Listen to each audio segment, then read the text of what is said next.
look at you ordering stuff like a spendthrift. I won Amazon coupons on Beat the Street game. I earned this. Can you tell me more about the game? Beat the Street is a game on ticker tape to showcase your stock picking skills. You pick 5 stocks which will be top performers and other 5 stocks which will be bottom performers. If your average one-day return of picked stocks is higher, you win Amazon coupons worth 1500 rupees in a day. It's free, right? Absolutely. And go sign up from the link in my bio and show what you've got.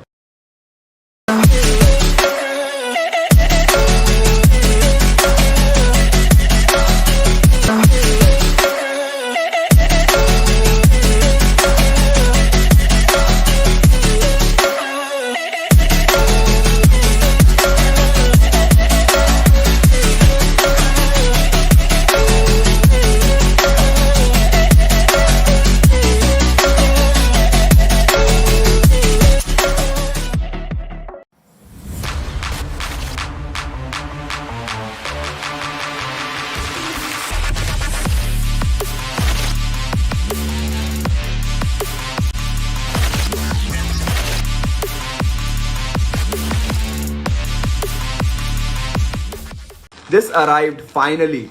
You do keep talking about investing money on Instagram and look at you ordering stuff like a spendthrift. I won Amazon coupons on Beat the Street game. I earned this. Can you tell me more about the game? Beat the Street is a game on ticker tape to showcase your stock picking skills. You pick 5 stocks which will be top performers and other 5 stocks which will be bottom performers. If your average one-day return of picked stocks is higher, you win Amazon coupons worth 1500 rupees in a day. It's free, right? Absolutely. And go sign up from the link in my bio and show what you've got.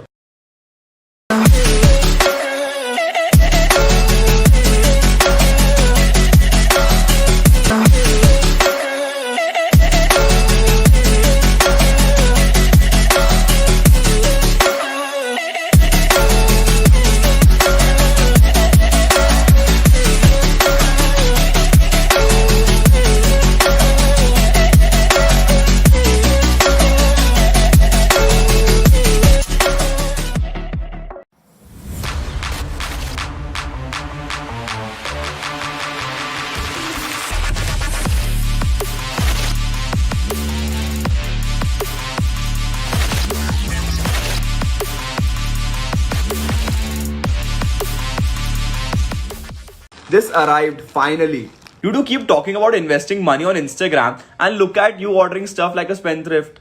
I won Amazon coupons on Beat the Street game. I earned this. Can you tell me more about the game? Beat the Street is a game on ticker tape to showcase your stock picking skills. You pick 5 stocks which will be top performers and other 5 stocks which will be bottom performers. If your average one-day return of picked stocks is higher, you win Amazon coupons worth 1500 rupees in a day. It's free, right? Absolutely. And go sign up from the link in my bio and show what you've got.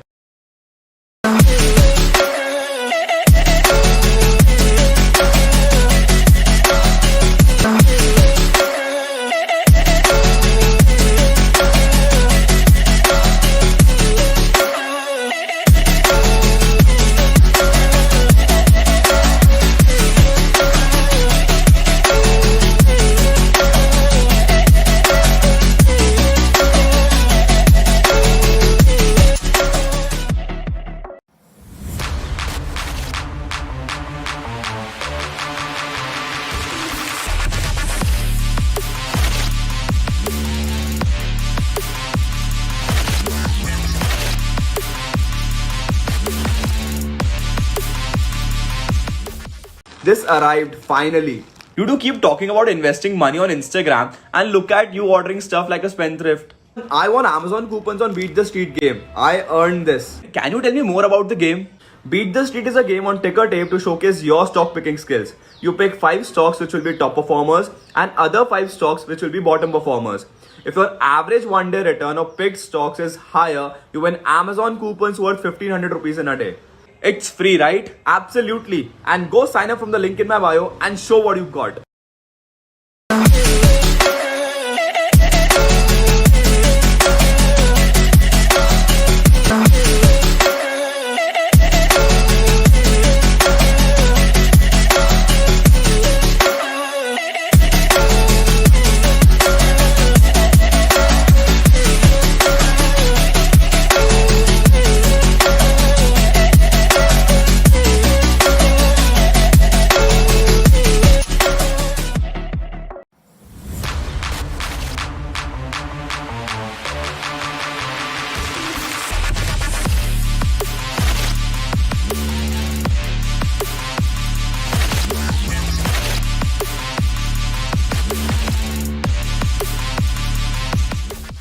This arrived finally. You do keep talking about investing money on Instagram and look at you ordering stuff like a spendthrift. I won Amazon coupons on Beat the Street game. I earned this. Can you tell me more about the game? Beat the Street is a game on ticker tape to showcase your stock picking skills. You pick 5 stocks which will be top performers and other 5 stocks which will be bottom performers. If your average one-day return of picked stocks is higher, you win Amazon coupons worth 1500 rupees in a day. It's free, right? Absolutely. And go sign up from the link in my bio and show what you've got.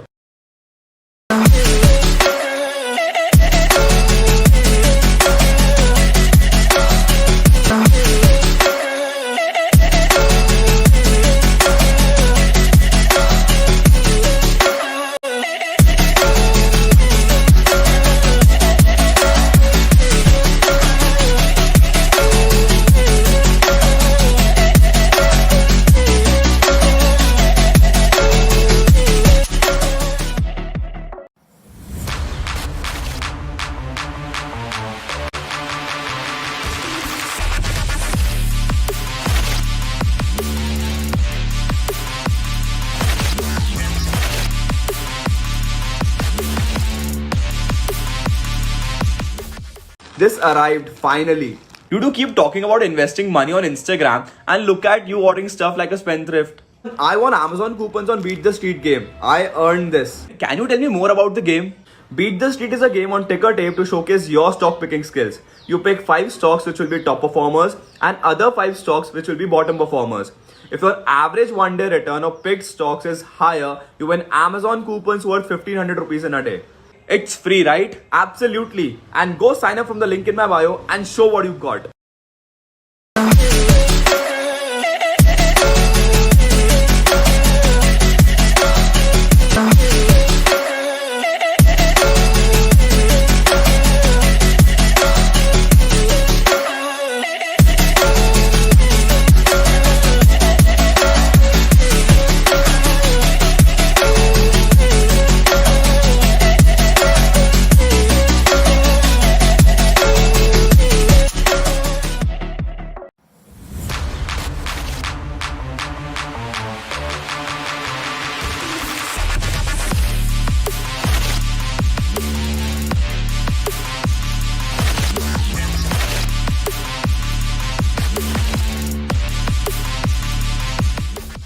This arrived finally. You do keep talking about investing money on Instagram and look at you ordering stuff like a spendthrift. I won Amazon coupons on Beat the Street game. I earned this. Can you tell me more about the game? Beat the Street is a game on ticker tape to showcase your stock picking skills. You pick 5 stocks which will be top performers and other 5 stocks which will be bottom performers. If your average one-day return of picked stocks is higher, you win Amazon coupons worth 1500 rupees in a day. It's free, right? Absolutely. And go sign up from the link in my bio and show what you've got.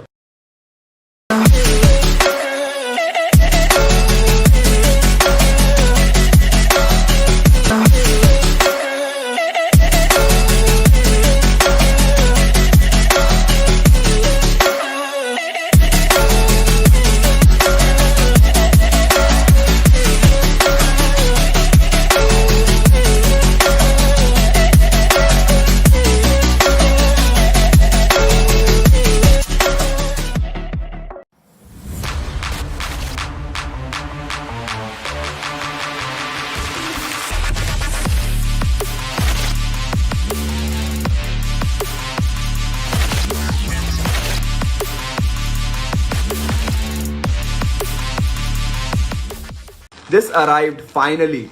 You do keep talking about investing money on Instagram and look at you ordering stuff like a spendthrift. I won Amazon coupons on Beat the Street game. I earned this. Can you tell me more about the game? Beat the Street is a game on ticker tape to showcase your stock picking skills. You pick 5 stocks which will be top performers and other 5 stocks which will be bottom performers. If your average one-day return of picked stocks is higher, you win Amazon coupons worth 1500 rupees in a day. It's free, right? Absolutely. And go sign up from the link in my bio and show what you've got.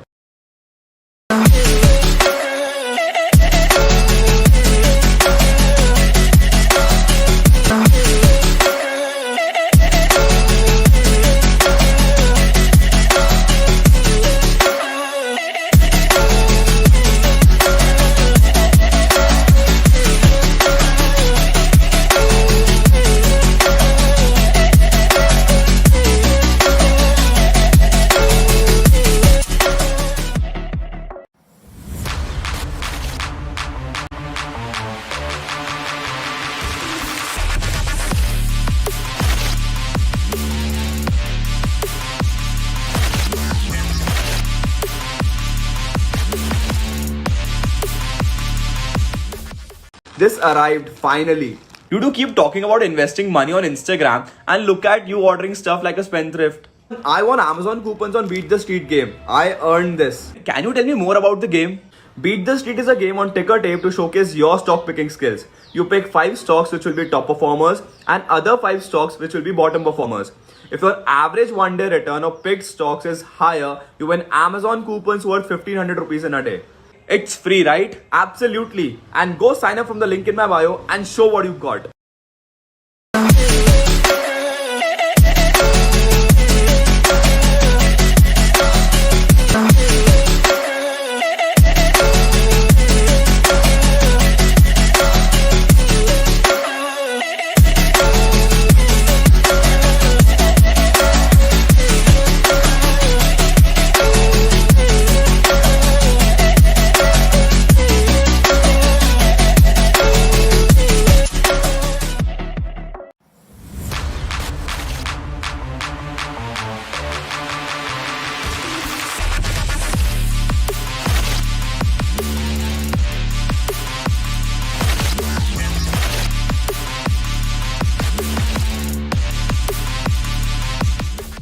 This arrived finally. You do keep talking about investing money on Instagram and look at you ordering stuff like a spendthrift. I won Amazon coupons on Beat the Street game. I earned this. Can you tell me more about the game? Beat the Street is a game on ticker tape to showcase your stock picking skills. You pick 5 stocks which will be top performers and other 5 stocks which will be bottom performers. If your average one-day return of picked stocks is higher, you win Amazon coupons worth 1500 rupees in a day. It's free, right? Absolutely. And go sign up from the link in my bio and show what you've got.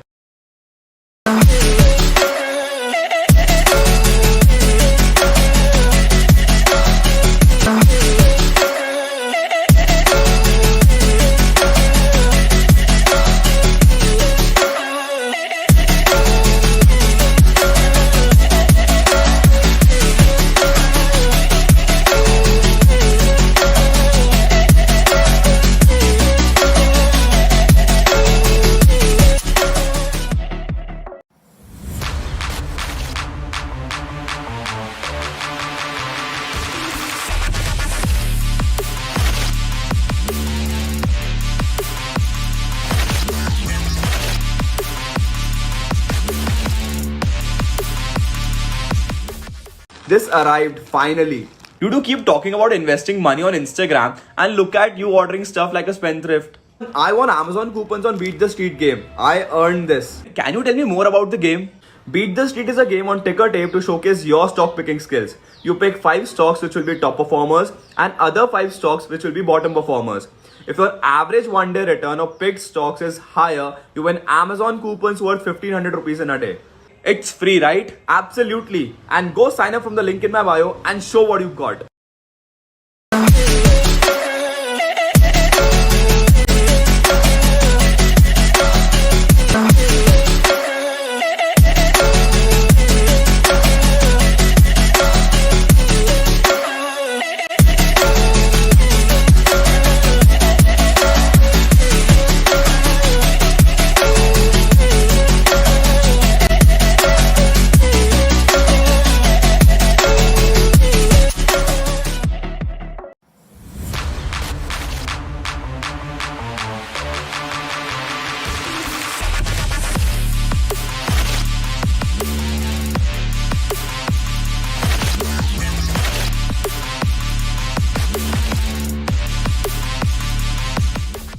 This arrived finally. You do keep talking about investing money on Instagram and look at you ordering stuff like a spendthrift. I won Amazon coupons on Beat the Street game. I earned this. Can you tell me more about the game? Beat the Street is a game on ticker tape to showcase your stock picking skills. You pick 5 stocks which will be top performers and other 5 stocks which will be bottom performers. If your average one-day return of picked stocks is higher, you win Amazon coupons worth 1500 rupees in a day. It's free, right? Absolutely. And go sign up from the link in my bio and show what you've got.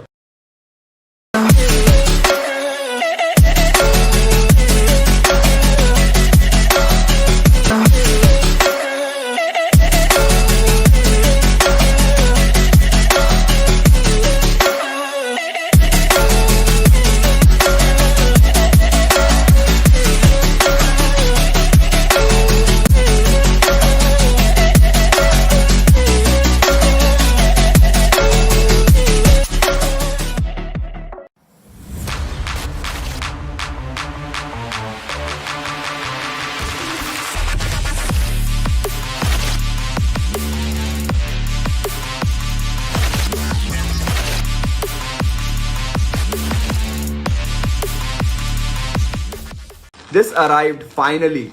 You do keep talking about investing money on Instagram and look at you ordering stuff like a spendthrift. I won Amazon coupons on Beat the Street game. I earned this. Can you tell me more about the game? Beat the Street is a game on ticker tape to showcase your stock picking skills. You pick 5 stocks which will be top performers and other 5 stocks which will be bottom performers. If your average one-day return of picked stocks is higher, you win Amazon coupons worth 1500 rupees in a day. It's free, right? Absolutely. And go sign up from the link in my bio and show what you've got.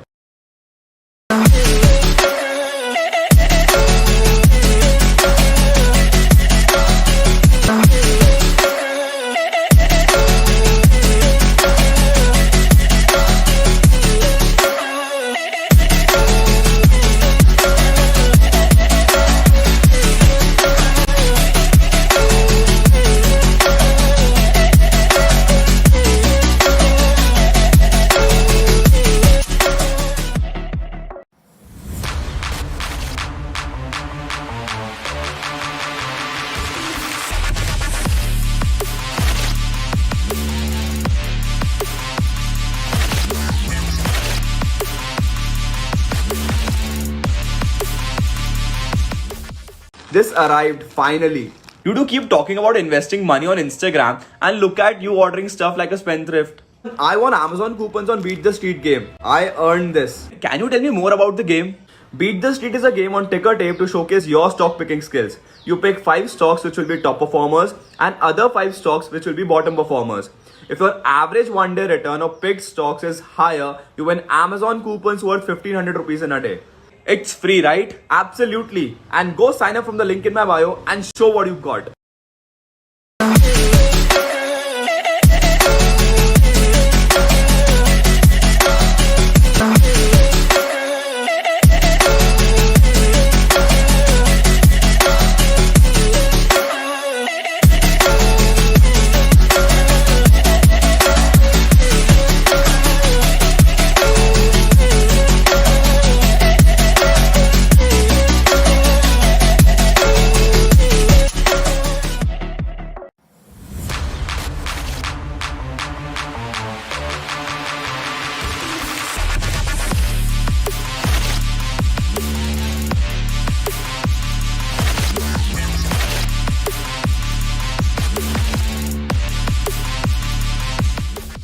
This arrived finally.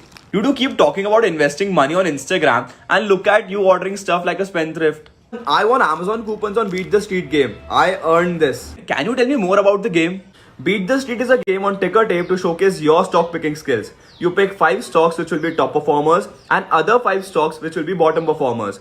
If your average one-day return of picked stocks is higher, you win Amazon coupons worth 1500 rupees in a day. It's free, right? Absolutely. And go sign up from the link in my bio and show what you've got.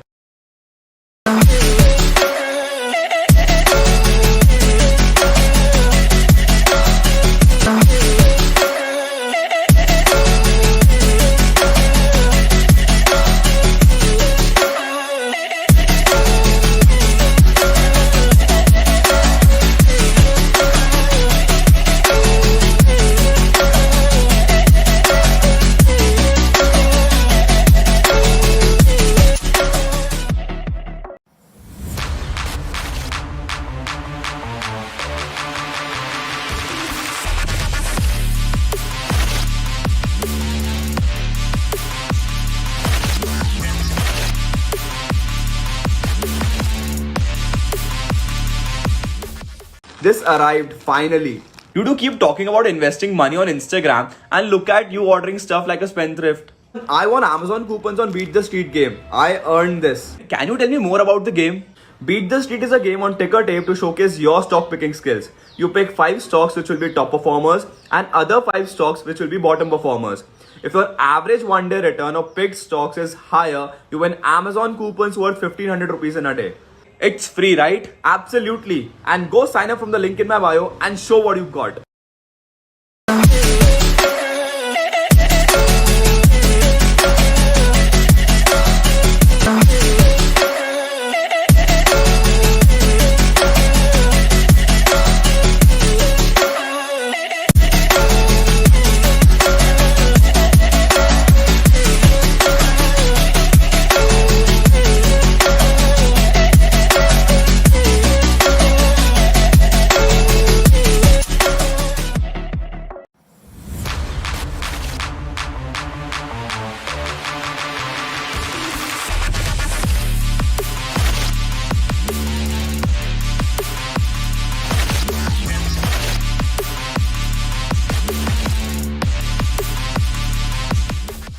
This arrived finally. You do keep talking about investing money on Instagram and look at you ordering stuff like a spendthrift. I won Amazon coupons on Beat the Street game. I earned this. Can you tell me more about the game? Beat the Street is a game on ticker tape to showcase your stock picking skills. You pick 5 stocks which will be top performers and other 5 stocks which will be bottom performers. If your average one-day return of picked stocks is higher, you win Amazon coupons worth 1500 rupees in a day. It's free, right? Absolutely. And go sign up from the link in my bio and show what you've got.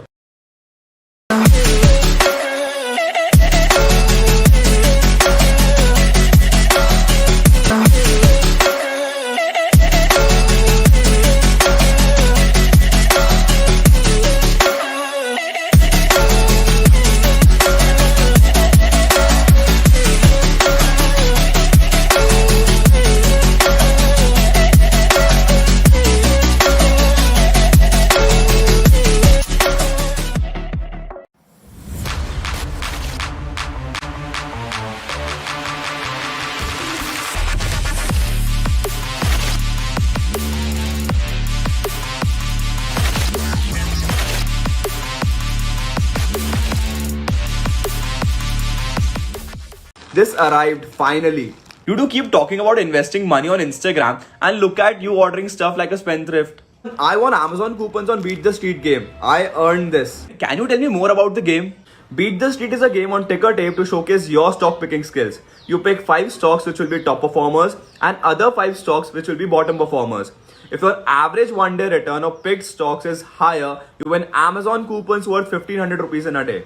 It's free, right? Absolutely. And go sign up from the link in my bio and show what you've got.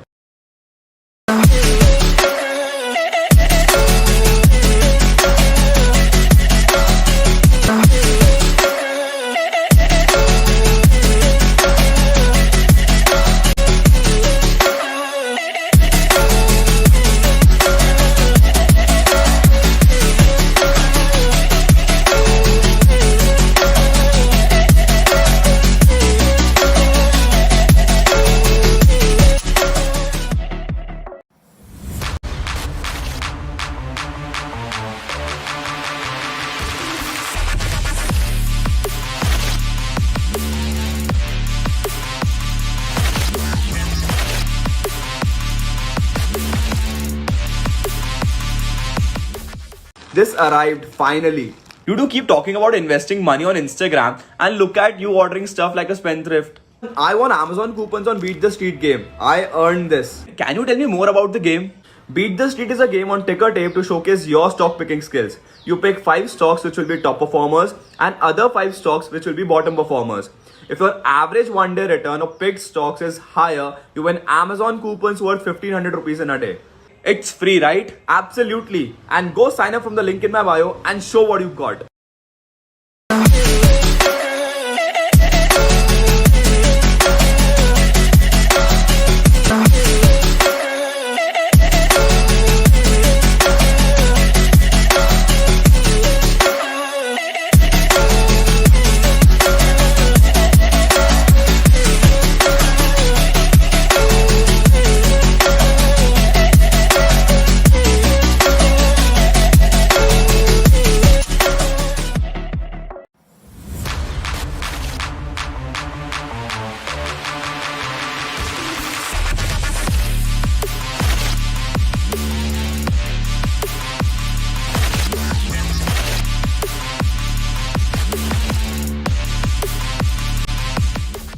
This arrived finally. You do keep talking about investing money on Instagram and look at you ordering stuff like a spendthrift. I won Amazon coupons on Beat the Street game. I earned this. Can you tell me more about the game? Beat the Street is a game on ticker tape to showcase your stock picking skills. You pick 5 stocks which will be top performers and other 5 stocks which will be bottom performers. If your average one-day return of picked stocks is higher, you win Amazon coupons worth 1500 rupees in a day.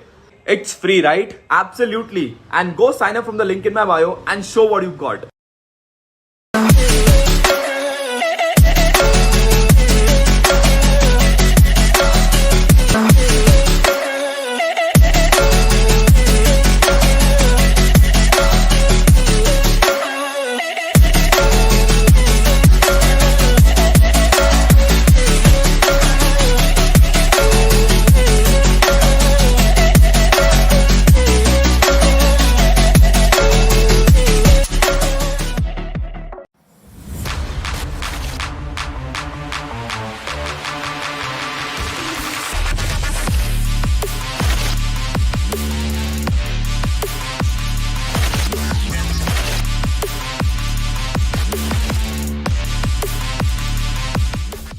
This arrived finally.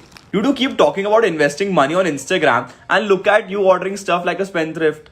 I won Amazon coupons on Beat the Street game. I earned this. Can you tell me more about the game? Beat the Street is a game on ticker tape to showcase your stock picking skills. You pick 5 stocks which will be top performers and other 5 stocks which will be bottom performers. If your average one-day return of picked stocks is higher, you win Amazon coupons worth 1500 rupees in a day. It's free, right? Absolutely. And go sign up from the link in my bio and show what you've got.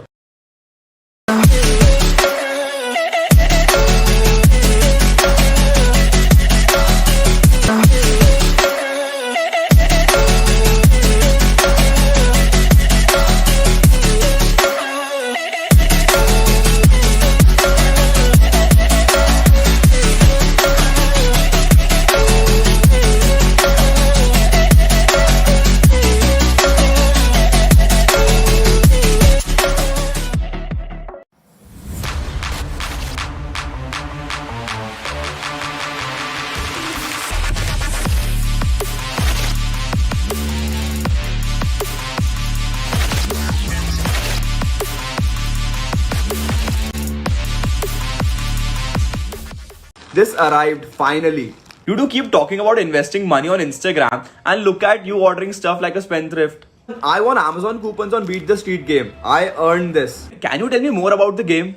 Beat the Street is a game on ticker tape to showcase your stock picking skills. You pick 5 stocks which will be top performers and other 5 stocks which will be bottom performers.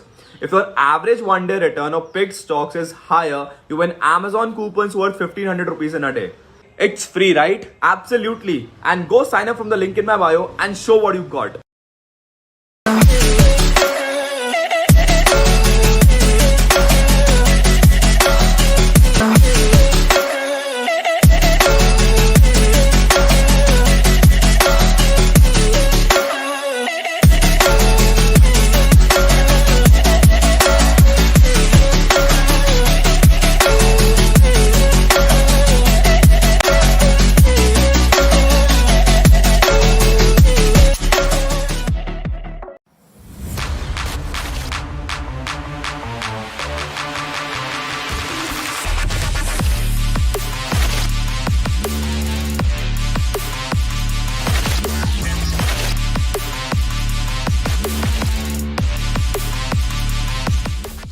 This arrived finally. You do keep talking about investing money on Instagram and look at you ordering stuff like a spendthrift.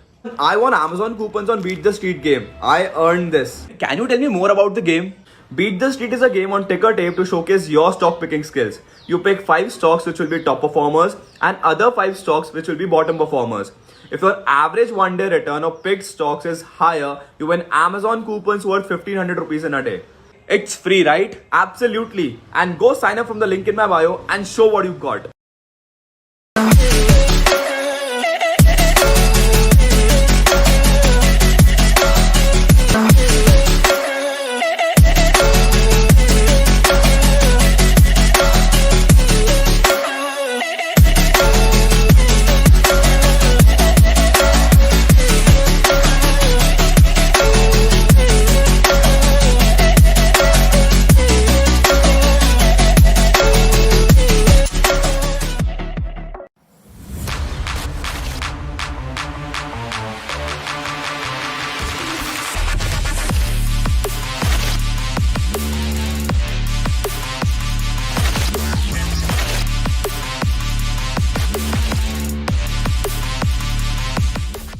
This arrived finally. You do keep talking about investing money on Instagram and look at you ordering stuff like a spendthrift. I won Amazon coupons on Beat the Street game. I earned this. Can you tell me more about the game? Beat the Street is a game on ticker tape to showcase your stock picking skills. You pick 5 stocks which will be top performers and other 5 stocks which will be bottom performers. If your average one-day return of picked stocks is higher, you win Amazon coupons worth 1500 rupees in a day. It's free, right? Absolutely. And go sign up from the link in my bio and show what you've got.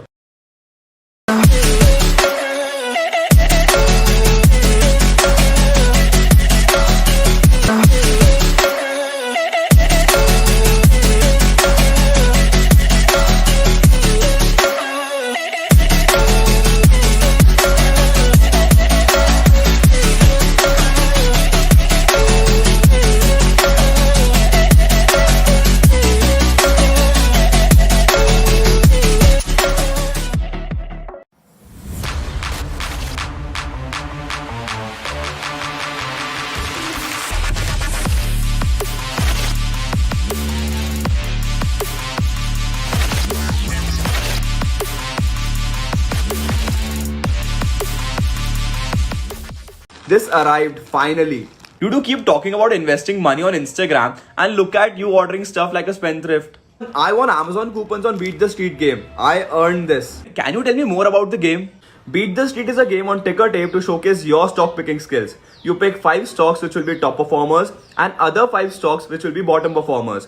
If your average one day return of picked stocks is higher, you win Amazon coupons worth 1500 rupees in a day.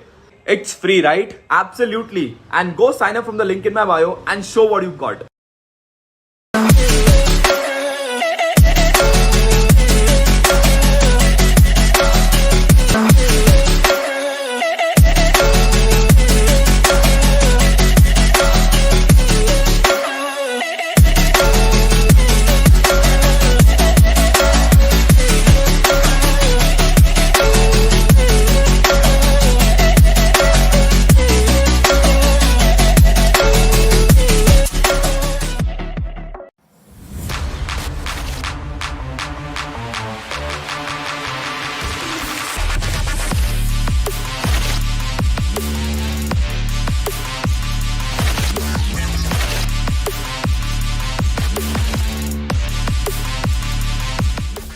This arrived finally. You do keep talking about investing money on Instagram and look at you ordering stuff like a spendthrift. I won Amazon coupons on Beat the Street game. I earned this. Can you tell me more about the game? Beat the Street is a game on ticker tape to showcase your stock picking skills. You pick 5 stocks which will be top performers and other 5 stocks which will be bottom performers. If your average one day return of picked stocks is higher, you win Amazon coupons worth 1500 rupees in a day. It's free, right? Absolutely. And go sign up from the link in my bio and show what you've got.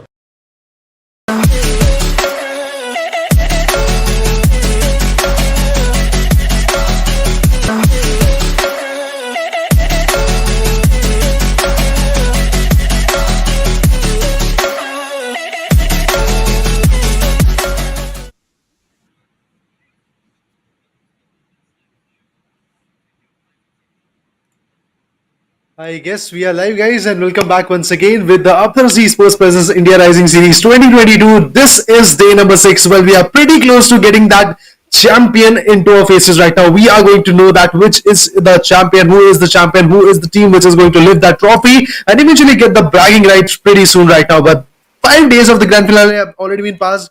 6 days of plenty action in the semi-finale was passed, where teams like, let's say, Seoul, Xpark competed their hell out, and some other teams were also there right now. But best of the best 18 teams are there in this particular lobby in the grand finale, out of which 5 days have already been passed. I guess in these 5 days we had 5 days of carnage, out of which 2 days to be precise were the holidays, be it the holy one, be it the Monday Esports holiday. Now there is no holiday, I guess. Day number 6 and day number 7 is full of a let's say constant pace of matches at this moment. So in front of, I guess, now the fights are going to get quite a bit complicated, because 12 more matches to go, 2 more days to go, and that too consecutively. No more gaps at all. We are going to see one champion really very soon. Get your popcorns filled and get your snacks done, because we are not going to stop now, and we'll be having a lot of matches now, and there will be no break. So let's see how it's gonna be. And this is India Rising Series Grand Finals day number 6. Let's see how it's gonna be. And waiting for all the teams, and the match has been also started. And I think so the first match is always going to be Irangle. That's the universal truth. We cannot change absolutely. So yeah, let's see who's gonna be the team taking that winner chicken dinner. We'll be having a look on all the stats and all the overall standings. But Team Entity being the table toppers right now, and Rage out there being the being the top fraggers over there. So let's see how it's gonna be. And Rage is having a really great, I would like to say, lead of 7 kills, and that's a really great one. And he's doing really a great job. Spray got out there in the MVP list, and there will be a lot of MVPs coming up in today's race as well. Let's see how it's gonna be, and we're going to start the match really soon. Indeed, the match is about to start really very soon. Oh, there we go. The flight path is here right now, guys. Don't worry, all about the stats and the other things will be there after this particular match. But because this match has already started, we are going to straight away dive into the goal carnage, which is going to be there right now. Well, our co-pilot was Team EXO. Other than that, if I talk about the full flight path situation coming up, I believe we only have 20% of the area on the right corner of the whole plane. And if I talk about the areas like Pochinki, Ghatak, specifically like Georgipul and Severny, they are pretty far away from the top location. And I guess seems like Team TSM or should I say teams like Team Entity are going to face a lot of wrath, because going at that angle is going to be a very, very hectic job for the team. Eventually, if we talk about Celsius, well, Milta Power is going to be the place where they are going to drop in, enjoy the drop, and eventually scoop the winner with a chicken dinner. If we talk about Exo, well, Milta is going to be the place to be precise. 7C is obviously going to drop into the vicinity of Palm. Then, if we talk about Kevin Esports, well, of course, military base, if it is near, military base is the choice of place to actually drive in for the team. Orangutan, meanwhile, is going to cherish the top locations of military base bridge and the surrounding areas. Yeah, but if you talk about the zone are favoring all the teams, and zone is favoring the map as well. You can see that is going to be a center cut, and teams are going to favor it really, really well. But look at that. Team Kevin Esports started their loot, but OR Aru has been down, and we can witness this fight on the section and on the outermost exterior compounds of school. But if we talk about last zone gaming right now, LZ Moksha out there. Let's see what's gonna be the thing. And LZ, Skylights, Gamla Boy, we can look onto them as well. But if you talk about Team Entity having two of those vehicles, and they will be cherishing their drop really, really soon. But look at that. TSM is also so close, and they spotted all the players of Team TSM and changing their route. That's a really great decision from Team Entity we are witnessing. I mean, when you are at the tabletop and you are maintaining a buffer of 50 points, yes, somewhere there is a breathing space of doing some kind of liberal mistakes. That could be the case. But Team NDT, well, they are not here to actually make any kind of mistakes, because this team maintaining that 50-point bomber buffer is actually going to be really very lovely for these members, because 8 lakh rupees is at stake. And then if we talk about the whole bragging rights and the trophy as well, and the whole prize pool ceremony is going to be there on the stakes. That is why I believe Team Entity is not even messing up for even a single match. This is match number 31. 12 more matches to go, including this particular one, and Entity Troy picks one finish into his perspective. And out of this whole equation, the festival guy who goes down was actually really very sad, I guess, about his performance. And somehow now more and more performances are going to rise, because in about 1 minute and 28 seconds, the next zone will show its face.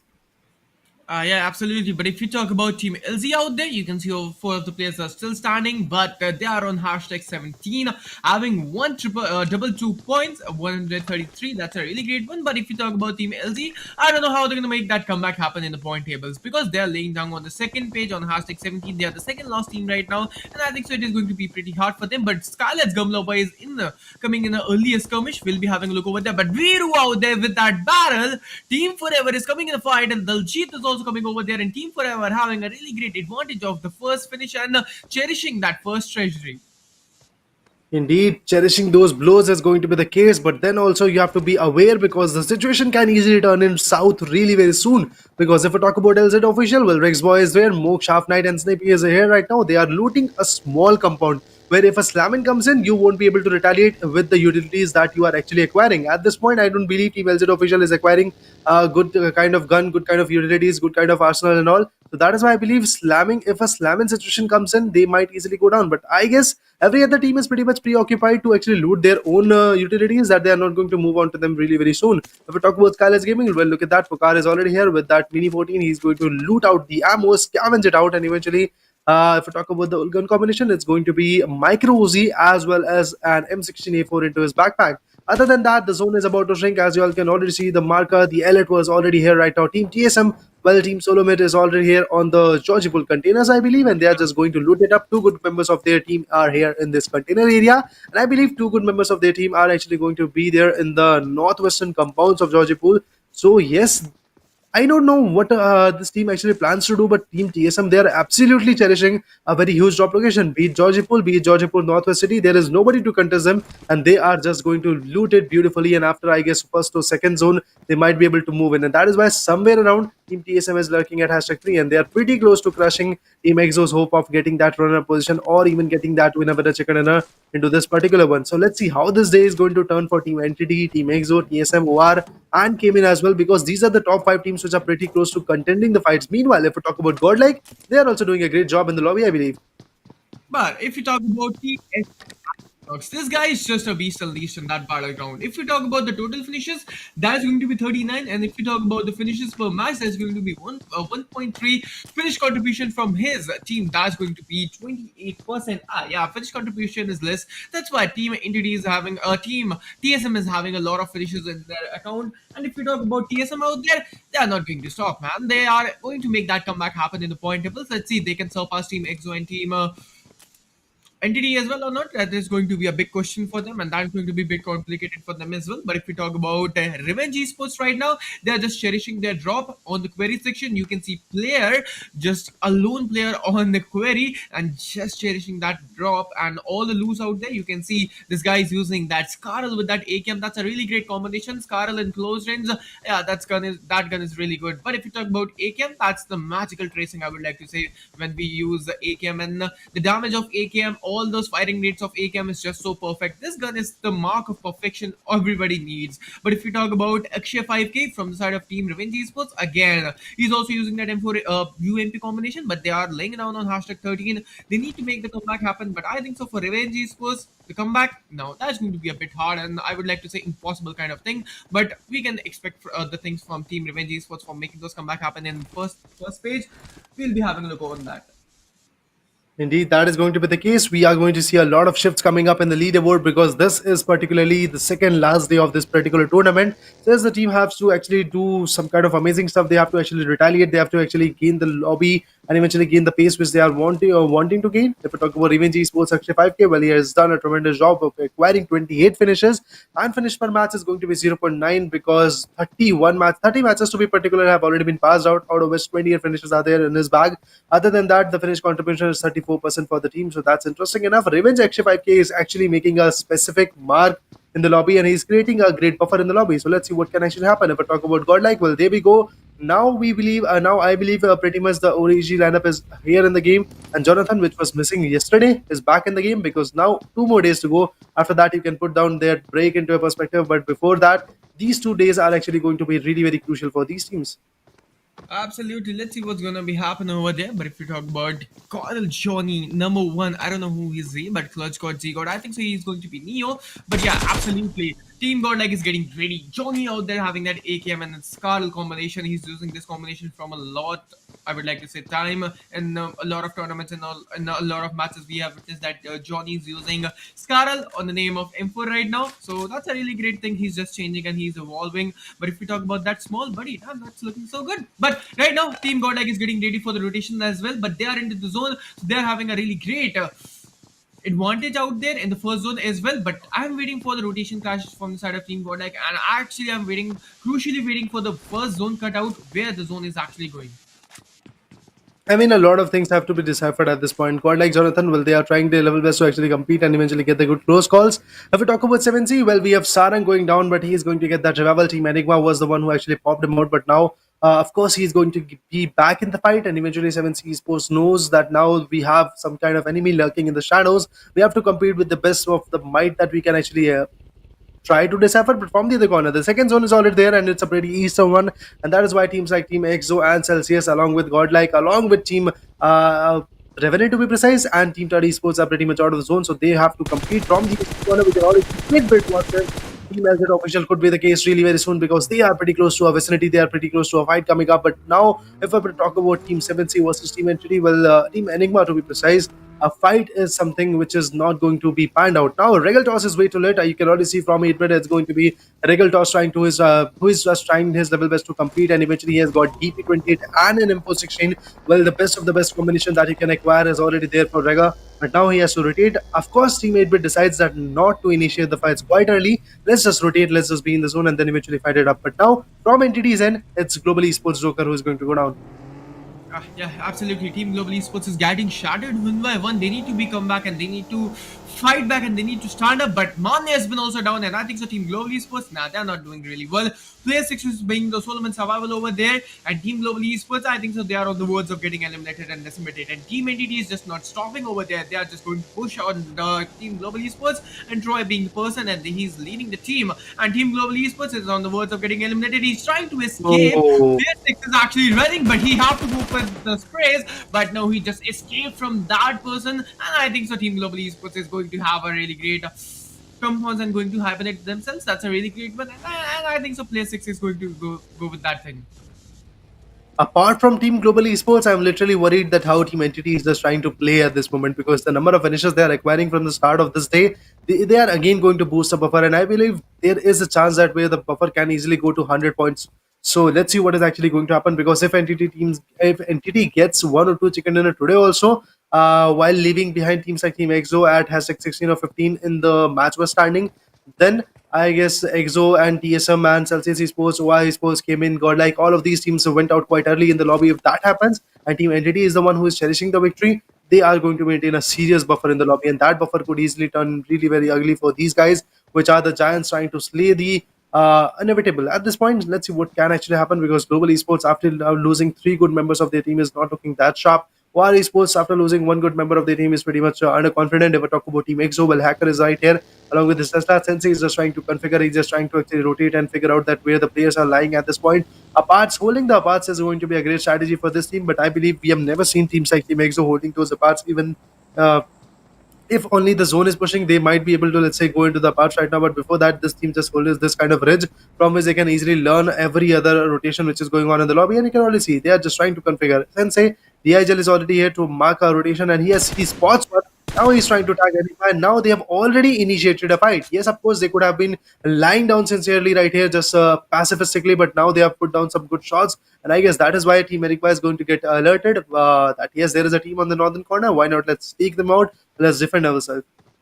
Team Enigma versus Team EXO. This is going to be a legendary fight, I would like to say. But look at that. Like, both other teams are having a really great breathing space between them. And I think so that's Global Esports' new player for sure, because he's the only tournament survivor having that. Oh, but look at that. Enigma Aggie out of nowhere. This sniper, you need to be so much careful, because he's having those eagle eye, he's having those cheeky angles, and Enigma Aggie with that shot on Sensei, connecting that car 98 shot and having a really great knockdown. But Team EXO is going for the revolve point, and Team Enigma is just getting ready. But look at that, every team is into the zone.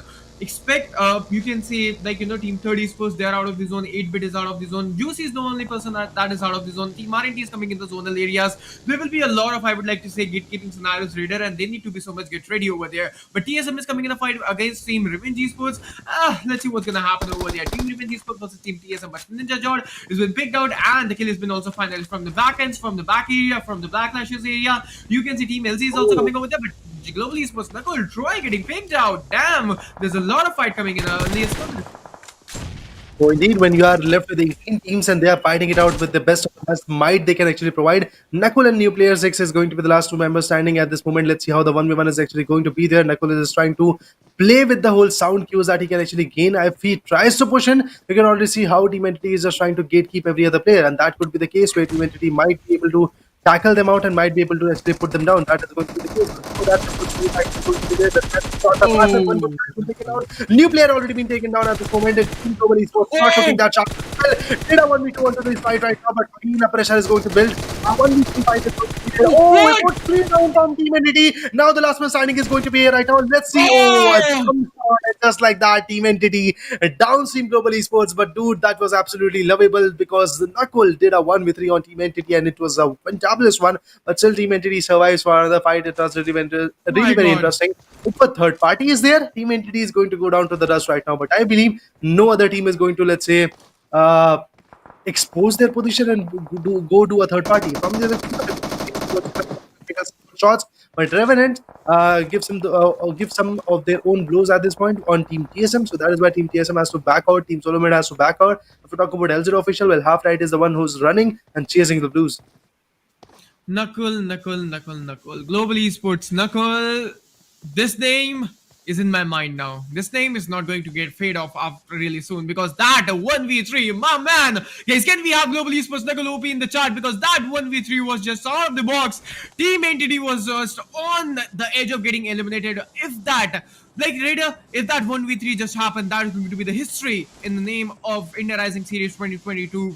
Like, oh my man, like, that performance was just so astonishing. But if we talk about the matches, Team GodL is getting ready over there. 4 of the players are still surviving. Team RNT is pushing on Team TSM, but from the back end, you can see there's a lot of sprays coming. But TSM, Shadow, OG getting a really great knockdown, and I think so Team Entity, Team RNT is just getting on the verge of getting eliminated, because Blaze is coming over there with that 1v1 happening. But I think so Team TSM is just so powerful right now. But Shadow OG is on the verge of getting knocked out, but he needs to be so much get ready over there. He can go with some of those utilities and grenade to get some instant knockout. But Blaze is coming up, and I think so Blaze is getting a really great knockout, absolutely. But Shadow OG being the last man survival, Paradox acquiring a really great damage on Shadow OG right now, and he's on the verge of getting eliminated. Team TSM is going to be get eliminated. 1, 2, 3, absolutely. Team TSM has been also eliminated. Team TSM is out of equation at this point, and Team Revenant is going to cherish those 3 amazing finishes. Yes, of course, the revival is something they have to look after, but if I talk about teams like, let's say, Kimini Esports, they are also trying to compete. From the other angle, it's Team Orangutan trying to put down Team 8-Bit at this moment, and yes, of course, Regal Toss has been taken on. Yes, I guess being out of practice for these many days is actually something Regal Toss is looking after. And now if we talk about Kimini Esports, well, they are trying to down to the rush. Team GodL is just trying to come right here, trying to compete, trying to actually put some space. God also goes down with the blows right now, but I guess that's team number 19. That's Team Study Esports trying to compete. Jonathan from the other angle is also going to taste the blows from Team Revenge Esports. From the other corner, Skylar's saving. Ronak is already there. Sensei goes down with some good, I guess, mini 14 shots at this moment. Interesting enough, Team TSM with 0 blows out of the equation. That's a great start. And I guess now Team ENG actually does something amazing with this particular one. They might be able to climb from the other corner. Team Enigma already out of equation. Sensei out of equation at this interesting fight. I can already see a lot of chaos going on in the lobby. You can already see a lot of shots flying here and there. But still, some teams are unable to compete the way they want to. Be it Team EXO, be it Team Entity, be it Team LZ Official. Every other team is just facing a lot of wrath. Meanwhile, if we talk about LZ Official, Half Night is going to be the man right here, pretty close to Team Entity, and you all know that what Entity can do. Yeah, absolutely. We all know that Team Entity is not stopping, but Team Enigma is just getting shattered. No, Team Enigma is actually making Team Forever getting shattered. OS Bolt has been also down. Team Enigma is just not stopping. Well, Z-God has been also big down. Team GodL, they are not just doing really well because one of the players has been also eliminated, and temporary shutdown of Team GodLike is going to begin really soon. But if you talk about Team Entity right now, having five finishes and 4 of the players are still surviving, Team Entity is the most consistent team in India Rising Series 2022. But if you talk about Team Forever, Max Cash, WNL is being the only solo in survival.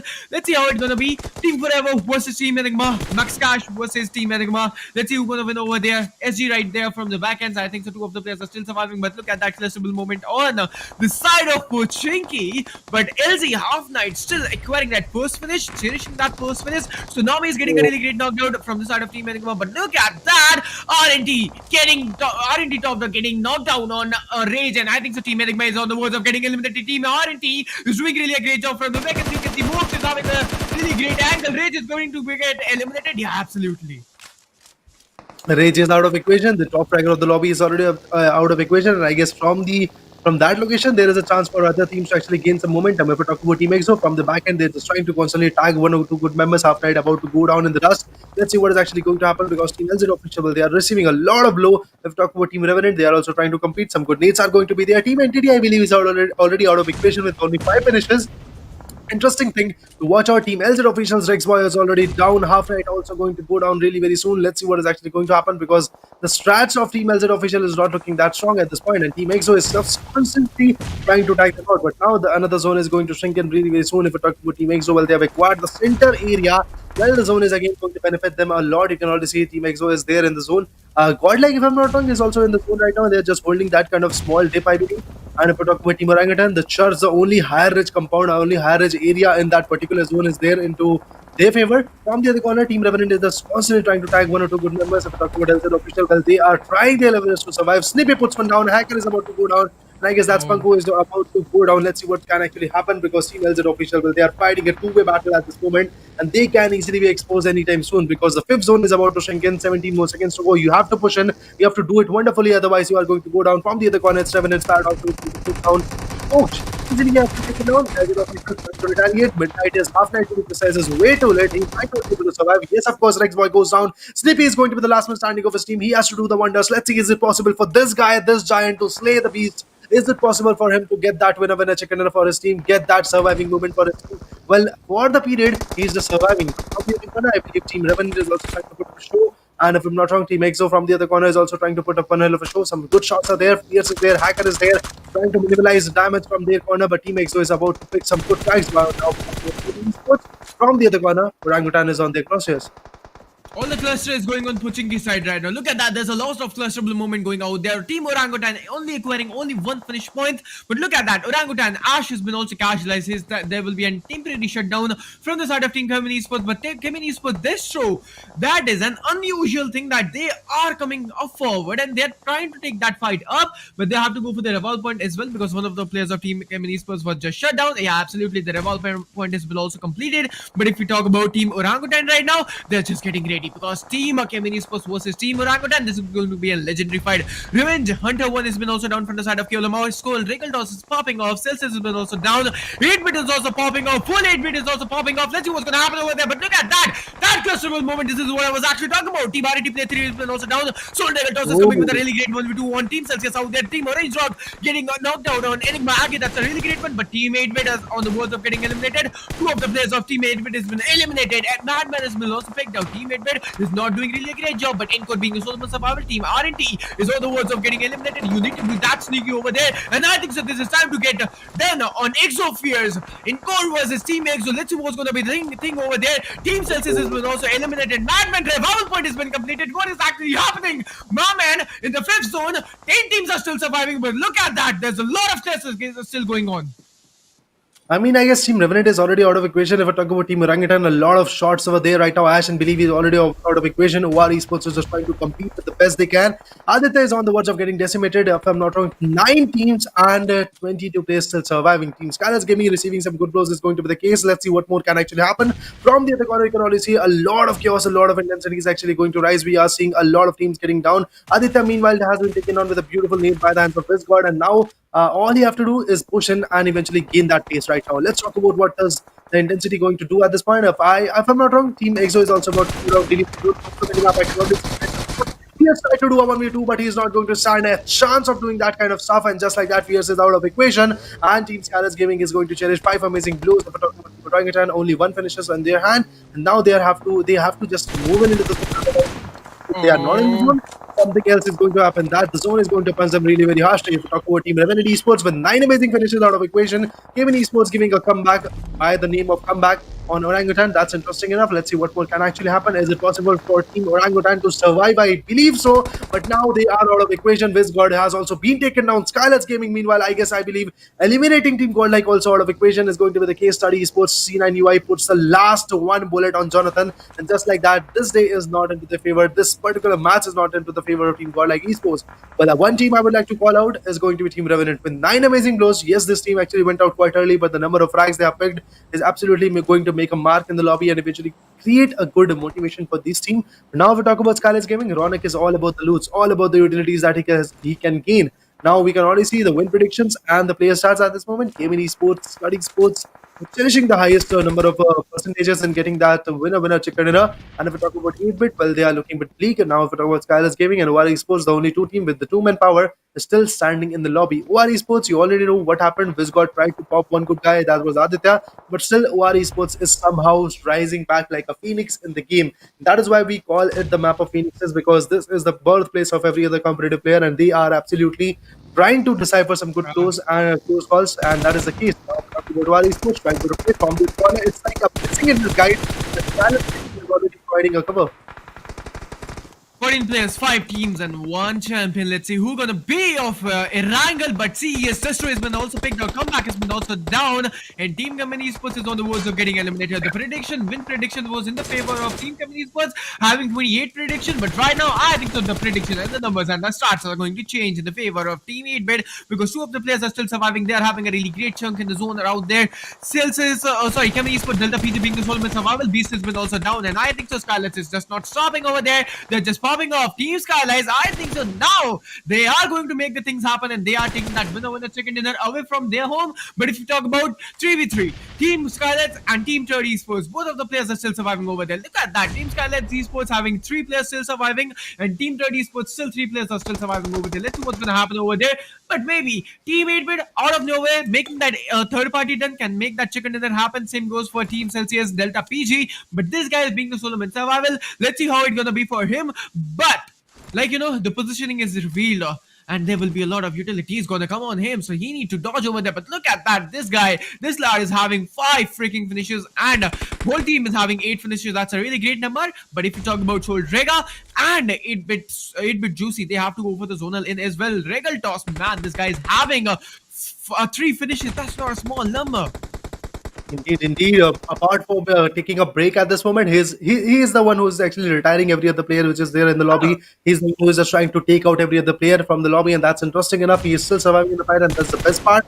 Now, if we talk about the whole zone prediction, zone holding situation, I believe somewhere around there is a possibility for Team 8-Bit to rise once again from the ashes. And if we talk about Study Esports, well, the beauty of this team is apart from not playing for 4 matches on 19th, they are still in the game. They are still in the performing one because they have acquired, I guess, 4 or 5 finishes. Interesting enough, Oh. one down. And just like that, KBD Esports is also out of equation. Now we are going to see only 3 teams remaining. Skylets Gaming versus Team 8-Bit versus Team Study Esports, I believe. And the lowest number of manpower which is there is in the hands of Team 8-Bit, and that is why I guess Team 8-Bit is at a loss. But if there is a fight between Team Study Esports versus Team Skylets Gaming, Team 8-Bit is going to be the one who is going to cherish those kinds of third party, and that is going to be lovely for the team. Now, if we talk about Pokar, well, absolutely he is going to go for the loots. Wixie is also going to get the utilities so that somewhat and somehow they might be able to tackle.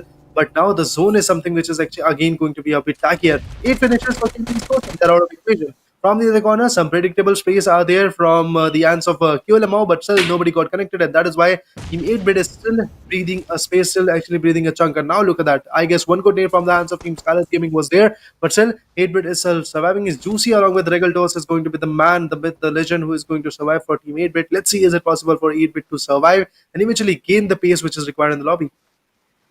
3 players, 1 winner. Let's see who's gonna be. 3 teams, 1 winner. Let's see who's gonna be. But if we talk about 8-Bit, Team 8-Bit, Juicy was spotted out there behind the drop with that grenade. I think so he's gonna get that knocked out then. But if you talk about 3v3 earlier skirmish, here we go. This is what I was actually talking about. Because that player, the positioning was revealed. 8-Bit Juicy, that knocked out was not cherishment. That knocked out was not favorable. But Skylights is not stopping. One more player from the side of Third Esports has been also eliminated. Soul Dragon from Team 8-Bit being the Solomon survival. Let's see he can make the things happen or not. But from the beacons, you can see Team 30 Esports is also coming. The players has been spotted. Vix is just barely breathing over there in that dot HP. But I think so Rega is also spotted. Absolutely, Rega having a very great knockdown. This guy is just not stopping. This guy is having a break on the career from the gameplay. But still, this guy was just not stopping. But look at that. Soul Dragon finally Team 8-Bit has been eliminated, but Pokar being the grenadier tag, Solomon survival that is going to be seen a new eye, and I think the Team 30 Esports is going to be get eliminated really soon. The positioning has been revealed, getting some of those knocked out and getting some of those finishes. Yeah, absolutely. Team Skylets having that winner. The second dinner. I mean, a great match for these fans at this moment. It's going to create a dent. But he's going to finish him off, that's for sure. He's going to secure that position point, and eventually securing those finishes is going to be the case. But with this, Skylets Gaming is the team which is going to open their wings and rise like a phoenix, and just like that, scoop that winner chicken into their perspective. I believe it's somehow 12 or 13 finishes is the case that they have acquired at this point, and I believe somewhere around 27 points is going to be the case that this team is going to get in this particular day. Match number 1 of this particular day, that's day number 6, match number 31 to be precise, is already there into their bag. And with this, Skylers Gaming is creating a market in the lobby. And the best part of the whole situation is that Inferno, the teams which are at the top are going out quite early, and the teams which are at the bottom are competing sharply and are getting the chicken dinner. Be it Team 30 Esports, be it Team 8-Bit, be it Team Skylers Gaming. Both of these 3 teams are at from hashtag 11 to hashtag 18. That is the stats they are lying at. And now with this particular one into their bag, both of the 3 teams cherishing their 10, 12 and 15 respective position points along with the finishes that they've acquired is again going to create a bump. And meanwhile, the teams which are at the top are not going to maintain their buffer, and that is why somehow we might see some new faces coming up on first page and eventually being in the top 6. That can be the case, and Skylets Gaming is the one which can easily do the job. 8-Bit is the one which can easily do the job. Although if we talk about Study Esports, it's not looking that bleak, because Study Esports, despite of having the second position in this particular one, I believe somewhere around hashtag 18 is going to be the position which they are going to cherish still. But now, Skylets Gaming, a job done very beautifully. Pokar, Vexi, Ronak, and Somraj. Well, what a fight coming from their angle. It was really very amazing the way they fight it around, the way they retaliated, and the way they put down every other team which was there in the competition, be it Team GodL, be it Team EXO, be it Team Revenant. Every other team faced the wrath of these guys, and just like that, Skylets Gaming has acquired that winner chicken dinner beautifully, and a beautiful chicken dinner. With that, would like to say the number of finishes were also not compromised. They have acquired some good number of finishes also. So that is why somewhere around this team is absolutely slaying the giants which are there in the lobby. And the results are already there onto your faces, guys. 12 amazing kills along with 15 position points. That's a massive jump for this particular team. But somewhere around they were lacking at hashtag 11 to hashtag 13. I believe that's the position they are at overall standings. We are going to see that overall standing really very soon. But before that, let's hope their position might have bumped to hashtag 10. That could be the case. If that is there, there is a breathing space where Team Skylers Gaming can rise once again, I believe.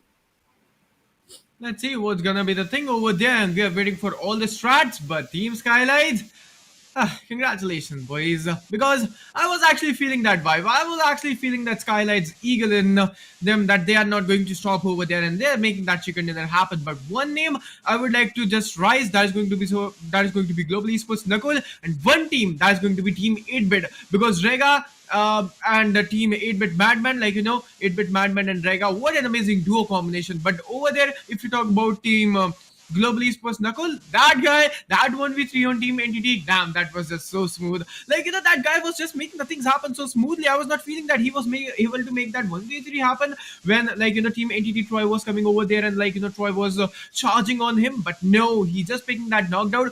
Second player of team, I would like to say the last player of Team Entity was just also so much lit over there, but that was a crucial 1v1 going over there. But Team Global Esports Knuckle, damn, bro, you are just so smooth. That 1v3 was just out of the world, and my Waves was just getting disturbed from that moment. But yeah, absolutely amazingly done. But if you talk about the strats are actually coming really soon on the screens. And let's see what's gonna be over there. And we're gonna have a summarized way of all the teams. But I wanna see the match-wise standings, and I'm actually waiting for the crucial overall standings. Let's see where the teams are actually standing and where actually Team Skylets is standing. Let's see how many points they are having and how many points buffer they'll be having in the point tables. I mean, after all, everything considered, leaderboard is something every team is fighting for. Getting that hashtag one position in that leaderboard is going to be the goal, because you are going to get the bragging rights of winning this particular tournament and eventually gaining that 8 lakh rupees massive prize along with the MVP if you are the MVP, along with the team with most finished prize and all. So, guys, let's talk about the whole stats. Well, of course, the prediction is pretty right. 15 finishes, 15 points for the position to be precise, and 12 finishes is going to be the case. 27 is the point that they are going to acquire. From the ends of Vexi, we have 5 amazing finishes, and finish contribution for the team is going to be 42%. Ronak has acquired, I guess, 4 amazing finishes, and Pugar is there with 3 amazing finishes. Well, we are missing Somraj, but still, Gamla Boy was able to, let's say, retaliate and I guess provide some good supports. Despite of being the assaulter of the team, Vexi was the one who is acquiring the most number of finishes. That is the kind of gun game, that is the kind of gun support every other player is trying to put forth. I believe Kavla Boy was actually attacking some good guys, but then what happens? Initially, some other member, for example, Ronak or Pokar or Vexi, could be the one who is actually securing those knocks. That is the case, but that is not going to create a dent on his smile, because, of course, the team is altogether getting that victory, and it is a team spirit game. We are fighting a squad battle, not a duo or a solo battle, in which you have to put yourself at the first place. But now you can already see Skylights Gaming is cherishing that kind of team spirit, that kind of synergy, which is actually going to uplift their hopes a lot in the upcoming matches. You can already see match standings right here. Match standing of particular match 31, in which Skylights Gaming secured 27 amazing points. Study Esports, the bottomest team, should I say, hashtag 18th is the position of this team, has acquired 18 amazing points. Kevin Esports 16 points, 8-bit 15 points, OR Esports 11 points, Revenant 10 points, Godlike 8 points, Entity Gaming 5 points, Orangutan 4 points, Team Exo only 3 points for them, Revenge Esports 3 points for them, Celsius 3, LZ Official 3, Team Forever 3, Enigma 3, Enigma 2 precisely, 7C with 1, TSM with 0, Global Esports with 0. So somewhere around Inferno, teams like, let's say, TSM, which were pretty close to competing with Team Exo, is going out with 0 points. And if we talk about Team Entity, well, they tried their level best, but still somewhere around only 5 points is going to be the case. 5-point buffer is going to be the case where Team Entity is going to live up. But now if we talk about WAR Esports, 11 amazing points that they've acquired is again going to create a massive jump for them in the leaderboard. But somewhere around, I believe the leaderboard is going to be same for top 4 teams to be precisely, and the order will be Entity, Exo, TSM, and OR Esports. Let's see what is going to be the case. And before that, we have the finish and placement graph. Yeah, if we talk about the finishes and placement graph, so these are the match-wise graph of match number 31. Skylights being unstoppable out there. Team Theory Esports out there having with Gemini Esports out there as well. But if you talk about Team Skylights having 15 placement points and having 12 finishes, that's a really great number. Team Theory Esports acquiring 12 finish placement points and having 6 finish points. But Team Kim in Esports, damn, they're having 8 finishes. That's a really great number. But if we talk about the match number 31, Erangel of Fragas, that is going to be Delta, Vexi, C9, UI, Ronak, and Shadow 7. If we talk about the finishes, Delta acquiring 5 finishes, Vexi also acquiring 5 finishes, C9, UI acquiring 4 finishes, Ronak having 4 finishes, and Shadow having 3 finishes. Number of finishes are looking a bit sharp at this point, but if we talk about Kamini Esports, well, Delta was trying his level best to contribute, and you can already see the finish contribution is massive, 62.5%. So that actually depicts guys like Destro, guys like Justin were unable to, let's say, compete with the buddy and eventually gain team synergy. If the synergy was there, I guess somewhere around Team Kamini Esports could have risen once again in the leaderboard. And you can already see the leaderboard is pretty much same, out of which Entity is cherishing the only Entity pretty much is the only team which is actually cherishing the 300 marker being hit, and they're pretty close to 350 also. We'll talk about Team EXO, pretty close to 300 marker, only 24 points to need, and they have acquired 280 points to be precise. TSM 274 points, Kamini Esports 256 for them, and I believe Kamini Esports have created a jump. That's interesting enough, no doubt on that. War Esports, which was holding the hashtag 4 position, is now going to hashtag 5. Godlike somehow from hashtag 5 is back to hashtag 6. Revenant, despite of doing that kind of amazing damage in the lobby with 9 amazing finishes, only 1 position point, they're acquiring hashtag 7 position. Team Forever from the other corner has been holding 229 points. Celsius Esports from the other corner has acquired 224 points from them also. That's interesting enough. This is the first page of the leaderboard. The top 9 teams are already here, out of which only the top 6 are going to get the prize, the small taste of the prize. And I guess Godlike is going to be the last one team which is in that bracket. But teams like Team Revenant is pretty close to snatching that position. Yeah, these are the overall standings, but Team Entity being the table toppers out there, I'm waiting for them to cross 350 points. But if you talk about Team EXO out there, you explained that having 280 points. This is the first chart, right? Team Entity, you can see EXO out there, TSM out there being the runner-ups. They are actually making the things happen. But right now, surpassing Entity is not going to be that job. Surpassing Entity is not going to be that easy. So they need to do something out of the box. They need to make some good strategies. But if you talk about the second phase, Reda, it's all up to you. Well, the second page is already here. You can see that 7C is barely holding. And guys, don't you think so? At day number 4, 7C was one of those teams which were looking at hashtag 3 and 4. That was the position. But now they're just going down and down, and the position is not looking that strong for them. After playing 31 matches, this is the position they have acquired. Hashtag 10. Scarlet's Gaming with 219 points, despite of having that winner chicken dinner. The position have jumped, I guess, from 1 or 2 position. That's all. Hashtag 10 could have been the position where this team might be comfortably sitting, but they are pretty close to acquiring that also. Orangutan with 201 points, 8-bit with 186, and Revenge Esports with 177. Global Esports with 171 points. If we talk about Team Enigma Gaming, 145 points from their angle. LZ Official with 136, and one good match for 30 Esports once again can easily bump their position to hashtag 17 or 16. That could be the case. But overall, top fragger, well, we don't have to say Rage is the one which is still reigning on the top with 51 amazing finishes, and Spray God barely holding on to that hashtag second position because Delta, Vexy, and Equinox as well is just trying to clamp the leaderboard. And eventually, there might be a case if 7C is unable to perform. Spray God is going to go down in terms of the top fragger, and Delta could be there, Vexy could be there from Scarlet's Gaming. But yes, Rage is someone who is absolutely crushing the competition with having a buffer of 7 points from Spray God. And if I talk about from Delta and Vexy, well, there is a 10 point buffer to be precise. And if I talk about Equinox, well, I believe there is a 12-point buffer from TSM's Equinox. So yes, of course, a lot of competition is already there right now, but still they're unable to compete the way they want to. Let's hope there is going to be somewhat more of a competition coming up really very soon in the upcoming matches. Pretty excited to see that what more can actually happen. Yeah, absolutely. These are the top fraggers for you all guys in Rage, having a really great lead of 7 kills, 7 finishes. That's a really great one. Rage out there, but surpassing 7 C's. Fragor, Delta, Vexy, Equinox. You guys need to jump up, and you need to do something out of the box. Then only you can surpass Rage. But Rage, this guy is just not going to stop. And this is actually what his name is. The name is Rage, and he is actually showing that rage. He is just presenting that rage in the game style. That's why he's the top fragger, right, Raider? But if you talk about the second match, that's going to be Miramar. Let's see how it's gonna be. And the map of Golden Sands, the map of luxurious card, the map of luxurious compounds. Let's see how it's gonna be. I'm actually waiting for Team Godlike to make that comeback happen, because Team Godlike is having a really great certain hand in the Miramar as well. But if you talk about Team Skylights, Team Global Esports, all the teams are having a really great certain hand and strong hand in Miramar. But if you talk about the Phantom of the Mass of match number 31 in angle, that's going to be Kim Esports Delta acquiring 5 of those finishes. If you talk about the mass contribution, that's going to be 62. And if you talk about the total finishes, that's going to be 41. And MVP rank, that's going to be hashtag 3. Yes, of course. Delta is pretty close to actually putting up that competition for the top fragger as well as his team. If I talk about the whole team of Kamini Esports, hashtag 4 is going to be the position where they are lurking. And somewhere around, I guess, the spark of semi-finale which they were feeling in the semi-final is back in the game, and I guess Team Kevin Esports could rise back once again really very sharply in the leaderboard, and that could be the case. #4 is the position that they are acquiring, leaving behind Team OR Esports and some other teams which are there like GodL Esports as well.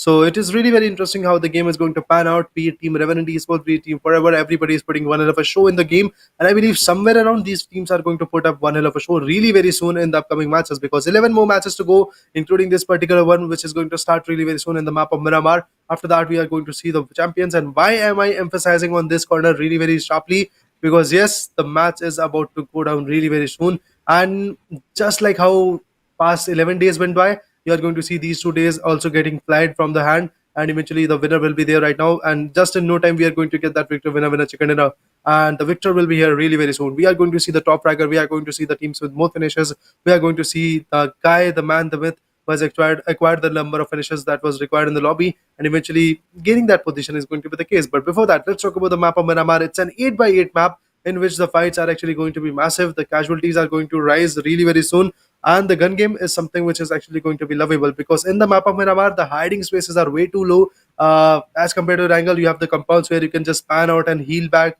and rehydrate it, find some new strategies. That is the case. But in the map of Miramar, split second decisions are something you have to work on, and eventually if a shot is coming up, either you have to retaliate or you have to fight, or you have to, let's say, go down. That's going to be the case. That is going to be really very amazing. In the map of Angle, there is a breathing space, there is a moment where you can actually, let's say, pan out some new strategies. But in this particular one, you are not going to get any kind of that stats. Yes, the teams have to put up their best of the best competition, and I believe the fight is going to be really very amplified, and really very soon the casualties are going to rise. So I'm eagerly excited to see that how the flight path is going to work. Let's see how it's gonna be. That is going to be Miramar, and this is my one of the most favorite map in competitive scenario. If we talk about maybe after Shannock, because I'm actually changing my mood, because we have seen the dominance in Shannock in yesterday's day, in Grand Finals day number 5, that we have seen a lot of heal battle going over there, and Shannock meta is actually broken. I never understand the meta of Shannock. What is actually going over there? Players are having more than 34 states and doing that heal battle out of the zone and just sitting out of the zone. That is just out of the world. That is just out of the era. Let's see how it's gonna be. And is do Crafton is going to change or BJY gods are actually going to break this, like, broken meta, I would like to say, of team of Shannock. But yeah, we will be talking about Miramar. So absolutely there will be a lot of I would like to say long rotation. There will be a lot of rich to rich fight, and this map is actually especially made for snipers and bolt rifle action player. Let's see, we will be witnessing a lot of sniper rifle action. We will be witnessing a lot of players using those DMR actions. I'm actually waiting for DMR action, because they like, take some shots and getting 3 shots on the body, and then connection having a really great talk dot and full finish up. But if you talk about, like, bolt rifle action, we are just filled with anxiety radar. Like, crosshair on that head, that shot is going to be get connected or not. It's out of the world. Like, that anxiety is just out of the world. I mean, when there are these many variables which are going to take part in the game, we have to get that anxiety into the perspective. The goosebumps are there, the speculations are there that what can actually happen. If we talk about Team Enigma, Edgy is the one who is absolutely holding that card into his bag. Other than that, if I talk about guys like, let's say, TSM's Ninja Jordan or Shadow OG to be precise, they are someone who can easily tap you out by mini 14s that they have actually acquired in the map of Miramar. It's really very interesting how these individual guns can create a lot of damage when a right gun maker, gun holder is there. And if I talk about guys like, let's say, GodL Jonathan, in this match particularly, I want to see him outperforming, because this is the map where an open 1v1 fight can easily be perceived. And in this one, open 1v1, I guess Jonathan is the one who is the beast of this particular lobby, who can easily slay it out. But someone who is contending with him is Entity's Rage at this point, because the level of confidence, the level of enthusiasm, the level of points he's just picking is absolutely lovable. And I believe somewhere around the fights are going to rise very, very soon. But before that, Exo Hacker is going to be the co-pilot for match number 32 of finals day number 6. And this is the map of Miramar, showing its face, showing the glory, and starting from the La Cobria Ruins compound, ending towards the back end areas of Los Angeles. Well, we have all the drops being secluded, and all the drops have been easily accessible. But some drops, like, say, Torre, Muda, Krasnal, Vele, Tierra Bronca, Junkyard, along with Al-Azhar and Impala, is pretty much far away. Teams have to glide or get some good vehicles. Other than that, every other team is going to cherish their drop locations. Be it Team EXO, who is going to go in the Los Angeles backend areas, be it Team Revenge Esports, also choosing for the eastern corner of Los Angeles. If I talk about 8-bit, I believe the team is going to go for the northwestern corner of Los Angeles, but then Chomasar is going to be flooded by the teams of Forever. Celsius might go for Vara Del Mar compound, and if we talk about Revenant, absolutely Montenuovo is going to be the compound. Skylights Gaming El Pozo is the choice, and La Cobreria, well, it's Global Esports who is going to make it up a home. Yeah, absolutely. Look at that. GodL got out there going on their usual draft. That is going to be a simple and then throne. But if you talk about lostness, there will be a lot of teams going over there, and we're going to witness a lot of fights over there.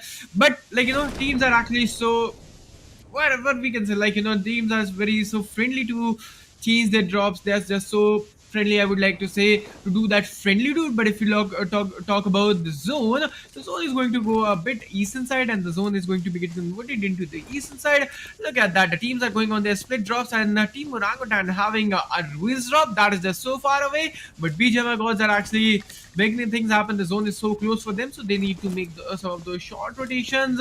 I'm waiting for the earliest skirmish fights. Yes, of course, the early skirmishes are going to be there really very soon. I'm pretty excited to see that how the fights are going to rise. You can already see Team Godlike going for those vehicles and eventually trying to rotate and eventually being in the vicinity is going to be the case where this team might be able to, let's say, cherish the locations. Other than that, something which is missing in the fight is going to be the case where this team might not be able to convert those good frags. Let's see what more can actually happen. Let's see how much more of a damage can this team possess. From the other corner, I would like to say Z-God is there trying to rotate. If I talk about Team XO, well, the leaderboard is already there, but if I talk about particularly the team known as Godlike Esports, well, hashtag 6 is going to be the position. Total placement points is 113, and total finishes that they have acquired altogether is going to be 131. The total number of points that they have acquired altogether is going to be 244. Interesting enough. Let's see what more can actually happen.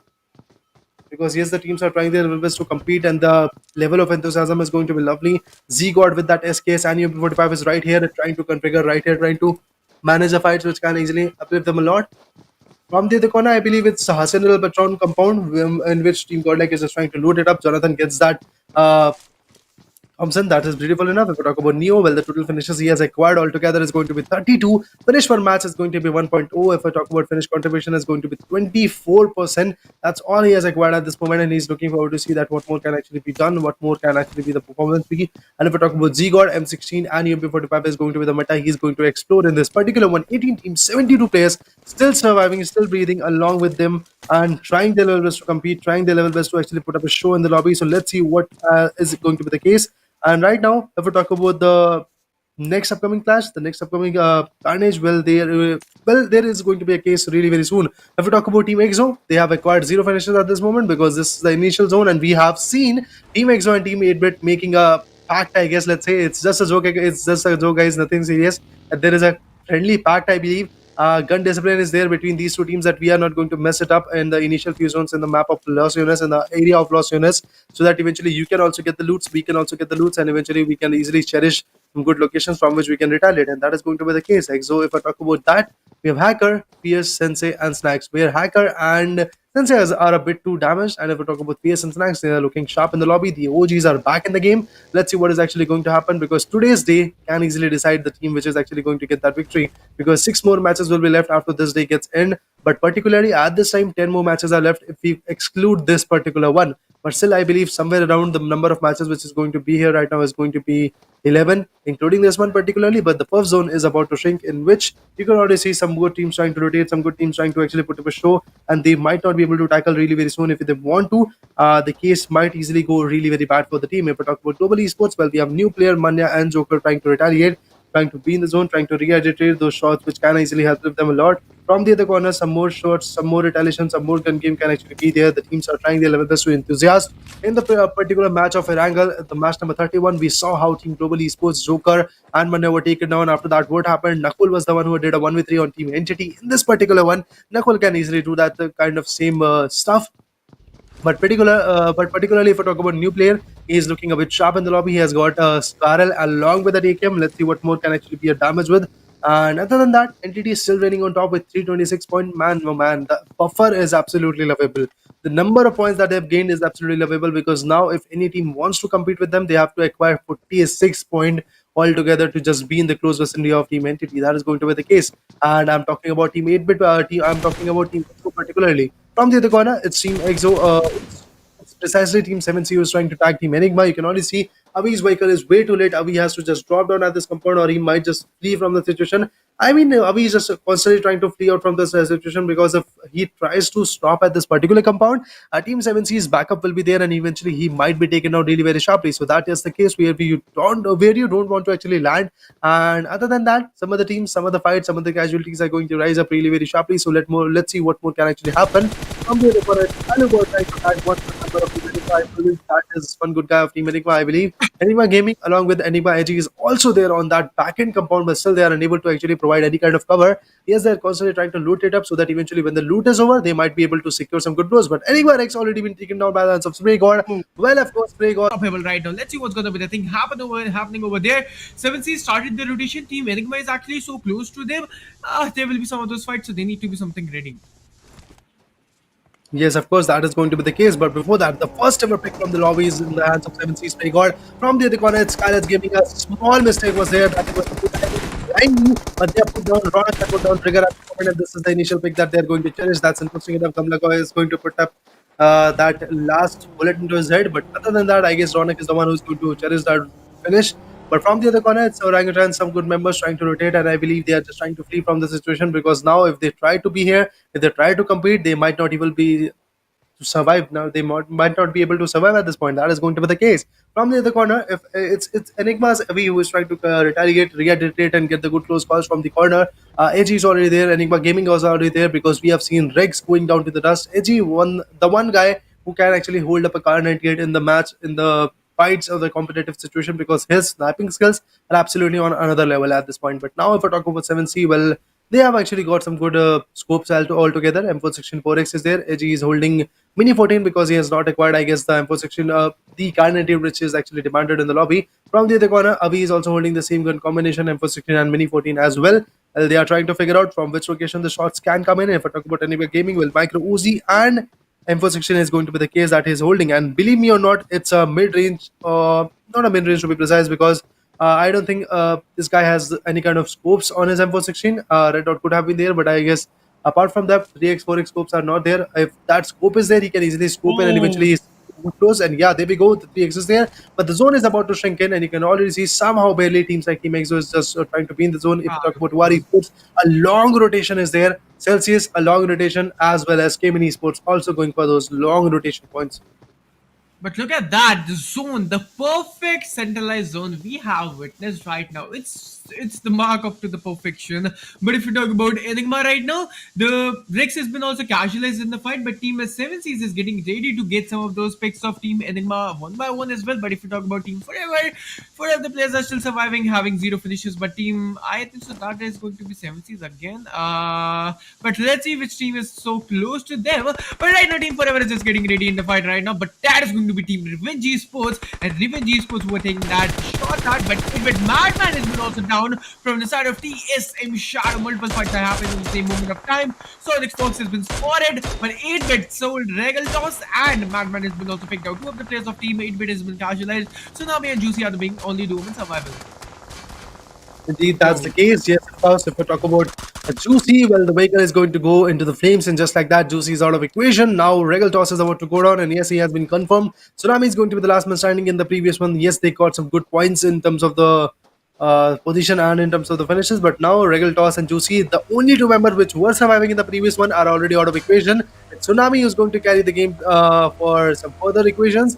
Now, if we talk about Tsunami, well, the vehicle blows is going to be something really very impressive, and I guess Tsunami is way too panicked. He's just trying to counter back. He's just trying to actually survive in those shots that he's unable to drive the way he want to. But from the other corner, it's Mashkush and his mates from Team Forever, which are lurking somewhere around hashtag 7, if I'm not wrong. That is the has 7 or 8 is the position that Team Forever is actually holding. Yeah, Team hashtag 8. Yes, that's the position that they're holding at this point.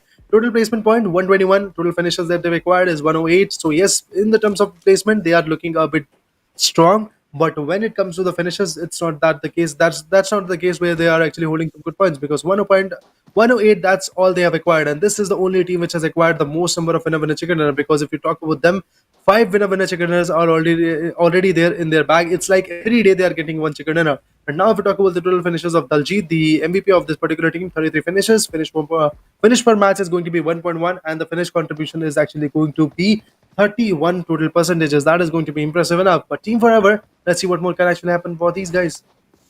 Let's see, Team Forever, they're just getting ready for all the things. Let's see how it's gonna be for them, and we are waiting for all the things gonna happen. Let's see, Team Forever versus Team Exo. This is going to be the thing. This has been spotted in the open scenario.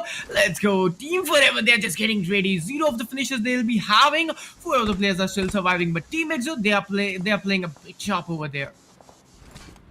Yes, of course, that's the case. Khaled's Gaming cherishing someone initial flags into their perspective. Interesting enough, let's see what more can they actually pose a threat with. If we talk about Team Revenant, they are also coming back and forth. I guess we have one good guy of Team Revenant pretty close to the vicinity, and he might easily go down because he's the last man standing. He's the last man standing at this particular size.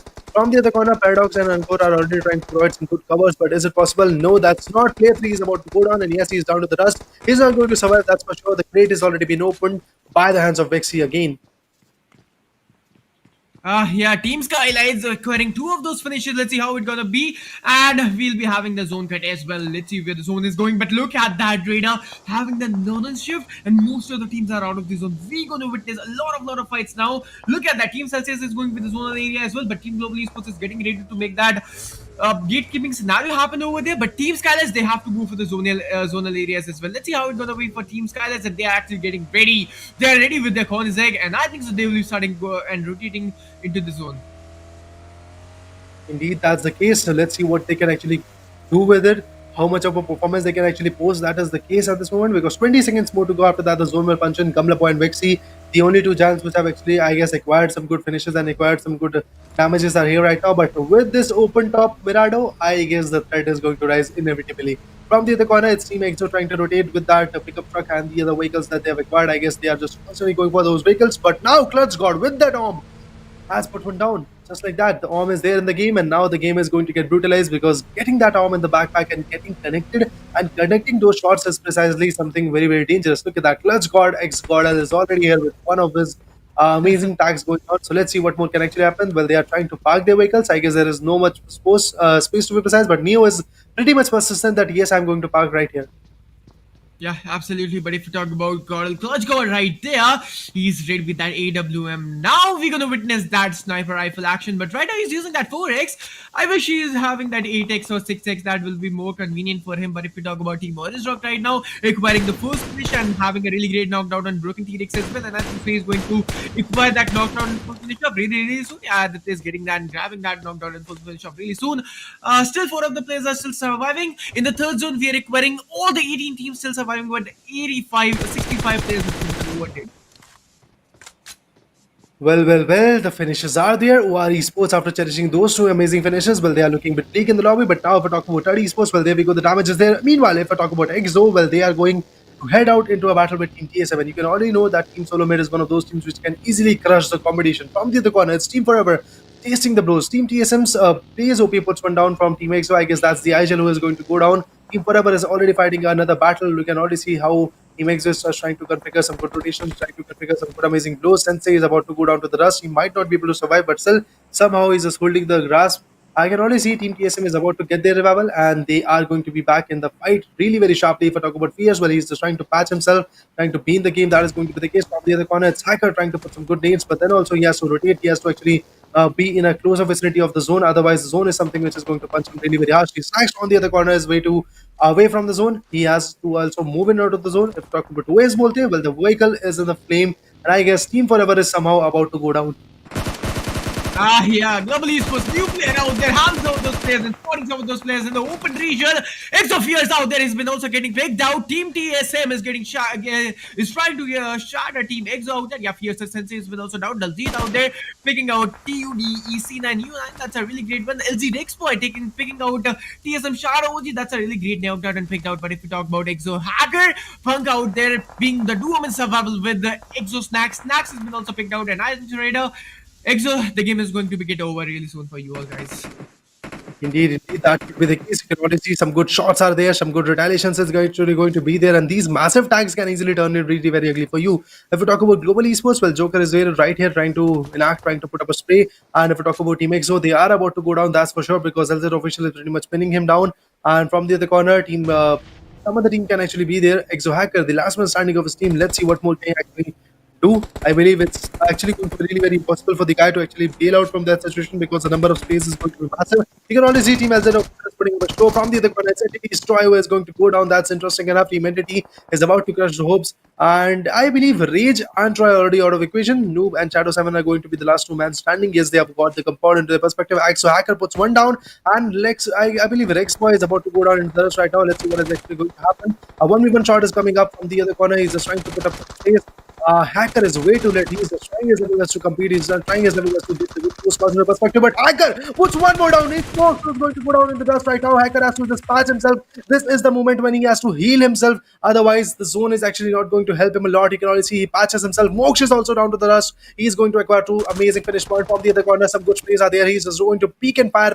That's the case he's going to live up to. But from the other corner, LZ official has to just be in the zone. So I just hope Team LZ official is just trying to configure the zone rotation. If the zone rotation is there, ENG might be able to survive for a longer period of time. But other than that, I believe OR Esports is already down to dust. Some good shots are there, and EXO Hacker is just absolutely cherishing the damages. But now LZ official is just trying to be in the zone, and this is the correct moment for this guy to just be in the zone. That is going to be the case at this point. But I believe somewhere around EXO has to get some good first aid kits also, because if they don't have any kind of utilities in terms of the first aid kits and all, he might not be able to secure some good rotations. He might not be able to secure some good position points. From the other corner, it's 8-bit Amir falling from the cycle. He's way to expose 7C Savitar, I believe. Oh, that's Riven's Hunter 1 from the other corner. We have some more space coming up, and just like that, 8-bit is also out of equation. Yeah, 7C's out there having 4 of the finishes. That's a really great one. 4 of the players are still surviving. No casualties outdone. Team GodL is just so close, so very close, and they need to be something ready over there. But TSM Blaze has been also picked out. Global Esports being unstoppable at a particular moment. In the fraction of seconds, we are witnessing a lot of fight coming over there. But Team Forever has been also spotted. Team GodL, they have to grab some of those really great knockdown and really great finishes. I'm waiting for themselves to do that thing. But if we talk about Team Scalise, it's just so close. Team Scalise versus Team GodL. There's going to be a legendary fight, but Team 7Cs is also so close. And of course, they are close. They are trying their level best to put the marker in the fight. So let's see what more can actually happen from the other corner. You can already see some good shots are actually going to land in really very sharply. I can already see teams are trying to configure some good blows. Let's see, is it possible for them to convert these blows? At least somewhere around, Team GodL is holding that upper end. But Scalise Gaming, well, they are trying to be in the zone, but they are trying to rotate from the left corner. So that is why they are going to get that time.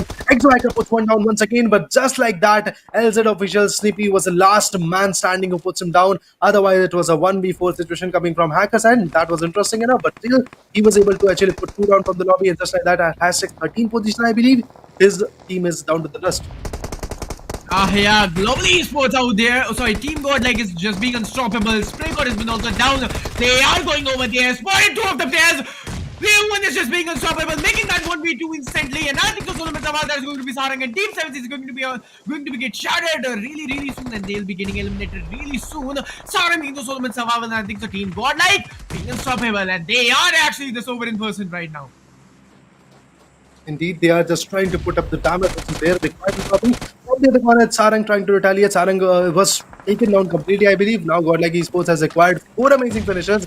Moving on to top 11 teams which are surviving in the lobby. They are trying to compete with the best of the best might they can actually survive. Now if we talk about Team Enigma, well, another player has been taken down. Kevin Esports, Beast has been taken down. I guess that's a new addition in the lobby. Beast, I never saw him trying to perform for Team Kevin Esports. But let's see what is actually going to happen, because Beast is about to go down in the dust. From the other corner, it's Celsius Esports also trying to rotate. LZ official pretty much pinned down. GodL versus Team Scalise Gaming is already the case which we are witnessing. Vexy, Kamla Boy, and Ronak are pretty much surviving. I believe Pukar is already down to the dust. One good nade, and yes, Kamla Boy has been taken on. Another nade comes in. Let's see how this nade is going to tag. Z-God also with the 10 HP, barely surviving, but still surviving. That's the best part. Yeah, they are actually surviving, and Team GodL, this is time to rise, guys, and this is time to shine, guys. Now, SG Ironic being the Solomon survival, Dumba is getting a revival point over there, and I think so this is time to push on Team Scalise. Then only they'll be acquiring 8 of the most freaking finishes out there. Player 1 and Z-God are just not stopping. They are actually pushing the UMP. Army is just pushing on them, and they are absolutely getting one of the players has been down, and I think so Solomon survival that is going to be Gamla Boy. Team Scalise has been also eliminated. This is actually what I was waiting for. Team GodL to make the comeback happen, and they are actually making the things happen.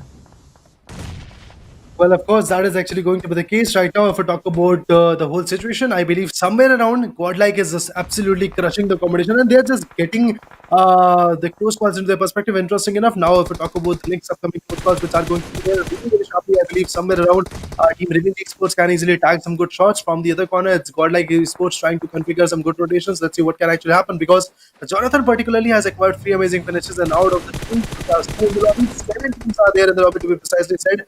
20 players are surviving. This is the fifth zone about to get shrunken down really very sharply. But from the other corner, Celsius Esports versus Revenge is something which we all can witness, which we all can try for. But Celsius is looking a bit bleak at this moment because Max is down, Streams is finished off. MJ is about to get that revival. But now, if we talk about new player from the other corner, it's Team Entity's Noob who has been taken down.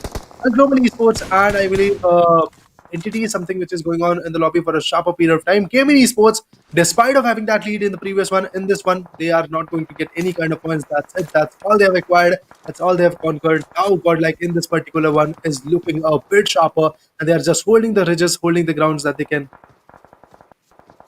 Yeah, absolutely. Team Enigma right now acquiring one of those most amazing finishes, but look at that Revenge fan. Sony Fox is just being unstoppable. Man, Team Revenge is just not just stopping out there, but if you talk about 7 teams, we'll be having 19 teams. Celsius, if we talk about MJ being the Solomon Saval going with that revival point, but Team Revenge Esports, I can feel the vibe over there. Let's see how going to be the things over there. Hunter out there side, Apollo has been also down. Revival point has been also completed. MJ being the Solomon Survival, and I think so. Team Celsius is going to be get eliminated. Yeah, sure. Team Celsius has been eliminated, but look at that, Vader. This is what actually I was waiting for Team Godlike to make the things happen. Look at that rotation. They are coming in the zonal area. Team Godlike, you guys going to make the chicken dinner happen, I think so. Indeed, that is the case. They might be able to actually get that win over a chicken really very sharply. From the other corner, Team Enigma is looking a bit bleak at this moment. And look at that, Team Enigma from the second zone, I believe, from the first zone to be precisely, they were just sitting at the same exact compound. But now they have to move in. Now they have to move into the zone right now. From the other corner, I believe somewhere around Team Revenge Esports is also looking sharp. They are also trying to configure some good traditions. Global Esports Joker is already there, and some Molly, some other contestant is actually going to be there, but they are unable to actually complete with the fight right now. And let's see what can actually happen. Godlike Esports not looking that sharp because now Plus God is also down. I believe somewhere around Jonathan was also about to go down, but now let's see what is actually going to happen because Godlike does have to do a lot of job. And there we go. Enigma Gaming has already been taken out. That's Zigod who's actually pushing from the other. Zigod might just go down, but still Enigma his tag was not sufficient. Yeah, absolutely. But if we talk about Team Godlike having 10 freaking finishes, my god, Team Godlike, what you guys are doing, make it 15 plus. You guys are in the top 5 then easily. But if you talk about Revenge Hunter, it's also spotted 2 of the players is going to be get knocked out really, really soon. But no, Team Revenge Esports barely surviving over there. Team Godlike being unstoppable, and I can feel the presence and I can feel that vibe of the beast unleashed in that Battleground. But Johnny, you cannot face that knocked out man. Yeah, he's in the cover. He's just barely surviving, and he's just barely over there. 10 finishes, 4 of the players still surviving. Let's see how it's gonna be. Team Godlike right now. Let's go. Z-God has been also completely down, and I think so they have to go for the revival out there. But now Z-God is not going to be get revived really, really soon because that player has been also wiped out. Team Godlike has been sharded in the 3 players standing, but all the 3 players are enough to make that chicken dinner happen for the team. Yes, of course, that's the case. If I'm not wrong, that is going to be the case. At this moment, I would like to say that the teams are trying their level best to compete. They are trying to actually gain more and more momentum from the corner. I would like to say Team Enigma is looking a bit weak. They're just trying to actually lay down and eventually hold the ground that they can. But still, somewhere around, teams like Team Entity are still holding the grips right now. I would like to say Team Entity is absolutely crushing the competition, despite of not having those number of finishes which was required. But still, they are actually holding the position points, and that's the best part. If we talk about Believe, well, he's the last one standing from his corner from Orangutan, but still he's somehow surviving. Some good nades, some good mollies are there onto the ends of Team Godlike. But is it possible for him to actually tag Team Godlike? That is going to be the major concern because Believe, despite of having 3 finishes, is not looking that sharp because now the zone is actually going to punch in really very sharply. He's pretty much out of the zone. He has to be in the zone, and Global Esports is the only team which is actually cherishing the zone location. Yeah, if you talk about Team Enigma out there, 2 of the players are still surviving. Let's see how it's gonna be. And having 1 finishes, nah, that's not too good. But if you talk about Team Global Esports, they will be coming in a fight really, really soon. Team Revenge Esports on the backlashes. Team Godlike still surviving over there. If you talk about Team Entity out there, 2 players are still surviving. New with Shadow. Oh my god, that spray was just so out of the box for Team Entity. And Shadow has been also picked out, Noob being the Solomon survival. Indeed, he has been taken down. Fire is already out of the dust. Let's see which team is actually going to acquire the winner chicken dinner. Well, somewhere around Jonathan might just get that revival, and yes, of course, that could have been the condition, but now Neo is the only survivor, only hope for this whole team right now. Let's see what is actually going to happen because now, if we talk about Global Esports, well, they are fighting a 3-way battle coming up really very soon. But yes, the manpower is still absolutely invulnerable for this team particularly. Obviously, anyone is trying to put some good space, but Nakul from the other corner puts him down, and just like that, Global Esports have the upper hand. And if we talk about Entity Noob, he's still here in the lobby, and he's going to cherish the 10 position points, even if he's going to go down at this exact moment. From the other corner, it's GodL's number one. That's Neo is actually going to perform. Let's see what is going to happen because you can already see Oh opponent's favor there. But no! Joker puts him down. It's just like that. It's all about Entity Noob versus Global Esports. Yeah, Team Global Esports out there, 4 man still surviving, and I think so. Team Global Esports, congratulations for making that winner chicken dinner happen for you all, guys. I think so. NTD being the tournament survival, absolutely. Team Global Esports has been eliminating Team NGD out there and having that winner chicken dinner in their perspective. That was just so out of the works, and that was just indeed for Team Global Esports. Yes, of course, the damage is done. Global Esports did that victory, and you look at those cherishing faces at this moment. They are absolutely going to feel the joy, feel the momentum, feel the carnage which they have actually put forth in the lobby. But now, with that, I would like to say, Global Esports, yes, you have done the tremendous job, but maintain the consistencies. That's the only thing which we are demanding as a caster, which the audience, which the fans are actually demanding at this point. Because if the consistency is not there, dude, the position is going to get snatched really very soon. And I believe somewhere around the position is also not that good for Global Esports. Somewhere around hashtag 12 to hashtag 15 was the position that they were lurking on. But yeah, it is going to be really very hefty for this team to climb once again. Hashtag 15, hashtag 16. The position is not that strong for Global Esports, but in this particular one, Global Esports got their victory after crushing teams like Entity, after crushing like teams like should I say Orangutan, after crushing teams like Godlike Esports, teams like Enigma, teams like Celsius, Revenant, whichever team actually came onto that ridge, just holding that small dip was the blessing in disguise for this particular team, and that is why they were able to, let's say, get that winner chicken dinner. But let's see what more can actually happen because now in the upcoming match, Global Esports might not be able to compete because then the intensity is going to rise once again, and if the consistency is there, I believe Global Esports is one of those teams which can easily climb at hashtag 6 or 7 because getting that winner chicken dinner and getting that hashtag 1 position is something very apart because now 32 matches have been passed. Only 10 more matches to go. In these 10 matches, if you are going to get 2 or 3 winner chicken dinners more, I'm talking about Global Esports at this moment exactly. They might be able to secure hashtag 6 and 7 position. That's all you are going to get. But now, I guess for Global Esports, the only thing they have to do, the only job they have to do is put their 110% efforts so that eventually they are satisfied with their performance. If you are satisfied with your particular performance, I guess that's the biggest prize you can actually gain. Yeah, absolutely. But Team Global Esports, who are an amazing performance. But Team God, like that was indeed right. We need that kind of performance from the side of Team God, and they are just known for their comebacks, and they are just making the comeback happen. For else we need guys, they're actually making the things happen for the fans, for all the casters, for all the production team. This is the team. This is the thing we are actually waiting for from the side of Team God, amazingly done. But Team Global Esports, you were just being the flaws. You were just being the amazing team out there making that chicken dinner happen for you all, guys. Amazingly done. I'm waiting for the next match. I'm actually waiting for the starts, crucially waiting for them because they're going to summarize all the things of what were happening in the match. Let's see who's going to make the things and where actually Team Godlike is standing in the point tables now. Yes, of course, points table. Well, a very crucial thing. Points table is something we all want to know. But before that, I guess we are going to go for the stats. Let's check it out and see what the stats are actually telling, how much of a story that stats can actually tell you. Global Esports with 10 amazing finishes, 25 amazing total points. That's interesting enough. Nakul from the corner of Global Esports has acquired 4 amazing finishes. Joker has acquired 3. I guess there is a consistency of 4-3-2-1 at this point. That's a good one. And then eventually they were just calling it out 4-3-2-1. Let's get that winner second. And yes, they were able to get that winner second. Interesting enough. Now, if we talk about Manya with 2 finishes, the team of contribution in terms of finishes is going to be 20%. And if we talk about new player, well, he is comparatively new, but the finishes are not new for this guy because the finish contribution is going to be 10%. And yes, of course, the first ever finish was also revealed by this player particularly, I believe. But somewhere around Global Esports, despite of having a lot of backlash from teams like Team Godlike Esports, Enigma, Entity, Orangutan, Revenant, whichever team was crossing, they were trying to put up a show on this particular team, but still somehow Team Godlike just survived. I guess with the 4 man power, they were surviving, and that is the best part of the fight. Yeah, absolutely. They're having 25 points in the perspective. That was indeed. But if you talk about Team Global Esports, that is an amazing, astonishing performance. But waiting for the overall standings, where actually Team Global Esports is standing now. Waiting for that too again. But Nakul, this guy is just being unstoppable. We have seen and we have witnessed those 1v3 from the side of Nakul as well. But right now, he's making 4 finishes from his team and having 40 kinds of finish contribution. That is too good. Joker out there having 30 contribution, 20 contributions from the side of Mane and new player. The player name is not revealed, but yeah, absolutely. This guy is having 1 finish in this perspective. Yes, of course, that's the case. They are absolutely trying to put up a synergy effort in the lobby, and they are actually getting those close calls because Global Esports, out of blue, got that victory. Interesting enough, yes, they were trying to put up a show in the previous one on in the front of Team Entity. They were unable to actually put up a 1v4 situation, but in this particular one, they did the job. They got that phenomenal second runner, and the irony of this particular match was that Entity was pretty much in front of them for getting that phenomenal second runner. And Entity's noob, if I'm not wrong, was the only man surviving in the particular lobby. Apart from these four members, apart from these four giants of Team Global Esports, and just like that, the fight was pretty much over, and Global Esports got that phenomenal second runner, and that was a hefty one. And this is actually going to bump performance a lot and bump the synergies a lot, bump the motivation a lot, but still somewhere around, I think in the leaderboard the impact is not going to be that massive because climbing on hashtag let's say 14 or 13 position is not something you are looking after. You have to be in the top 6, top 5.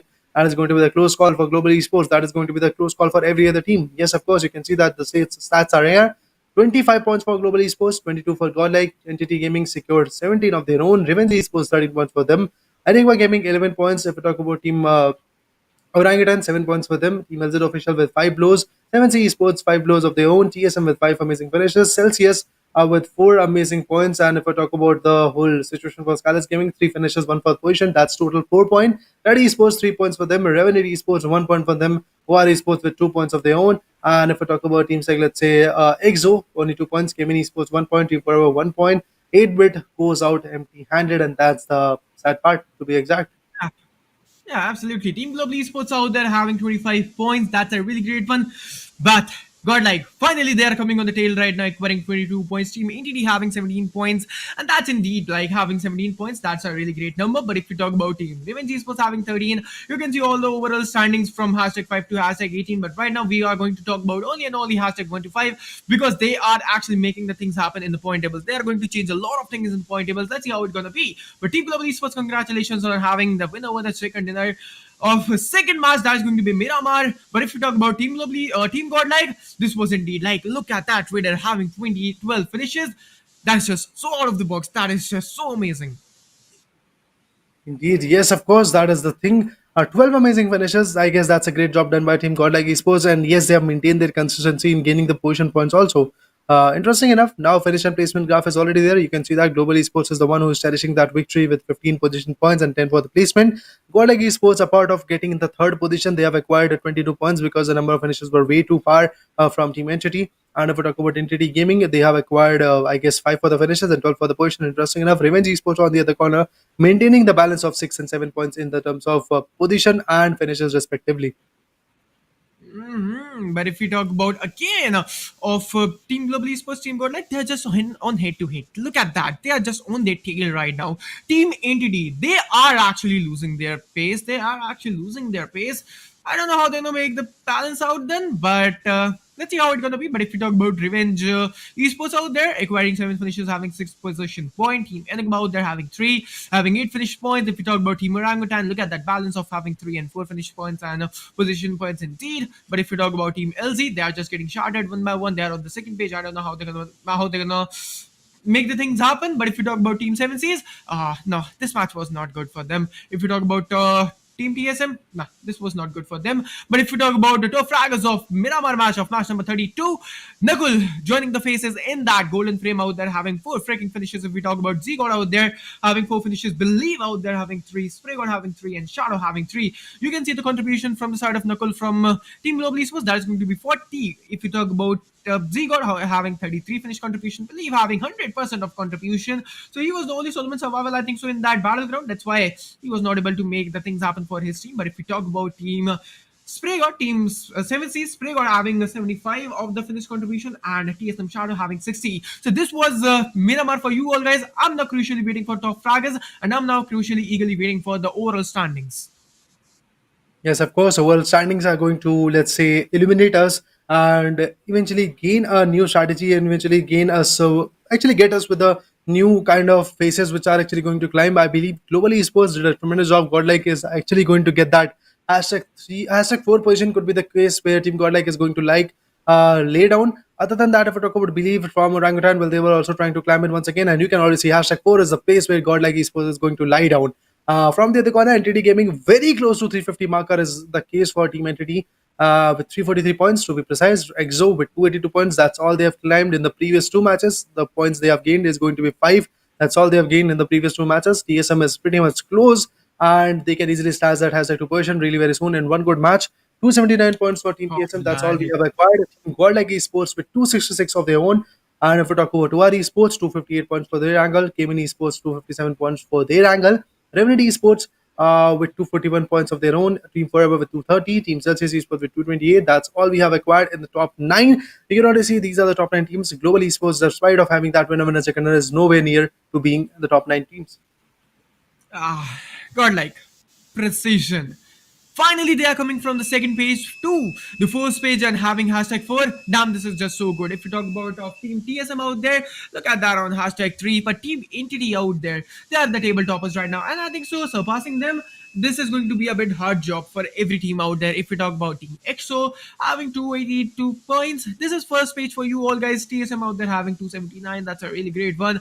Look, all the standings. Team Orange Rock, Team Kevin Esports is also coming over there, and they're just trending up again and again, and they're just sort of like coming up with the ladders over there. Let's see, they will be coming on hashtag 1 or not, or Team Orange Rock having or activating that hashtag 2 curse or not. Let's just see. But if you talk about Team Celsius, Team Forever, Team Revenant out there, they are on hashtag 7, 8, and 9. That's going to be a bit hard for them to make the comeback on the hashtag number 5. Let's see how it's gonna be. This is not impossible, but for Team God like Team TSM, they can make the comeback happen on hashtag 1 or hashtag 2. But Team Entity, nah, the balance is not going that good for them. Yes, of course, the battle is not going that good, but I believe somewhere around there is a spark which can easily rise. There is a spark that can easily ignite the ignition once again in the fights. You can already see global esports rising from hashtag 15 to hashtag 13. That's all they've acquired in this particular one with getting that winner chicken dinner. And the beauty of this whole chicken dinner was that this is the first ever that they've acquired in the grands. Interesting enough. 7C Esports, if I talk about them, well, with one chicken dinner, 228 points, Scarlets Gaming, 223. I guess these are the three teams who are 10, 11, and 12 position in which 7C, Scarlets, and Orangutan is lurking. This is the same exact position that they were lurking in the previous leaderboard also. Only change is that Global Esports is coming up and teams like Team Revenge Esports, 8-bit is going down. 30 Esports was pretty close to actually competing with Team LZ Official, but now LZ Official has maintained a buffer of 2 points. Enigma has maintained a far more larger buffer.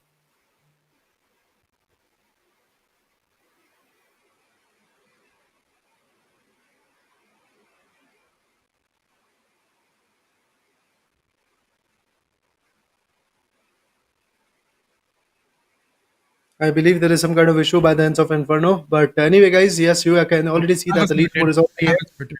Okay, you were muted. Yeah, actually, sometimes it's from my mind. But if we talk about the second page out there, if we talk about three teams on hashtag 16, 17, and 18, look at that team Enigma out there and Team LZ, Team 30 Esports. I think so, making that comeback happen in grand finals, this is going to be a bit hard for all the teams out there laying down on hashtag 3, and they are just being the runner-ups from the bottom. I don't know how the things are going to be happen, but if you talk about Team 8-bit out there having 186 points, they're making the things happen. They're doing a really great job. But if we talk about Team Revenge and Team Global Esports, okay, the performance coming up is really good. Team Global Esports finally having a really great chicken dinner in grand finals, and they'll be having a really great slide buffer in the overall standings of grand finals. I wish they can cooperate in top 6 teams. Global Esports, you guys can make the thing happen. If you did it, this will be something amazing. But if we talk about the overall top fraggers, Rage, you need to be something careful, man, because Pragon is on your tail now. Yes, of course. Pregod is pretty much actually picking up the pace and he's just rising in the terms of finishes that he has acquired altogether. Rage has acquired 51. If I talk about Spraygod, 47 is there right now. A 4-point buffer is there from the ends of Spraygod to Delta. If I talk about that buffer, well, there is a 6-point buffer coming up. Delta and Vexia is pretty much close to each other. Knuckle from the other corner, despite of doing the efforts, he's here in the top fraggers list, but still he have to do a lot of job because getting towards Rage, getting all together close to Rage is going to be a 12-point buffer that he has actually to maintain.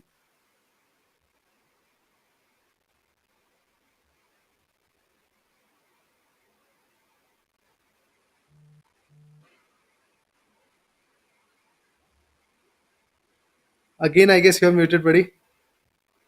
Oh damn! What I'm doing, I don't know. But if we talk about Team Entity race, these are the top fraggers. I don't know how he is going to make the consistency happen in today's race. Rage having 51 points. If you talk about Spray God having 47 finishes, Dilt out there having 41, Vexy out there, and Knuckle out there joining the top fragger list. Knuckle is actually the person, and I actually love that small lad. This is actually unstoppable, guy. We have just witnessed that 1v3 from the side of Knuckle.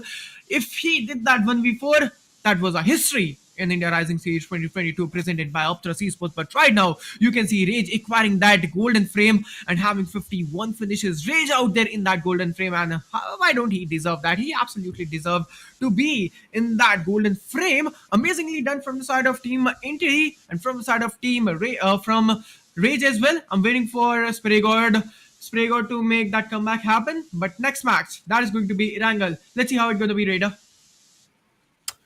The next match, the next fight, I guess we are all talking about the next upcoming fights, but if I talk about the particular fights which are getting messed up, somewhere around teams like, let's say, Kevin Esports, which were actually climbing really very sharply in the leaderboard. In the previous one, you saw that previous one to be precise, Kevin Esports was one of those teams which actually acquired some good number of finishes. But in this particular one, in the map of Miramar, somewhere around the fight actually went out from their hand, just like that, 0 points. That's all they have acquired.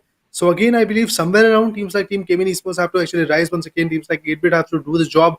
Otherwise, they are going to go down and down because now consistency is something every player is actually acquiring, and every other player is just actually maintaining some new strategies. That's interesting enough. So let's see what is actually going to happen. But yes, about the next match, it's going to be the map of Erangel. Really, very soon it is going to come up for us, and that map actually provides a lot of insight on how the fights can actually be. But before that, giveaways are on. Predict and win. Step number 1, that is going to be follow Upthrust Esports, Wings Lifestyle, and UE India Rising on Instagram. Step number 2, comment and predict the match winner on the group post with day number, match number, and group fixture before the match ends with your favorite Wings Phantom accessory. Option number 1 and option number 2 you guys are getting. If you talk about option number 1, that's going to be Wings Phantom 100. If you talk about option number 2, that's going to be Wings Phantom 105. But example has been given on your screen. Look at that after step number 2. This is going to be the example for you all, guys.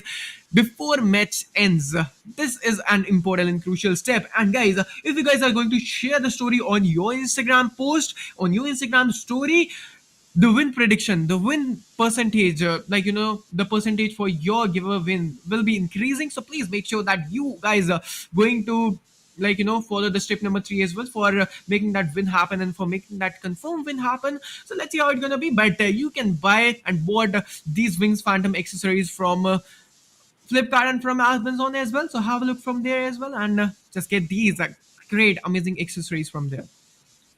Yes, of course, because they are pocket friendly, they are hassle free, and advantages are, let's say, innumerable at this point. Because be it Wings Phantom, be it Wings Phantom 105 or 100, that is 100, you can easily get the compatibility whichever you want to actually go with.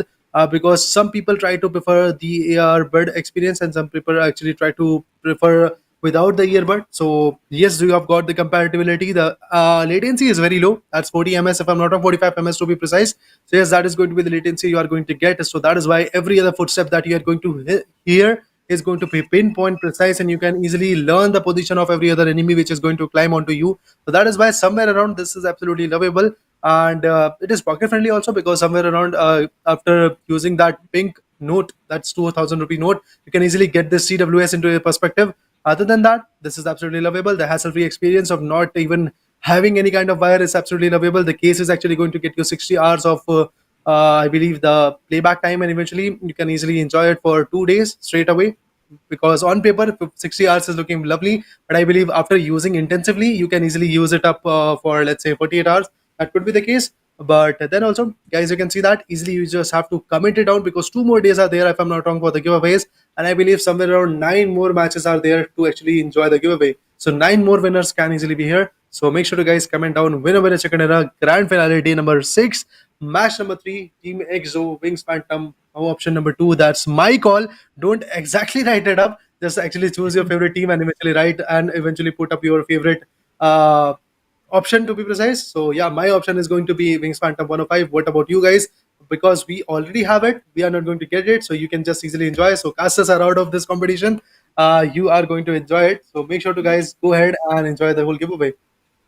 So we are going towards the playing part of Wrangle, and we are just going to make that flight happen. And let's see who's going to make that winner chicken dinner happen in the Wrangle. Here we go, Rita. We are in the plane, audience are in the plane, and we have our co-pilot that's going to be X of Fear, starting from military base and ending on George Pool containers.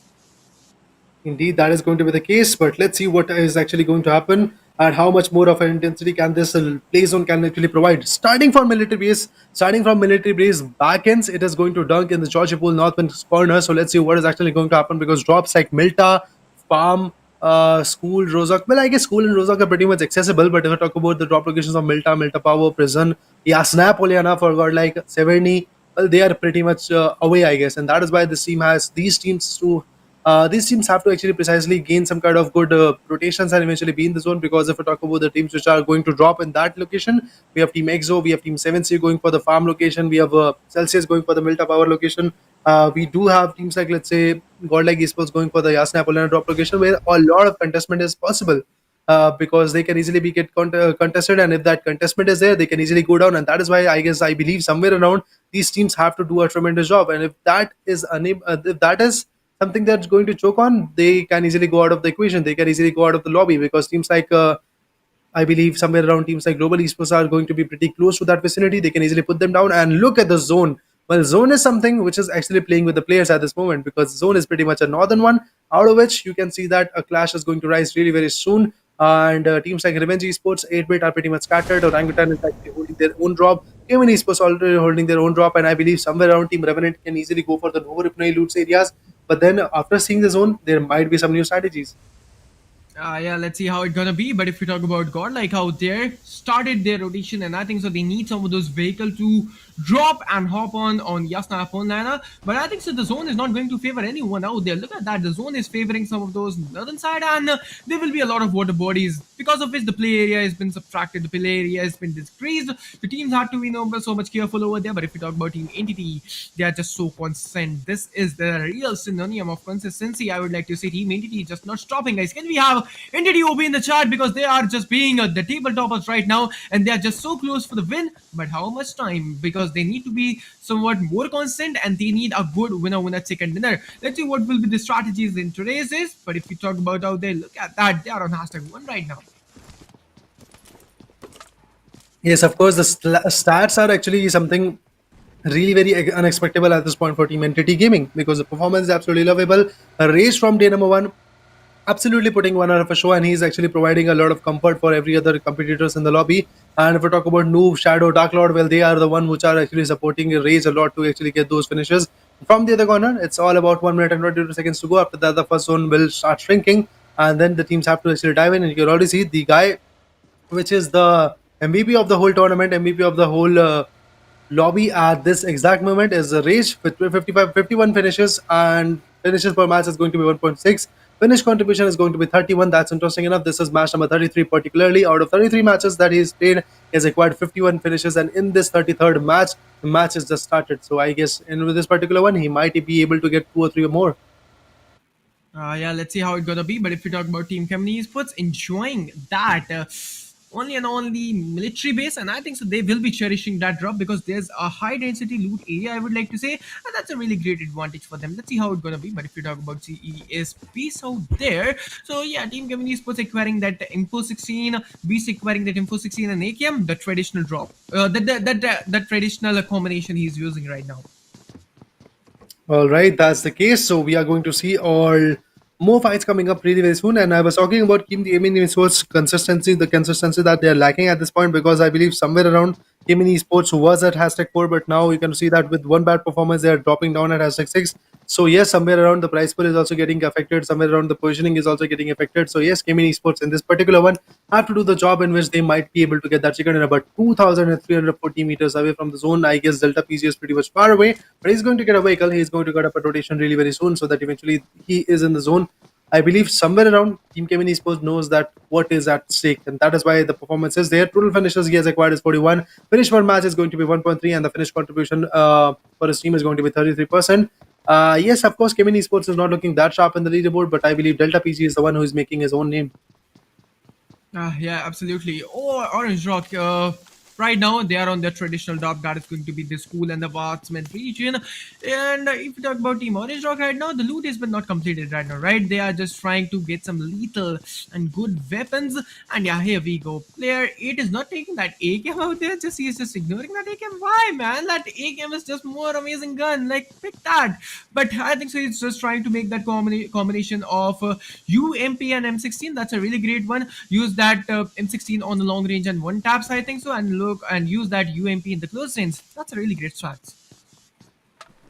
Yes, of course, that's the strategy coming from OR Esports. Let's see what more can actually happen because player 8, I guess Team OR Esports has a lot of player because we have seen player 5, player 6, player 7, player 8 is also here right now. It will be a time where player 69 could be also coming up really very soon. So let's see what is actually going to happen for OR Esports. At this exact moment, yes, they are looking sharp in the lobby, but let's see what is actually going to happen. But there we go. The first pick, I believe, is already here. That is Revenge Extra 5K, who puts one down from the other corner. It's Hunter one who is going to put one down from the lobby. And once again, the finishes are actually going to start. Orangutan not looking that sharp. Yeah, absolutely. Team Orangutan, two of the players has been picked out. Rigger being the Solomon survival with Visgod, I think so. Yeah, absolutely. That's going to be Visgod. But Ash is going to be get finished really, really soon. Believe and Ash are just stuck in that critical condition, and I think the whole team Orangutan is in that disadvantage right now. I don't know how things are going to make happen, but right now you can see Orangutan Ash has been also picked out. Believe being the person, and he's been also knocked out, and I think so. They are just cherishing those two finishes, and Team Revenge Esports having a really great start. Indeed, that's the case. That's the intensity. That's the synergy that they are actually going to actually provide with. But Revenge Esports, after getting one finish, I guess the second one is also on the way really very soon. Believe is also bleeding out, and he might not be able to secure. He might not be able to, let's say, get that revival. That is actually going to be for sure. The condition is going to be that. You know, see, Believe is pretty much opened up, and he is actually being spotted from the other corner. It's going to be Hunter one who is going to put him down, and just like that, Akshay 5K is also going to get his first finish into the perspective. From the other corner, we also have some other team trying to rotate. Let's see how the rotation is going to pan out. If there is a clash coming up, well, Team Revenge Esports has to actually just be in the zone because now getting an exposed location, actually roaming around in that open area is actually going to create a lot of chaos for this team. So that is why not just be in the zone, and that is going to be the case. They're just trying to be in the zone, and they are just trying to look after the more fights which can actually be there. Just go in the zone and be safe. That will be the strategy right now. But if you talk about Team LC, what they are doing on the drop of Team TSM, they are coming in a fight right now. Yeah, absolutely. They're taking the fight. What? TSM was the Team LC. This is just something out of the worst we're gonna witness right now. Team TSM, I think that TSM actually is just running for his life absolutely, but he is not able to survive over there. Head chasing out. Akonox just barely surviving. He's just barely breathing. LC, what kind of strats they are actually using right now? I mean, LZ official is just trying to compete at this moment. They're just trying to gain more and more points. But at this pace, if they tried and if they are actually doing some kind of wrong steps, they can easily go down. That would be the case where they are going to go down.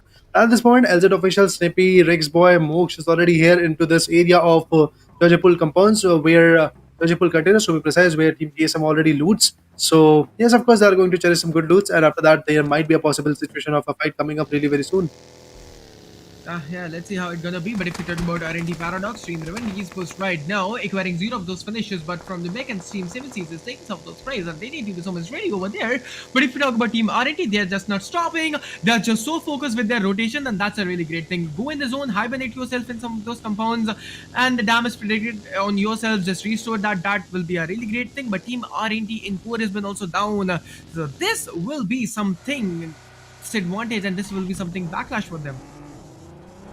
Yeah, that's the case, but let's see what more can actually happen because Team Revenant is pretty much here trying to compete, trying to get the closers which are required in the lobby. From the other corner, I believe it's Top Dog trying to perform, trying to actually put up a show. And if we talk about Revenant, well, let's see what more can actually happen because Revenant's the Top Dog player 3, and I guess Paradox is pretty much alive, and Core is already down to the dust. Meanwhile, if we talk about their positions, it's has 6-7. 241 points, that's all they have gained in the whole match, whole grand finale. They have to do a job. Revenant's Top Dog, well, he's the MVP for this particular team. Oh, slamming his vehicle onto that shack is going to actually damage him out, but still, he is actually doing a tremendous job in the lobby. From the other corner, it's Enigma Edgy, I believe, who is going to put Noob down. That's impressive enough. Now, Team Entity versus Team Enigma, a new fight is going to initiate, and the Giants, which are at the top, are going to slay the Beasts, which are at the bottom. Yeah, but Enigma right now, Enigma, they are just being so constant. Team ATD, versus Team Enigma. This fight is going to be so much crucial for the table toppers right now, and they need to acquire and they need to complete this fight, or else Team Enigma will be having a really great advantage. Going with the smokes and making that visual improvement cover, that's a really great strategy. But Rage, Shadow, Troy are being the only team and standing over this. Spotted one of those players. Enigma again in that open scenario. Nah, you're gonna face that knockdown, and I think so. He's going with a full finish off. Yeah, absolutely. He's going with that full finish off. He's trying to grab some of those more knockout. But Team Entity, again, they are just looking so powerful. Yes, of course, Team Entity is just slaying the Giants at this moment. Yes, they are actually looking a bit sharp in the lobby. Another nade is actually going to be there. Yes, of course, the nade was there, but somehow Rex is still surviving in the fight. And the beauty of this whole fight is actually third parties, which are actually going to be here really very soon. And if the third party is there, Team Entity might not be able to survive, because look at the positioning of Shadow. He's actually sitting on the top. One good player which is actually going to spot him out from the northern corner can easily eliminate him. Just like that, by Entity Shadow 7 can easily be taken down really very soon. If I talk about Raze from the other corner, he's there. Rex puts, oh, Enigma away puts Rex down. That's a sad sight to watch, and he has created a gap for Team Entity to climb on. And I guess with this, Team Entity is actually going to climb a gap from the other corner. Look at that, Avi is just trying to revive, and he's just actually, I guess, apologizing to his mate that, sorry buddy, I actually put down that fate. From the other corner, Entity Raze puts him down with another nade, and just like that, Team Entity has secured their own finish. And this is a trade-off coming from their angle. From the other corner, you can already see it's Team Enigma. The team is standing. One good guy has been taken on. Troy puts him down, and now with this, another nade is actually going to pan out. It's all about Avi. Avi has to do the job. But let's see, is it possible for Avi to complete? I believe so. I believe somewhere around. Oh, that beautiful nade! Just like that, Troy puts two down from Team Entity, from Team Enigma to be precise. And yes, Enigma Gaming is down by the hands of Entity Gaming. Team Entity just being unstoppable. This is what we call the synonym of consistency. This is what we call actually the word consistency in the name of Team Entity right now. But Team 30 Esports acquiring 0 of those finishes. We are waiting, and we all are actually witnessing how much time more that they'll be not acquiring those finishes out then. But Team 30 Esports versus Team 30 Esports, this will be the fight. But Beast from the right angle, having a really great damage and having a really great damage prediction on scene, and UI is going with that first hit pop in, and I think so, yeah, absolutely, he's just popping that first hit in. But LZ is also coming in that party, huh? So they will be the party spoilers and making that third party done. Yes, of course, that's the case. The third party is already here. Scarlet Gaming is also actually facing the wrath of Team GodL, no doubt on that. If we talk about Team 30 Esports, we have seen an UI trying to configure some good shots with Scarlet Rix's the 3x scope. But from the other corner, you can already see that the first zone is about to get compromised. And after that, the second zone marker is actually going to hit. I guess that's the marker. I guess that's the third zone to be precise, no doubt on that. The third zone is already here. Team EXO barely holding on to the zone, trying to other than that, Team Esports, Revenant, 7C, Entity, well, they are pretty much out of the zone. If I talk about from the southern corner, Team Celsius is there. Revenant's one good guy has actually put down Sarah, like Jonathan going off with his own space but unable to tag anyone at this point. Yeah, absolutely. But if we talk about Team Godlike right now, they're just coming in the zone right now and having one of those finishes. That's a really great thing. If you talk about, like, Team Godlike, they're acquiring a really great advantage, and they're having that outermost exterior compounds of shooting range right now. And this Squad House is going to make a proper advantage for them. This is going to be the hibernative cave for them. Let's see from how much time they will be coming over here. But Rangot and Visgod has been also knocked out and full finished off. Visgod has been also down, but Team 7Cs, they are in a sudden disadvantage. Look at that. Charan is trying to survive over there, but Team 7Cs are on the bridge. And I think so, Team 7Cs, the game is going to get over for you all guys really, really soon. Just you need to make a really great escape plan from here. Indeed, the escape plan should be there anytime soon. They have to retaliate. They have to get the good close calls. If that is not the possibility, they are going to go down really very soon. But from the other corner, I guess I believe it's Spray God and Aladdin and Alabo and Sevicha already, as the zone damage is actually going to be massive. So before that, the zone actually puts you down. You are actually going to patch themselves, and eventually Team Revenant might be able to secure some good points. From the other corner, it's Player 3 trying to put him down. Yes, of course, Player 3 puts him down. Interesting enough, Player 3 is actually going to put him down, and then now Team 7C is again on the back end. 7C was about to get up a rotation, but now I believe somewhere around the rotation is something which is possible enough, but then Alubai will not survive. That is the case. From the other corner, Sarang and Spray God are just trying to rotate, but their buggies, front two tires have already been compromised. So that is why rotation is again going to be really very critical for these guys. Yeah, Skylar is right now. Exo Sensei is coming in the fight right now, and R&T player 3 has been also picked out. But if you talk about Team 30 Esports, Team 30 Esports is just on the front end right now. Both of the teams are having a really great breathing space right now. But look at that, 5 of the teams are over there on the George Pool Nether City, and there will be a lot of fight conducting over there. But if you talk about Team EXO right now, having 0 finishes, nah, that's not good. I'm waiting for the finishes from the side of Team EXO to acquire some of those. But Team 7C's Alu Boy, aka Aladdin, has been picked out from the side of Team 7C's. Let's see how it's gonna be. But they're getting early skirmish, they're getting eliminated out of the zone. Nah, that's not favorable.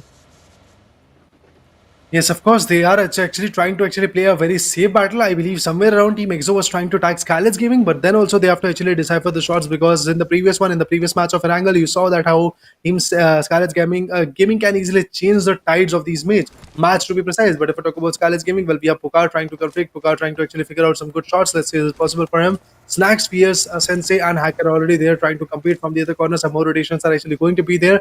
Rotations, well, they can easily put you at a sigh of relief, but then when you are actually going to get gatekeeped, you are actually going to receive a lot of shots. So that is why we believe somewhere around teams like Global Esports are going for the gatekeeping situation. OR Esports is already there on the front corner. They are also trying to tag some good guys. Let's see, is it possible for them to eliminate the possibilities of these shots coming up?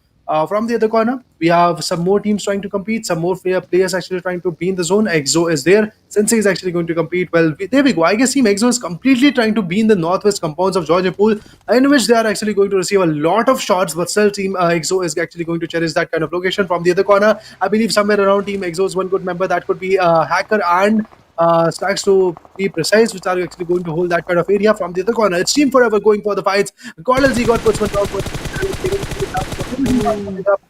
Broken heroes went down from Team Revenge Esports also. Yeah, absolutely. Team Global Esports, for the players are still surviving but not having finishes. No, that's not favorable for you all, guys. You have to go for some of those great finish points as well.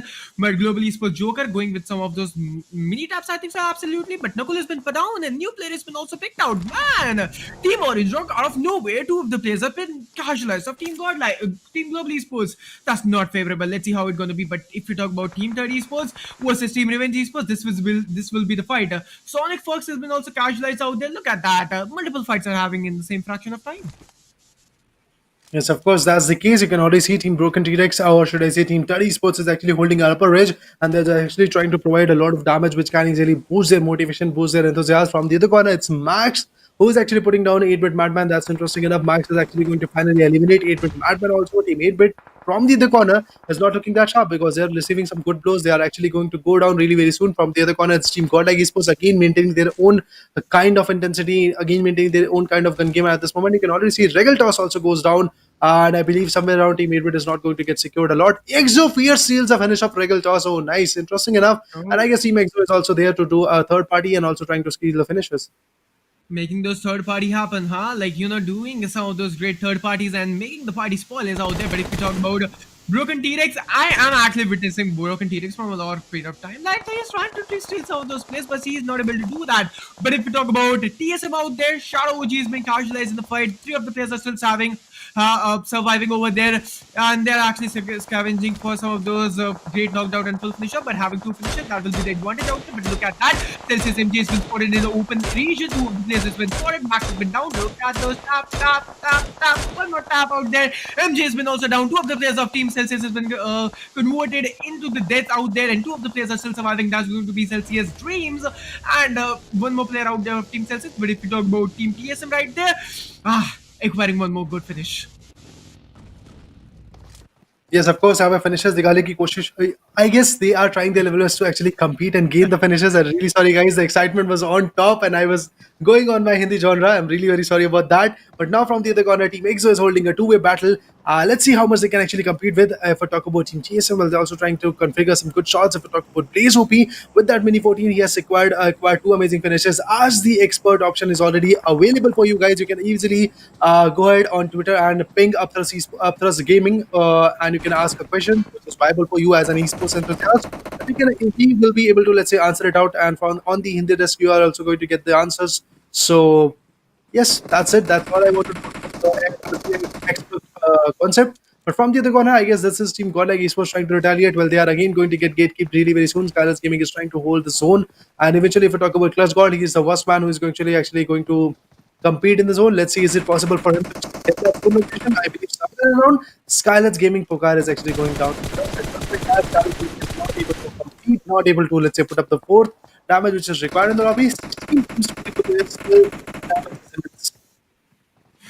Yeah, absolutely. Clutch God out there. You can see Clutch God and Team God like they are. I am feeling that vibe. I am feeling that dominance. Right now, Team God like, oh, they are going to make the things happen. They are actually like, dominating a lot of teams out there. And let's see, they will be making that chicken dinner happen or not. Let's see.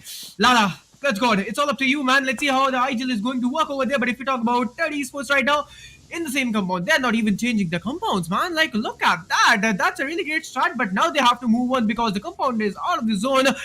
GodL Johnny with that Skyle picking out Skyline's Vexy. That's a really great knockdown. And Clutch God out there picking out TSM Ninja God. And this is actually the GodL we were waiting for. Team GodL is just popping off out there having 7 freaking finishes, guys. Can we have Team GodL open in the chat? Because now Lala, Johnny, Neo, everyone is actually popping off out there. Joker has been spotted out of nowhere, but Z-God is conducting some of those sprays from the open region from the side of Team Forever. He needs to be survived over there, and he's actually barely surviving and barely breathing over there. Johnny's coming and cooperating with the zonal area. Global Esports Mana being the soulmate survival.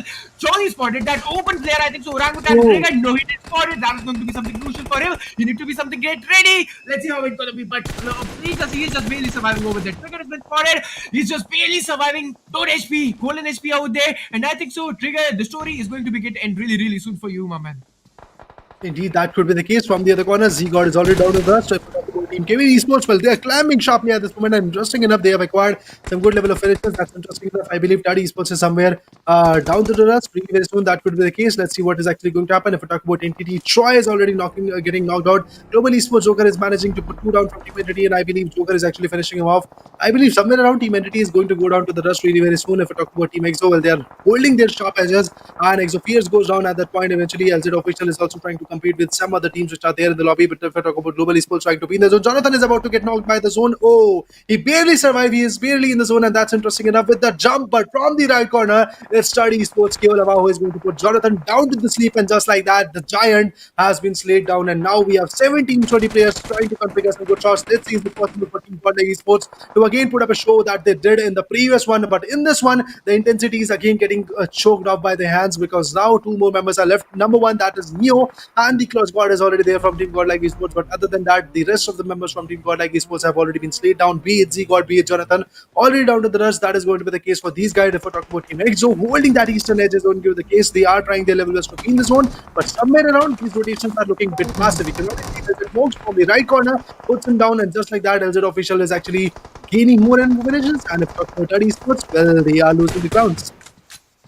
Yeah, absolutely. Team Forever is still three of the finishes they'll be acquiring, but they need some of those more finishes. Let's see how it's gonna be. Daljit with that grenade out there, and he need to be something ready out there. And I think so he's getting some of those finishes. Yeah, absolutely. But if you talk about Team Forever, 3 finishes, now that's not favorable out there. But look at that. Let's see, Mooch has been spotted in the open scenario. Team Lawson giving that push was not favorable. Opening in the position, opening in the open region, opening in the outskirts region. Nah, that is not going to be in the favor for you all guys. LZ Mooch has been also casual like 2000 Gaming is on the verge of getting eliminated. Yes, of course, the official is actually on the verge of more and more shots into the spectrum. But let's see what is actually going to happen. If we talk about Team Forever, the beauty of this fight is going to be that yes, they are holding the most amount of ridges, they are holding the most manpower, I believe, in the lobby. 5 teams are there, out of which 4 are from Team Forever. 4 members are out from Team Forever, and same goes for Team EXO. And the best part is these 4-on-4 fight is going to be there really very soon, because you can already see Team Forever is very close to Team EXO. Yes, of course, the damage was there. EXO's one guy has been tagged pretty good. And that is going to be snax, who is going to go down. Aquanox from the corner is about to slay the giant known as snax. But let's see what is actually going to happen, because Team Forever from the other corner is also receiving some shots from Team GodL. Let's see, is it possible for Team GodL to come back really, really sharply in the game, or is it going to be the end of Team GodL?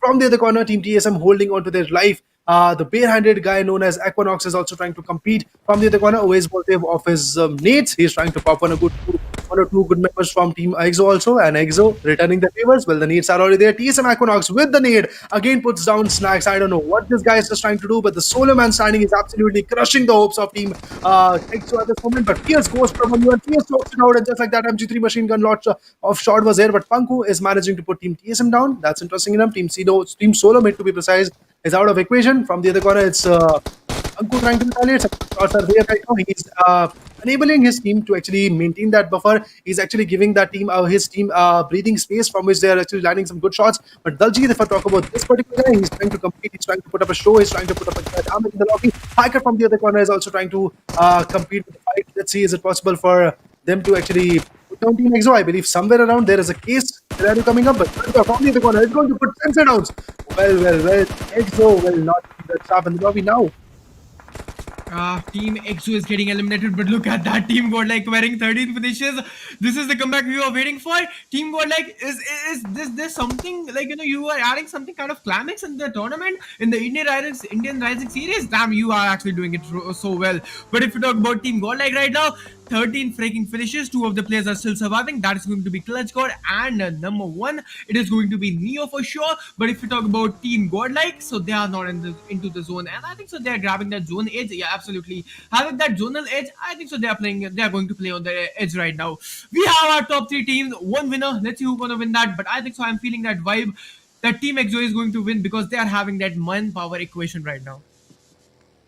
I mean, yes, they are pretty much holding the zone, but now you can see that Team EXO is the one who's the manpower. From the other corner, some good shots are there. Number 1, that's Neo is trying to compete with the shots, but from the other corner, some good shots are actually going to be there, and I guess Fierce is trying to provide that cover. Interesting enough, but Clutch God puts him down. Snax is about to go down. That's interesting enough. One good, beautiful nade, and just like that, Team EXO Snax, which was trying his level best to hold that center area, is about to go down. From the other corner, look at that, how beautifully no one is going to get spotted. Shots were there, but he was able to put him down. Now the gap is there, now the buffer is going to be maintained, and Hacker's position is already exposed. From the other corner, I believe Fierce is going to put up a nade, and with this nade, one good guy can easily be taken down. Well, the nade is actually there, number 1 could be taken down, and yes, the nade is there. The favors have been retaliated, favors have been returned. It's all about Clutch God.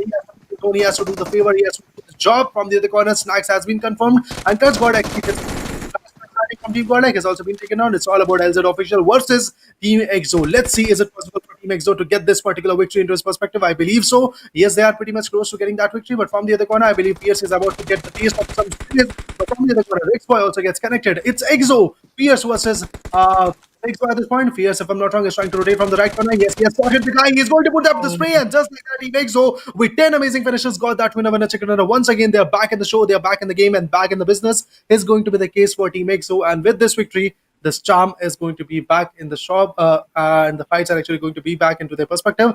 25 points banger that they have achieved. I guess now they are the second team which is going to touch that 300-point marker. But if we talk about Team TSM, well, they also did a great number in the lobby. Team GodL Esports, man, oh man, what a performance that they are trying to put forth. I believe somewhere around there is a scope of Team GodL rising up at #3 and leaving Team TSM behind. That could be the case because Team GodL, well, a fantastic show was there. I believe somewhere around 14 frags were there from their perspective, and 10 position points were there because they were wiped out at #3. So somewhere around 24 points that they've acquired in the lobby is going to bump their position a lot. And it could be a case where Team TSM is going to go down slightly, and then Team GodL is going to rise at #3. That is going to be the case. But somewhere around Team EXO, great comeback coming up once again. And I guess with this, #2 is the position that they are going to get confirmed with.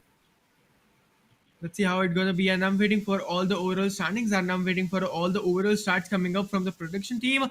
Let's see, because it is going to summarize everything what was actually happening in the match.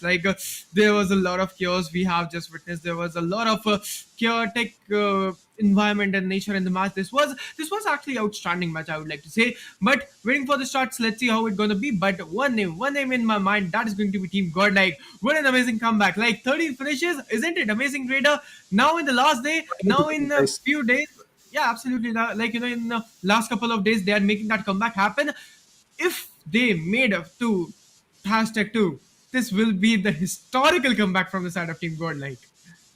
I mean, the performance is going on bang on. There is a chance that they can easily climb to #1 also, because yes, the buffer is there, but somewhere if the performance is going to remain same and Team Entity is going to get destructed at #5 or 6 or 7, whatever the position is for Team Entity, there is a gap for Team EXO and Team GodL to climb back once again. Yes, of course, Team Solo Made is also trying their level best. Team TSM is, to be precise, is actually trying their level best to compete with the squads, but still they are unable to, somehow they are unable to tackle those fights into their perspective. But then the winner chicken is also already there in the hands of Team EXO, and we have got the stats. We are going to see the stats. We are going to enjoy the intensity that these teams have actually provided in the lobby. Yes, of course, Sensei was quite early picked up, but then after that, what happens? Team EXO was able to, let's say, provide a lot of comeback in the fight, and Fierce is the one. cherishing 5 finishers, and Team EXO as a whole has acquired 25 amazing points.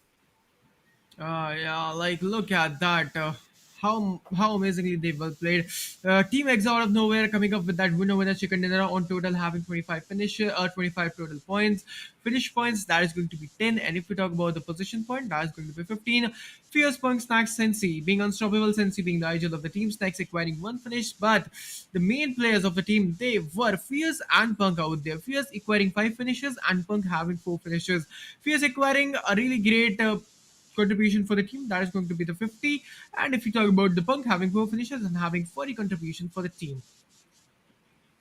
Yes, of course, that's the case. Panko is actually trying to provide a great effort for the team. And eventually, if I talk about Fierce, well, he actually turned out quite like a bright diamond at this point in this particular one, with 5 amazing finishes and doing the 50% of the job that the teams wanted to do. But then I guess the rotation that which Sensei was trying to provide from Milta all the way towards the Georgipol Northwest compound, he was straight away pushing onto that compound. We saw that how in the minimap, how in the map area, we saw that how the rotation was going on. It was really very brilliantly. And then also two good guys, I believe Fierce and Snax was stuck on the upper ridge, and Panku and Sensei was there in the compound. So that is why I guess a two-way battle was there from their corner, and they were able to conflict. They were able to, let's say, compete. They were able to gain the position that they were wanting to. But then also 25 amazing points, not a bad start to actually go with. But with this particular one, I believe somewhere around they are going to cross the 300 marker, and that is going to actually rise a new strategy. But from this last leaderboard from this particular match, I can already decipher that yes, Team Entity could be the one who is actually crossing the 350 marker, 350 points marker to be precise. But on the other corner, Team Godlike also doing the tremendous job. Teams which are in the top in this particular match, the teams which were in the top were able to compete a lot. But if talk about teams like 30 Esports, LZ Official, and Enigma Gaming as well, they were also trying to compete. They were also trying to gain the grounds which were there in the lobby, and they were able to, let's say, gain more and more momentum. Yeah, absolutely. This is for this is exo for you all guys. This is actually what we say. Let's exo guys. Can we have let's exo in the chat section? Amazingly done, amazingly done from the side of Team Exo and all the players. But now I'm actually crucially waiting for that match-wise standings, all the top fraggers and overall standings, because it is now going to summarize all the things. Keep things that what gonna happen over there, what will be the things going out there, and which will be the team coming on #1 now. And I'm actually crucially waiting where Team Godlike is standing right now. Let's see what is actually going to happen, because I'm eagerly waiting for the match by standing to come in. After that, the graph will actually provide a clearer perspective that where the position points were landed, which team actually got the passive gameplay into the perspective, which team actually maintained the balance. I guess somewhere around Team Godlike is the one which was maintaining the balance along with Team Xpac also. Sorry, to be exact, Team Exo to be precise. Yes, they are also trying to maintain their kind of consistency. From the other angle, if I talk about teams like LZ Official, well, the last man standing was pretty much very dormant. He was not even moving any muscles. He knew that he's the last man standing of his team, and let the lobby fight it out, let the lobby sort it out, and eventually when the last man is standing, when I'm going to get exposed, I might be able to land one or two good shots. And if just think in if that was a 1v2 done by that guy by the hands of Team LZ Official, it would have been a spectacular match to watch out. Yeah, but if we talk about the match-wise standings of match number 33, Team Exo out there acquiring 25 finishes, but look at that. Team Godlike Esports acquiring 24 points, and they were just actually like, if they were having two more finishes, they're gonna surpass Team Exo. The thing is not going to happen like that, but Team Godlike just like not able to grab that 25-point lead, but never mind. Team X are having that winner with the chicken dinner, but Team Gold like out there having 24 finishes. Team LC is out there having 19. Team Forever having 11. TSM out there having 10 finishes, 10 points. And if you talk about 30 Esports out there having 8, NTD out there having 8, Kimon Esports having 6, Team Global Esports having 6, and these are the all over standings on the screen. Yes, of course, the overall standings are actually going to be there really very soon. But before that, if I talk about the match was standing, you know, already see Team EXO being on top, absolutely cherishing the winner chicken dinner. But if I talk about Kevin Esports, well, I guess slightly there was a spark for this team to rise once again. But then Team Godlike Esports crushed that hope also with 24 points banger. I don't think that Team OR Esports and Kevin Esports are going to snatch that position really very soon. And despite of that, Team TSM is also looking a bit bleak in the lobby. So yeah, I guess somewhere around the fights are actually looking really very impressive. Global Esports, despite of having that winner chicken in the previous one, in this one, I told you in front of that consistency. Well, that's all we demand. That's all the lobby demands. Global Esports at hashtag 13. The position was at hashtag 13 in the previous leaderboard, but in this one, I don't know how it is going to turn out. But with this, the finish and placement graph is already here. Yeah, if we talk about the finishes and placement charts, you can see EXO out there coming up and having a really great advantage over there. Team EXO having 10 finishes and having 15 finish points. If we talk about Team Godlike, it's just opposite of Team EXO. They're having 15 finish points, but Team EXO is having 15 position point, but Team Godlike having 14 finish points, and that's amazing. If you talk about Godlike out there having 10 finish points, if you talk about Team LZ out there having 7 finish points and having 12 position points, and these are the overall standings on your screen. Yes, of course, the finish and placement graph can easily, actually, let's say, decipher a lot of things that which team was able to, let's say, compete in the terms of finishes, which team was able to compete in terms of the placement. We can clearly see the player finish bar is absolutely into the hands of Team Godlike with 7 amazing finishes in the hands of Neo. Neo particularly becomes the top fragger of this particular match with 7 amazing frags, and the finish contribution is 50%. If we talk about Fierce from his corner, 5 finishes. If we talk about Panku from his corner, 4 finishes. Jonathan also with 4 finishes, and Savitar goes out with 3 finishes of his own. Yeah, these are the top fraggers for you all guys. Savitar, what an amazing guy he is. But if you talk about two of the players of Team Godlike, two of the players of Team EXO, and one of the players from the side of Team 7 Seas, 3 flags, 5 new faces. Godlike Neo having 7 freaking finishes. Damn. 7. Like, not even 5 or not even 4. This guy is having 7 finishes just only in one match, guys. Can we have a Neo OP in the chart, Godlike OP in the chart? But if we talk about Fierce and Punk out there, having 5 and 4 finishes, GodL Johnny having 4 finishes, and Sevi having 3 finishes. Amazingly done from the side of Team 7 Seeds as well. But if we talk about Neo, damn, you were just unstoppable, man. Yes, of course. The GodL's number one is already here right now. You can already see that the number of finishes he has acquired is absolutely lovable. 50 amazing percentages in terms of the starts, and you can already see the hashtag 3 position has been snatched by a team known as Godlike Esports, and now Entity is actually crossing the 350 marker. The predictions are actually going all together a very right one. But EXO crossing the 300 marker, looking sharp in the lobby. Let's see what more can actually happen in the next upcoming matches because 3 more matches for the days left. GodLike Esports 290 points for them. TSM with 289 points of their own. Kevin Esports with 263 points to be precise. OR Esports with 261 points. Team Revenant Esports has acquired 242 points. If we talk about Team Forever, 241 points for them. 7C Esports 232 for them also. So yes, of course, the intensity is looking a bit bleak. Yes, they are trying their level best to compete and gain more and more calls into their perspective. But still, somewhere around, I would like to say teams like OR Esports and Kevin Esports, the positioning at this point and losing this kind of position at this particular time is not that actually a good decision from your angle. But Team TSM with one good match can easily climb once again at hashtag 3 because there is a 1 point gap between Team Godlike and TSM. That's all. Yeah, absolutely. These are the overall standings. And look at that, Team Godlike. This is what we call the comeback style of Team Godlike. 290 points. Isn't it amazing?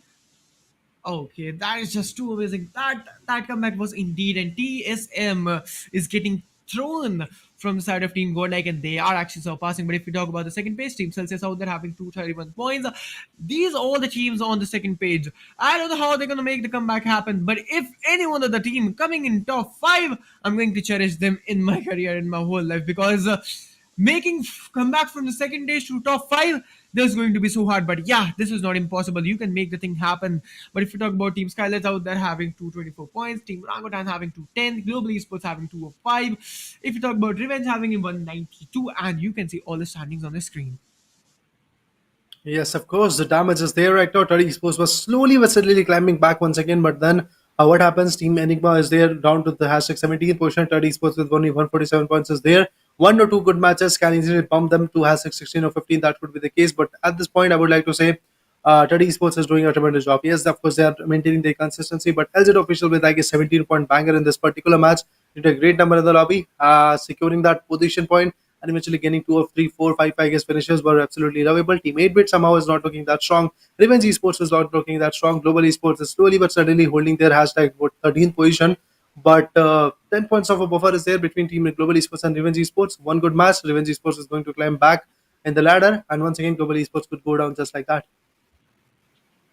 Of course. Let's see how it's gonna be. And these are the overall standings, and pretty damn everything has been like, now summarized for you all guys. This is now universally acknowledged that Team Godlike can make that comeback happen.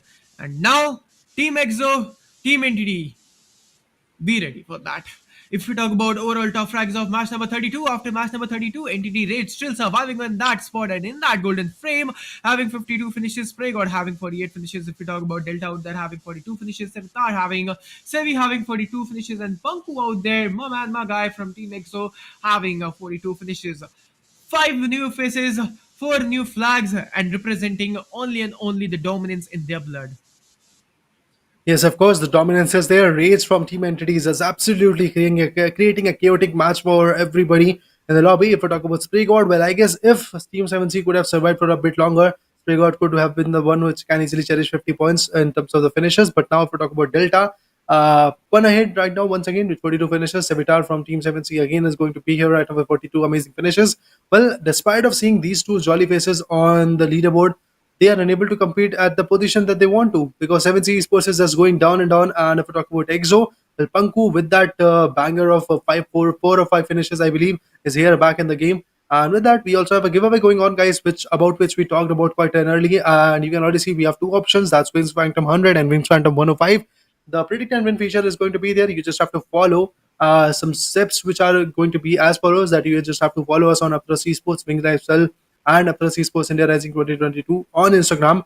And on that page, we are going to get a post of this giveaway, this particular giveaway. The same exact things are going to be there written over there. You just have to just, let's say, comment down in the comment section that winner winner chicken dinner, grand finale, day number 6, match number 4, Team EXO, Wings Phantom option number 2. That's my way of, let's say, giving an example to you guys. You can just go ahead and comment down any other team name, whichever you want to support, the rest 17 teams which are there in the lobby, and you can actually provide the option of option number 1 and option number 2 also, and you can just share the post on your story and increase your chances of winning. And even though if you are unable to, let's say, get that giveaway, because many people are going to actually take a part in it, and you might not be able to, let's say, get that giveaway into your perspective, you can easily go and I guess cherish it on a WINGSLIFESTYLE of India's website. Other than that, Flipkart and Amazon is also an e-commerce site where you can easily get it, and it's pretty pocket friendly, and the advantages are innumerable. So you can just go for it. And guys, one more thing. If you guys are loving the casters effort, my name in phone is spread with me, with my man in Breda over here. So guys, please make sure to follow us on Instagram as well. It will be a really great thing, guys, if you guys are going to follow us. So it motivates us a lot, and links are given in the description. I'm telling my Instagram as well. That's going to be inferno underscore. Spirit Radar, what's your tells your as well. And guys, if you guys can follow us on Instagram, it will motivate us. It is going to motivate us a lot, and it will be great for us, guys. Like absolutely, like just Of course, support us. that's the case. Yes, of course, guys. Please support us, and please, even if you don't want to support us, you can just actually support us by putting up your criticism, telling us that what we are actually going down and doing wrong stuff at this point. You can just go for it, and eventually make sure to be in our DM and eventually tell us that what we are actually doing wrong at this point. Because getting your feedback is something we all can cherish as a caster. Evolving Yeah. and adapting along with the flow, along with the audience, is going to be the case for us also. Because yes, as an esports athlete, we have to other people are, as let's should I say, the athlete have to adapt with uh, the finishes, the intensity of the gameplay, and all the strategies that IGL is trying to provide. You have to evolve with that. But when it comes to the caster, when it comes to the production, and when it comes to the back end teams, we have to also evolve so that our audience can love us the way they want to. But then eventually, guys, with that, I believe somewhere around Necros is here with this particular match. I'll be back really very soon, I believe, in the 5th and 6th match. But still, I'm going to take a break because I've been casting, I guess, for 3 matches straight, and it is actually taking a toll on me. But then, Inferno and Necros, all the best to you guys, and enjoy the disc. All right, so Necros is going to join with us really, really soon. But if we talk about, so Vader is with us only here, but never mind. I think so Necros is going to come with us really, really soon. I think so. He's doing some kind of magics over there, but never mind, Raider. Just be with me, man. That guy is just so boring, but never mind. But we're going to head towards the new match as well. But yes, guys, before then that, if you guys are loving the casting, as Raider said, support us as well. But yeah, absolutely, guys, we are just loving the matches. We are just loving how the teams are actually showcasing that all that enthusiasm. But if you talk about new out, then look at that. Rating the fandom of the match of match number 33, that is going to be Irangle Neo joining the screens with us, having match finishes, that is going to be 7, match contribution, that is going to be 50, total finishes, that is going to be 42, and match MVP rank. Okay, just hold on. This guy is going to join the MVP rank really, really soon. Yes, of course. If the same kind of performance is there, he might be able to, let's say, join that kind of gap and eventually become the top fragger. That could be the case because 42 finishes, I guess, somewhere around it is looking a bit bleak, and he is just trying his level best to compete with the kind of intensity that is there in the lobby. But somewhere around Delta, Savitar, and I guess one good guy from Team TSM is also there in the top fraggers list, which can easily put up a competition for this guy. But yes, the competition is there. Yes, the tag is actually going to be there, and every man has to go for himself for that 1 lakh rupee. And the teams which has going to have the most number of finishes, I believe at this point, that's Team Entity, and the MVP is also from Team Entity. The team which is actually leading the charts is also Team Entity. So I guess somewhere around getting that 8 lakh rupees of hashtag one position with 1 lakh rupees of an individual prize for the individual fragger with 50,000 for the team with more finishes, the team is absolutely going to loot up the Esports, I guess. All right. Never mind. But if you talk about the matches, guys, we're going to start the match really soon. But yep, the matches are actually getting really amazing, and now the competition is getting intense day by day. Now, if we are passing every day of grand finals, the new team is joining in top five. The new example is going to be get settled down from the side of Team Godlike. That tremendous, fabulous, astonishing, sovereign comeback from the side of Team Godlike, it was just so out of the box. Teams were not just expecting that they were just coming over there, but yeah, they absolutely come over there, and this was something amazing from the side of Team Godlike. And if you talk about new teams joining us really soon, that's going to be Kevin Esports. Maybe I'm feeling that vibe that team Kevin Esports will be coming. Well, of course, that's the case. So let's see what more can actually happen at this point. Eventually, at this moment, I would like to say yes, the clashes are actually going to rise really very soon, and I believe somewhere around the fights can actually be really very impressive. And the fourth map, I guess, it's the map of Miramar, which is actually a very large map where the 8x8 fights are actually going to be there. Again, we are going to see some topple down vehicles going toppling, and eventually the vehicles getting stuck in some kind of ridges. These are the few things which can actually happen in the whole map of Miramar. I'm actually going to love it from the back end, I believe. And from the other corner, I would like to say that teams which are actually going to fight, they have to actually compete at their best intensity, because this is one of those maps where aggression also works out, where your strategies also work out, where your intensity also works out. In the map of Sanok, which is going to be the first map, there some things are going to change, with which is the breathing space, and the level of intensity will rise over that at this moment. But eventually, in this particular map of Miramar, choosing the right kind of vehicle, be it buggy, be it pickup trucks, be it the Mirado, be it some other kind of buggy, or some other kind of, sorry to be exact, the bikes, be it triple seater and all, everything should be considered a lot, because then whenever you are rotating, easily can be put down, because in the map of Miramar, your vehicle is way too exposed, be it an closed top, be it an open top, your vehicle is just way too exposed, because the roads don't have any kind of trees around the road as compared to the map of Erangel. And we don't have that much of a compound in the map of Miramar, so that is why you can easily go down and your vehicle can easily be in the flames. That is why I guess somewhere around teams have to actually configure the right kind of vehicles, right kind of utilities, and the other things also, like the gun power and the utilities like smokes and all.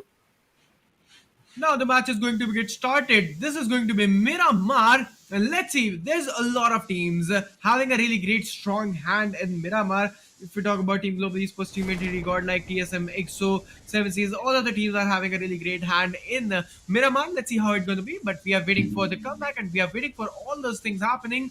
But if we talk Yep, about Team Esports on the section of LSR, and I think so Nick Rose joining with us. of course it is. Thank you for this introduction. Well, I'm a bit late today, but well, Yeah. better late than never. But it all comes down to the match number 34. I'm talking about the finals day number 6. It is going to be the second last day of the entire grand finals of India Rising Series 2022. The teams are putting all their efforts at this position. They are trying their level best, but it all comes down to this fight. Will anybody of the bottom teams are rising up? Well, as I know, Godlike are rising up at this point. Yeah, Team Godlike is actually rising, Nick Rose. You can see that comeback from the side of Team Godlike. Coming from hashtag 10, coming from hashtag 8 to hashtag 3. Isn't it amazing? That comeback is just so amazing. Two good matches, three good matches, but three good matches can make you this thing. Three good matches can make you on hashtag 3. But one more good match, Necros, and I think so they are coming on hashtag 2 for sure. Of course, one or two matches like we have got, this is match number 4, of course, and match number 5 and match number 6 will be also simultaneously waiting, in which you will get to see one match of Sanok, one match of Erangel. So, well, I believe the match of Sanok, it's completely unpredictable. But when it comes down to the map of Erangel, it always comes down to the teams that how are they going to perform. But it all starts with the match number 4, where you get to see Team EXO going with their rotation. They might have not started their loot yet. They're going for the vehicle rotations. They're collecting the vehicles. Then they will go up to get their loots done, and probably they will try to go for some good chickens, maybe some good fights, and maybe some good outcome of their match number 4 of this second last day of the grand finals. We have to be very patient. We have to be very much waiting for those interesting fights, or maybe some interesting matches coming from the side of Team EXO.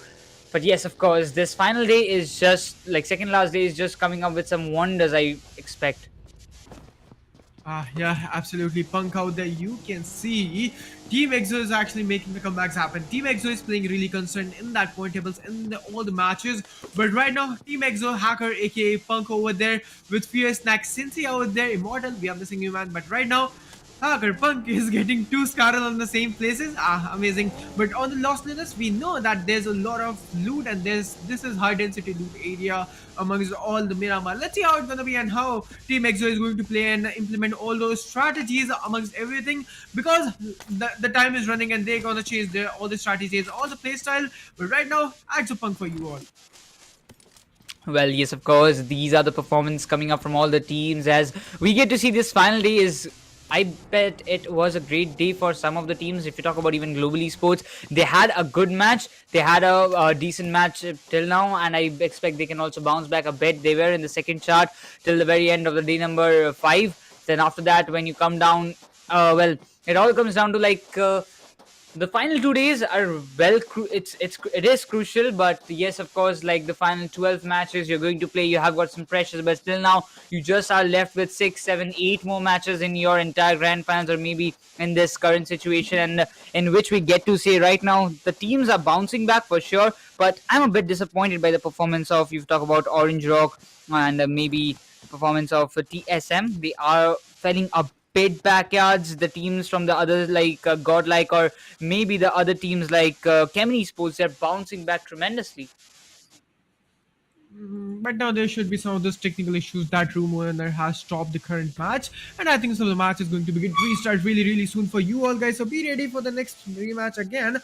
Never mind, the match was escaped just because of only of 2 minutes, and I think so we're going to make a restart.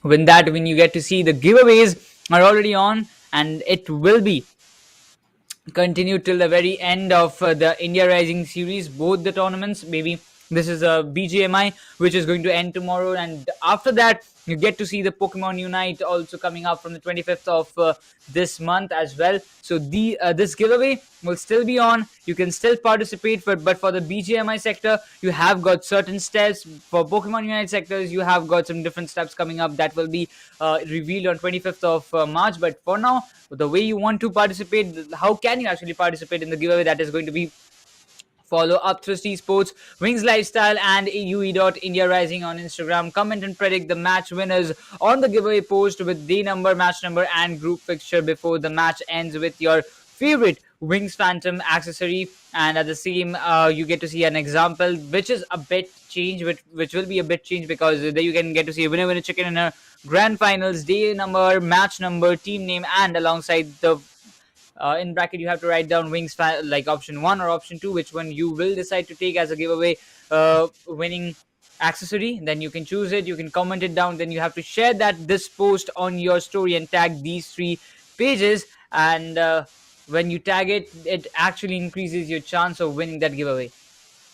Yeah, just go for it. And if you don't want to participate in giveaway, just search on Amazon, just search on Flipkart Wings Lifestyle, and you will get all the accessories out there. So you can buy and bought them from there directly, and this will be a bit easy for you all guys. But that feeling of winning that giveaway will win out with you. So that giveaway winning feeling is just different, Nicholas. We all know that. But yeah, absolutely. If you want to bought them directly, have a look over there on Flipkart and on Instagram. You can find them. But yeah, the match is going to get to restart really soon. Before then, that guys, if you guys are loving the live stream, so please make sure to hit that like and subscribe button. What are you guys are waiting for? Just we are so close for the 5k likes. Just go and hit that like and sub. course, your support is only the thing that we can expect from you guys. If you can support, if you are supporting Upthrust with all your heart, Upthrust is going to bring up every possible tournament in the upcoming times after BMOC, maybe before BMOC. You never know what is going to turn up. So yes, sir, I guess if you can just support us a bit, we are going to bring more and more bigger IPs in the upcoming months. In this year, of course, we're talking about this. I believe the match will also start up in a very short span of time. We are waiting for the flight path to arrive. We are waiting for what technical difficulties have been faced by those players.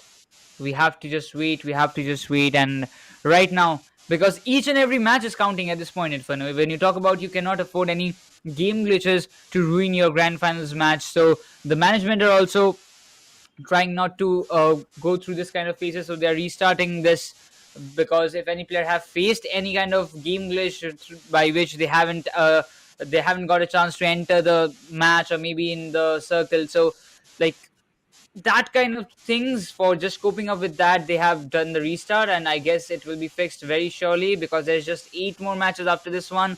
So it's better we all be prepared, all 18 teams be prepared for the circumstances which are going to come up. And absolutely, guys. Let's just go, and we are so close to 5k. That like and subscribe, and in the chat section you can support your favorite team. Just spam the names over there and spam some hearts for making the environment and for making that good environment of the stream. Absolutely, but yeah, we're just heading towards the match really soon. Let's see how it's gonna be, and what will be the scenarios over there. And I'm now waiting for the comeback. Necros, just make a rough prediction, man. Like which team you are watching now, surpassing Team EXO or surpassing Team Entity now? Like, any rough prediction? Well, Entity and EXO, I believe they have secured a way too much point at this point, and especially for Entity Gaming, 351 points so far. That's huge, to be honest. That's huge. And at this point, if you can actually make something possible, that is the number of chickeners you are going to need. If I am seeing that GodL, they're making a comeback, Esports they're making a comeback, TSM will be there as well. So these 3 teams need to come up with some multiple chickens, then only these things can be fixed up. Yeah, but let's see how it's gonna be. And this India Rising Series 2022 is going really amazing. Like, now it is changing the world. Let's say it is changing the esports era. It is changing everything now. Let's see how it's gonna be, and waiting for all the things gonna happen over there. And let's see how the thing's gonna be. But waiting for the match going to be get started. And India Rising Series 2022 Grand Finals Day number 5. And now, Necros, the matches are going to begin really soon. And we are going to head towards, tomorrow is going to be the last day, and we are going to head towards the last day of Grand Finals. Let's see how will it be, and who gonna be the champion. Well, we have to see it around. We have to see it around for sure. The last 6 matches which will be conducted tomorrow will be very much crucial. But talking about the match flight path, it all comes down. The glitches have been fixed, and right now the flight path starts from the areas of LSR and ends in the areas over the Ladrilera place. But with that, when you come down to this part, I believe it's completely a centralized flight path. All the teams will have the privilege to go in their respective drops. They can have that. They can actually... we might just see that the things will be a decider, because today this Miramar map is the last Miramar map in the day number 6. So if you want to make any changes in the overall standings, if you want to make some changes in the overall top fraggers, this is your chance for the Miramar map. If Miramar is just strong, personally, many of the teams in the question sectors, I've seen that many of the teams are having as yes, Miramar is our favorite drop. Miramar zones are one of our favorite circles we can see in this entire BGMI. So yes, for them it is your last Miramar of the day, so you better just hurry up and wobble up yourself in the overall standings. Absolutely, and look at that. Now teams are going to cherish that flight route, because it is going to cut down every of the single I would like to say compounds, and the map is being converted and cut into the 50-50 ratio. And now you can see Team GodL right now going on the Hacienda and Petron, Team EXO with the usual drop of Lost Leonis, and there will be a lot of teams coming in a fight over there. But if you talk about Team CES, they will be coming in earlier skirmish, I think so. Well, we have to straight around, and the circle comes down to the southern part of the map at this point. But yes, of course, this thing is like it is a very privilege to the teams like Esports, Orange Rock. They are also going those kind of areas. You get to see Revenge, you get to see 8-Bit, you get to see Team Exo. They're all having the same privilege to loot the Los Leones, to hold that place very decently. But for the teams like of Global Esports or maybe Entity, Celsius, they have to travel a long distance to enter the circle and have a great point. And if the circle ends up in the Los Leones Inferno, I believe this end circle would be so much chaotic. Yeah, of course. But if we talk about Team EXO now, they are going on their usual drop. That is going to be Los Leones. And 4 teams actually share the drop of Los Leones. Look at that. There's one more team coming on Los Leones. And let's see how it's gonna be. Team EXO never take fight. And or else we haven't seen any kind of early skirmish drop clashes versus Team 8-Bit versus Team EXO on Los Leones. But it is going to be a factor to be think. It is going to be a thoughtful thing. But if we talk about Team Kevin Esports right now, they are also going on their usual drop death route. They're having that Winchester Win 69 with him, or I'm not able to recognize the name, but I only know Winchester. We usually call it Winchester. Let me know in the comment section, guys. Win 94, yeah, absolutely, Win 94. So yeah, if we talk about CES, this route there. So having that Win 94, and both of the weapons are going to be with 94, and he needs some of those assault rifles, because if there will be any kind of team around him, so he's going to get surrounded really soon. Well, I don't think he's having any teams right now, and especially when it comes down to the areas of Impala, I believe Orange Rock can go to the areas of Puerto Presa and leave the drop of Kevin Esports very calm and composed, because, well, Kevin Esports is a team that Orange Rock has to watch out, and if they can get them out in a very early stage of a match, it will be very much beneficial for them to bounce back in the overall standings. But for sure, this is the moment of truth, whether Orange Rock is going to make some difference or not, because as far as I've seen, Kemen is exactly sitting with up of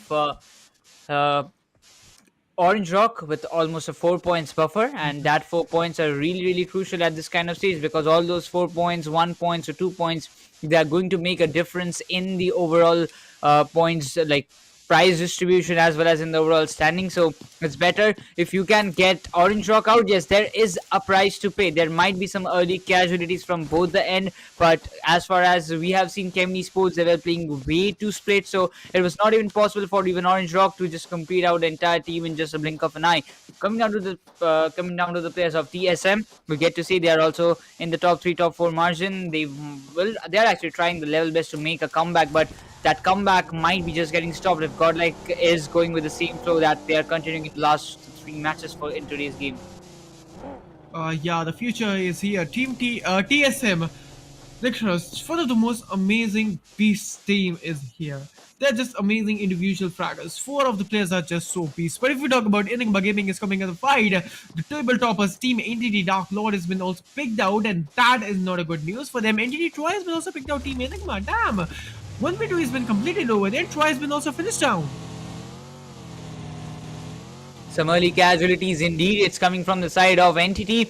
Dark Lord has been also picked up. So right now, when you talk about Shadow and Rage, these 2 players will be very much essential for their team to collect out the points that they need. I believe with that also, Enigma Gaming will be cherishing those 2 finish points for themselves in the early phase of the match. And the same point, we also get to see that Entity, Shadow and Entity Reach, 2 of the players, they have got the entire responsibility to carry up. No, it's not a great sign. No, it was not a great sign indeed. But right now, when you talk about Shadow and Rage, both the players are rotating. Both the players are having a great position, but Enigma Rex will have the first pick of the game of match number 4 and the day number 6. But with that, I believe Entity Gaming, they are in a bit bad situation, and if anybody spots them out, well, as far as I know, Entity Gaming have got a brilliant surviving in skills, so they will easily survive from that position without losing any man. Maybe there is a possibility they are going to play way too passive, as they have lost 2 early players, so they might just survive to the end zone. And if they does, then I believe the point difference that they are leading with 351 in the board will be increasing to 370 or maybe 360 at least. Yeah, orangutan out there acquiring zero finishes, and the rotation has been also started, Necros. I'm waiting for some of those rotation clashes. Let's see, there will be a lot of teams coming in some of those chaotic scenarios as well. But right now, the match is just so calm. None of the teams are getting some of those fight down scenarios. None of the teams are coming in the fight over there. Two of the players of Team NTT has been also down. Only two of the players has been down. But if we talk about Team 8-bit, Regal Toss is just being so constant in today's days. We have seen with Team 8-bit, Rega is playing in all the matches, and Rega is still playing over there. So Regal Toss over there, and he played really well in previous matches, tremendously well. But if you talk about Team 8-bit right now, they're on the outskirts region of Los Leones, and there will be some of the streams coming over there. Team EXO, of course, they can come in some of those earlier skirmish fight, but right now they're just being so calm and composed, and I cannot see Team EXO, and I think so they started their rotations. Well, of course, EXO will be one of the teams to watch out for at this stage. They are I would say they are in the hashtag 2 position. When you see that overall standings, 1 point difference between Godlike and TSM, 2 points difference between Orange Rock and Kemen Esports. Well, the fight for the top is all going up and up, and in the same way, EXO is the one and only team I believe at this point who can beat and dethrone NTT from that hashtag 1 position. But for that, they will be needing many more chicken dinners. What they have got in the match number 3, they have to come up with at least 1 or 2 more in today's day, then only they can be able to dethrone NTT. While NTT are looking way too strong, this match is very, very crucial for EXO at this point. If EXO does a miracle at this match, or maybe get a chicken dinner in this match, this will be a disaster for NTT. And if NTT loses or may get eliminated in the very early stage, there are still no team elimination in this match number 6 so far. And if NTT, they are the only single team those who have got 2 casualties, and all the teams are intact with 4 stacks, so they have to be ready for, and they have to be prepared for any kind of circumstances. Meanwhile, when you talk about the rotations, the team those who have got their loot, the 8 minutes or 9 minutes of the gameplay has been completed, and the circle is shifting towards the area of Los Camis, La Benita, and Impala.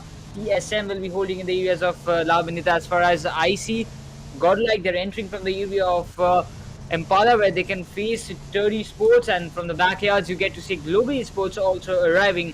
So I don't know what is going to happen to them, but for sure, if they are ready, if they are steady, these things are going to turn up in a different way. Yeah, let's see. If you talk about Team R&D again, so none of the teams are coming in the fight right now. All the players, all the teams are in the zone, and I think so they started their rotationals as well. Let's see how it's gonna be, and waiting for the fights. I'm waiting for those crucial fights in this Miramar right now.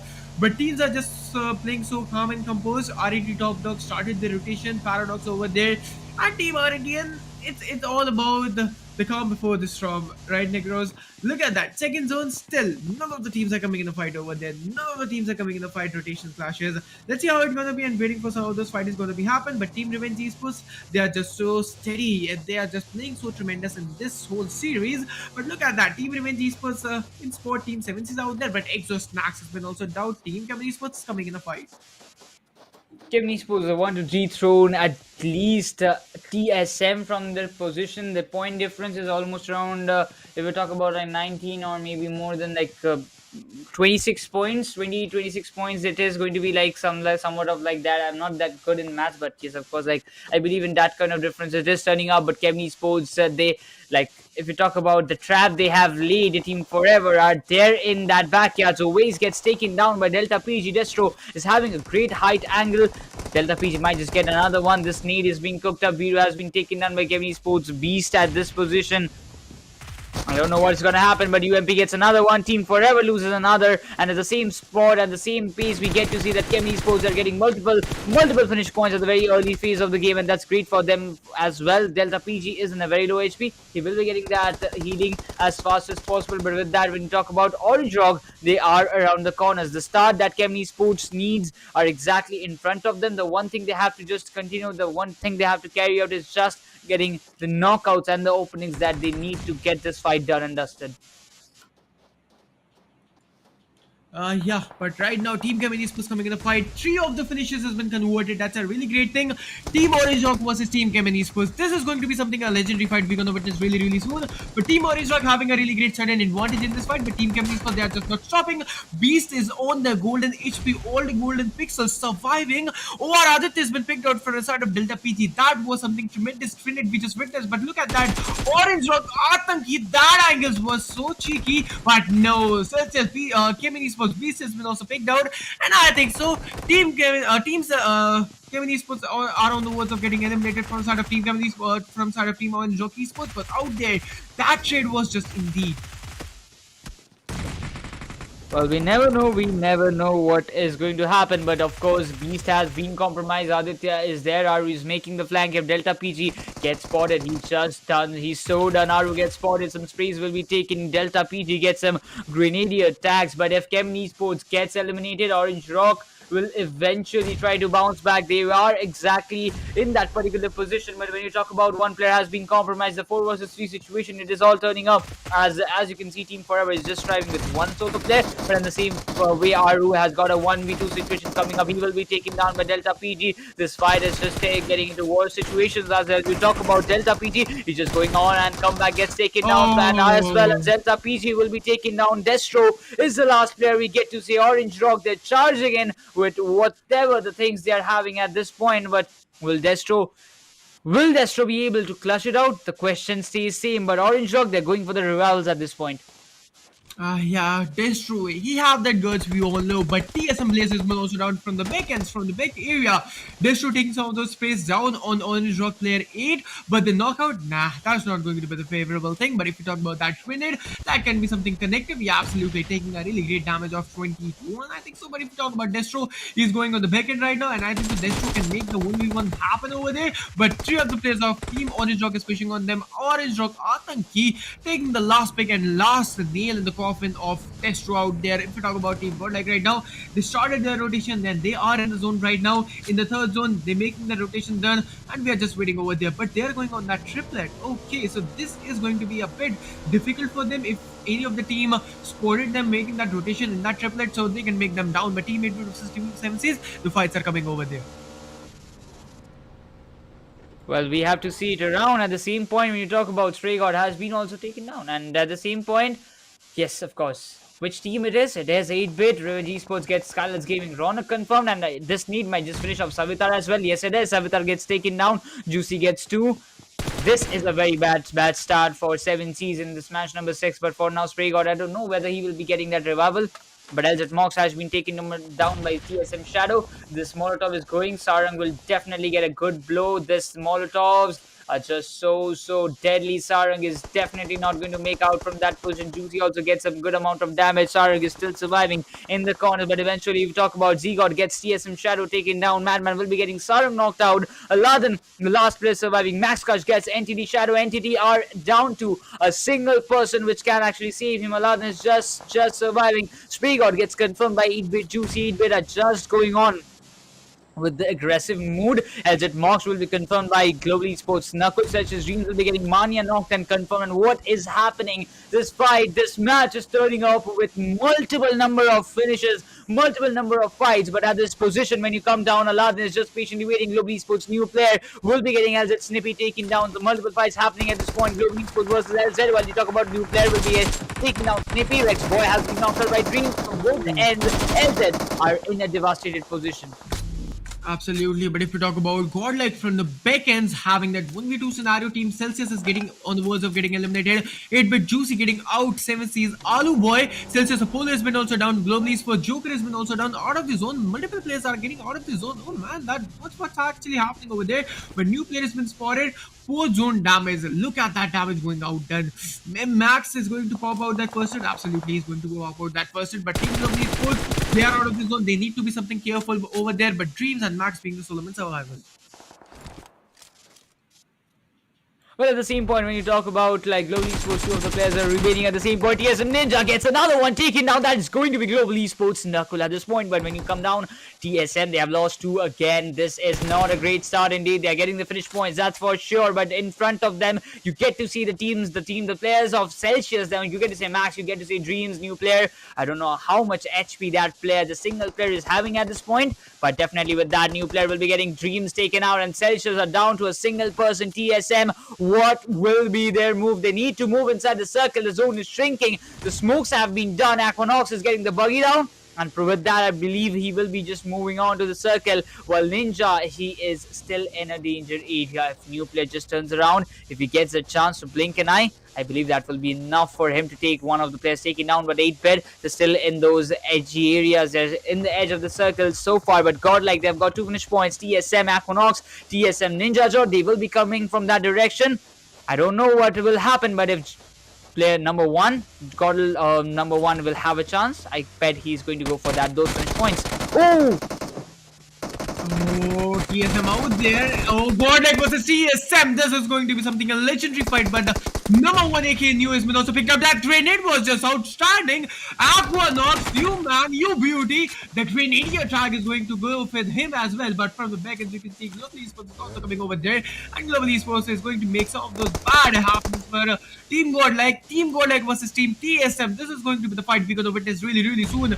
Some of those grenades are going from the side of Johnny, but the connections, nah.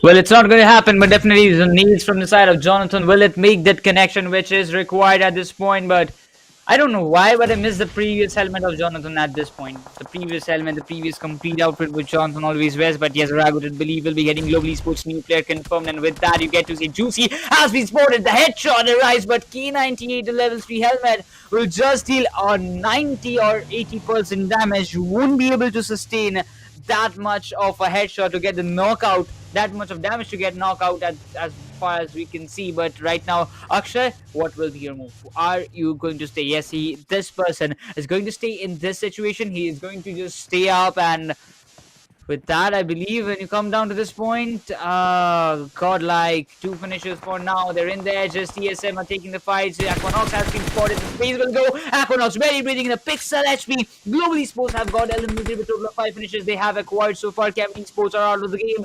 This is the match in which Exo can make some changes. GodL can make some changes. TSM can make some changes. But with that, you talk about a line will be taken down by Onjagaru. Aquanox gets a good amount of damage. Some shots are also coming. But 8-bit, 1 low toss need can create so much difference.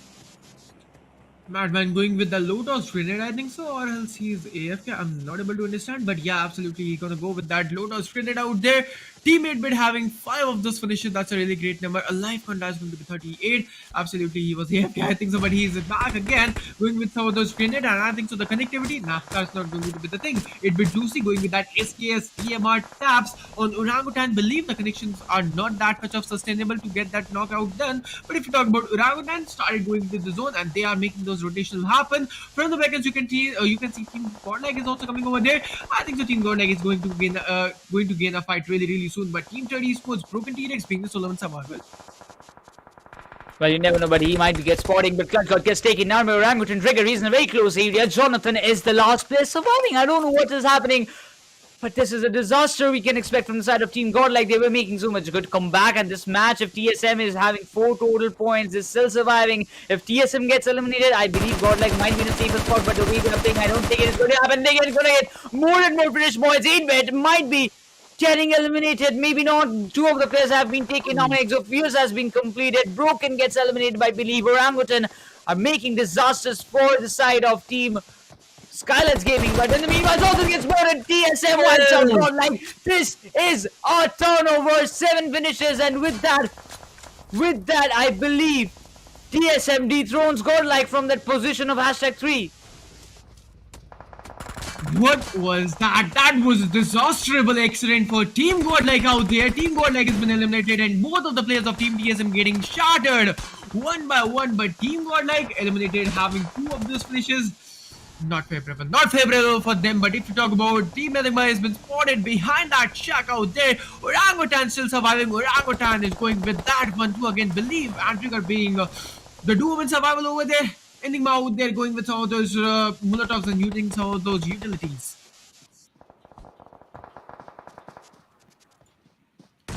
And the team flow, when you talk about Orangutan Believe is getting on a rampage, this player is just creating so much problem for each and every player at this position. It's tremendous. And when it comes down to TSM, 7 solo finishes for Ninja Jot. Can you believe it? Oh man, This like solo player is having 7 total freaking finishes at this point, and when TSM needs him the most, and that's the player spirit. We can see top 6 teams, we have already got 15 players remaining. Atanki will be getting players R3 taken down at this point. Revenant might just lose some multiple casualties, but Orange Rock already have taken 10 finishes, and that is the way the teams are bouncing back in the points table, and this making connections. These are getting the knockout that is required, and with that I believe Revenant are already almost on the verge of getting eliminated. yeah, Team Orange Rock right now having 11 freaking finishes. We didn't notice that Necros coming up, but having 11 freaking finishes, that's not a bad number at all. Team Orange Rock is just doing some movement out there. But if you talk about OR, I think this guy is having 3 finishes. Damn, he's playing so good. Oh boy. But if you talk about the Team R&D out there, they are out of the zone, and I think the Team Orange Rock can make the thing happen, and they can do some of those gatekeeping scenario. But in the 6 zone, this is not that much of chaotic scenario over there. 6 of the teams are still surviving in the 6 zone, and 14 players are still surviving, and I think so any of the team can make the chicken dinner happen, but Team Orange not having a certain great advantage in their hand. Well, we never know. 11 finishes for Orange Rock at this point. They are having a bit advantage of the circle. We might just say not too much, but still a bit is enough to describe that position. But TSM, they need to enter the circle. They will have a clear vision. They will have the ridge. But what about Team EXO? They're having the high. They're having the chance of decimating TSM from this match. Aquanox is giving the plenty amount of covers that is possible from his side. Punk has been spotted, but I don't think this freeze will eventually make some connections as Aquanox. He also needs to step inside the circle. Ninja Jord, anyhow, he have managed to enter that point, but what will happen to that person? But Paradox gets taken up by player number 8 of Revenant. Oh, sorry, Orange Rock, but TSM Ninja Jord will be confirming Trigger, taking down Exo Sensei, gets knocked out by Top Dog. Ninja Jord will be confirming Trigger, and with that, I believe Orangutan are just down to one single solo player. I don't know what's going to happen, but still, like Punk and Sensei, from side of Exo, they are the last hopes of their team.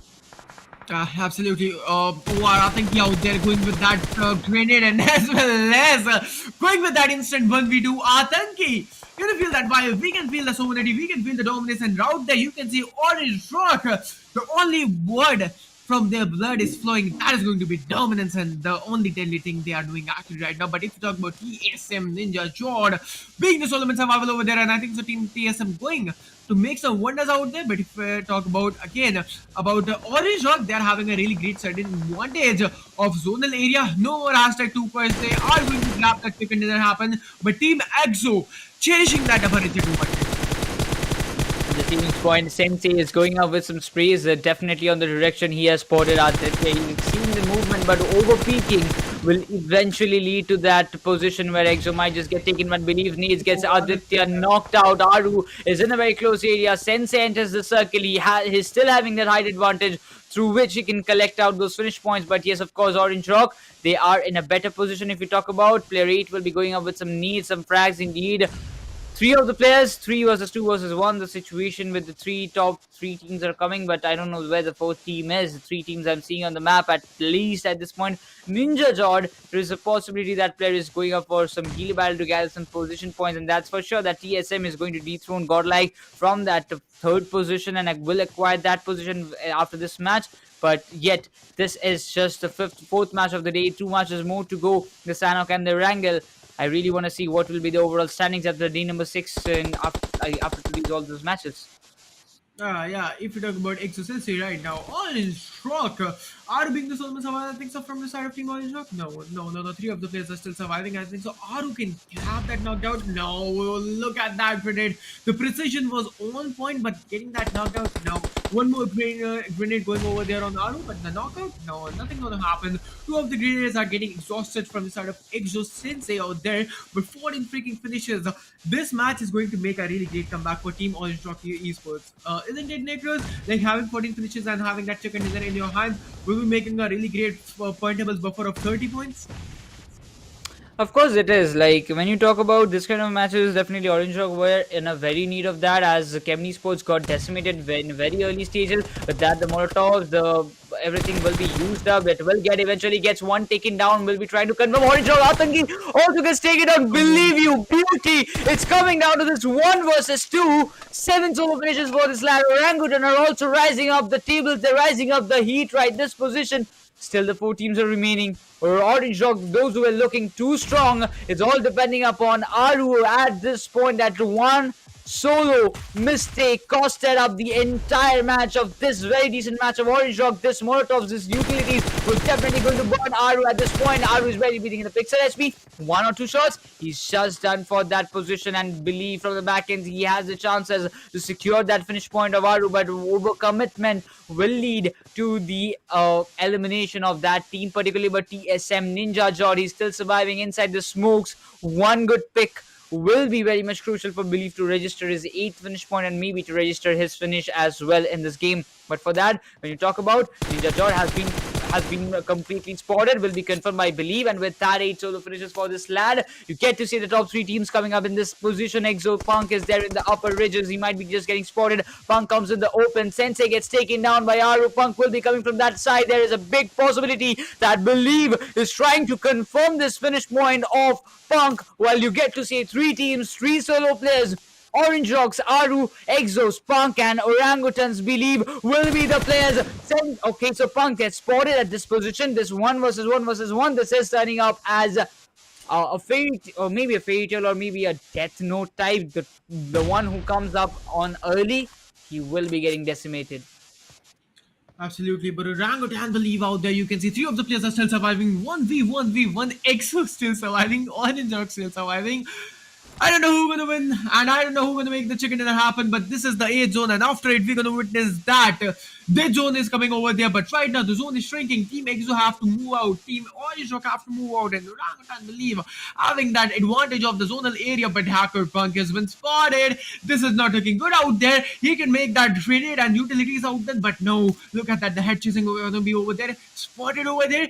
4x, the spray is coming over there, head chasing over there, but no, the knockout is not going to be the favorable thing. Well, I don't know what is going to happen, but Believe he is in a beneficial position. Punk is outside of the circle. If he's going for the healer battle, that's for sure. That's definitely coming up. But Aru, what will be his move? Punk gets decimated. It all comes down to Orange Rocks versus Orangutan. The final 1v1. Can Believe make it up to the ball? No, it's not. It's Aru who takes it home, and Orange Rock gets that winner chicken dinner. What a game it turned out to be for Team Orange Rock. They wanted the chicken, they caught the chicken, but hats off gameplay come from the side of Orangutan Believe. What a game he has shown to this entire audience, those who are watching, to all the people, those who are watching. This is a tremendous thing to watch out for. Orangutan, you've got gems in your lineup at this point. Finally, they made it, and what an amazing performance from the side of Team Orange Rock, making that winner chicken dinner happen. Amazingly done, and this is what we call the dominance. Aru out there picking that 1v1, but Orangutan Believe then that 1v1 was the purest 1v1 we have just witnessed in the last zone. Hats out, hats off. And guys, can we have Orange Rock OP in the chat, or Orangutan Believe OP in the chat? Amazingly done. So this was the winner chicken dinner for you all guys. In the match of Miramar of the fourth map, we will be heading towards the stats, and we will be having a look all towards the stats, that what is actually going over there and where now Team TSM is standing out. Well, I believe according to my calculations, TSM might just stand up in the hashtag 3 position when you come down to that place. Hashtag 1 for entity for sure. They may have got eliminated early, but Exo, they might be a bit close to entity, but still the difference is way too much, like more or less like 40 to 45 to 50 points. So what will be the precautions? What will be the factors which will eventually determine which team can just climb up the ladder? That is the deciding factor which is coming up at this stage. But yes, for sure, I'm really concerned about the teams like Kemni Esports. They were playing tremendously well, but with this chicken dinner, I believe Kemni Esports will also be dethroned by Orange Rock at this point, and if it goes like this, it's all done for that position.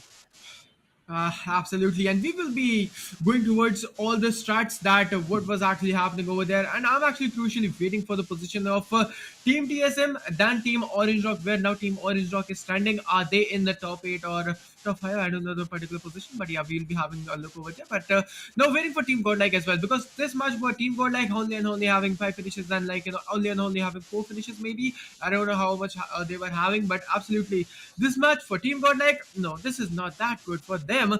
And let's see how it's gonna be and where now Team Entity is standing, where Team EXO is standing, because this match is going to change a lot of things to for the team for Team EXO. There will be a lot of things going to get changed really soon, because they are on hashtag they're acquiring a really great positioning point as well, for a great finish point as well. So let's see how it's gonna be, and I'm waiting for all the stats.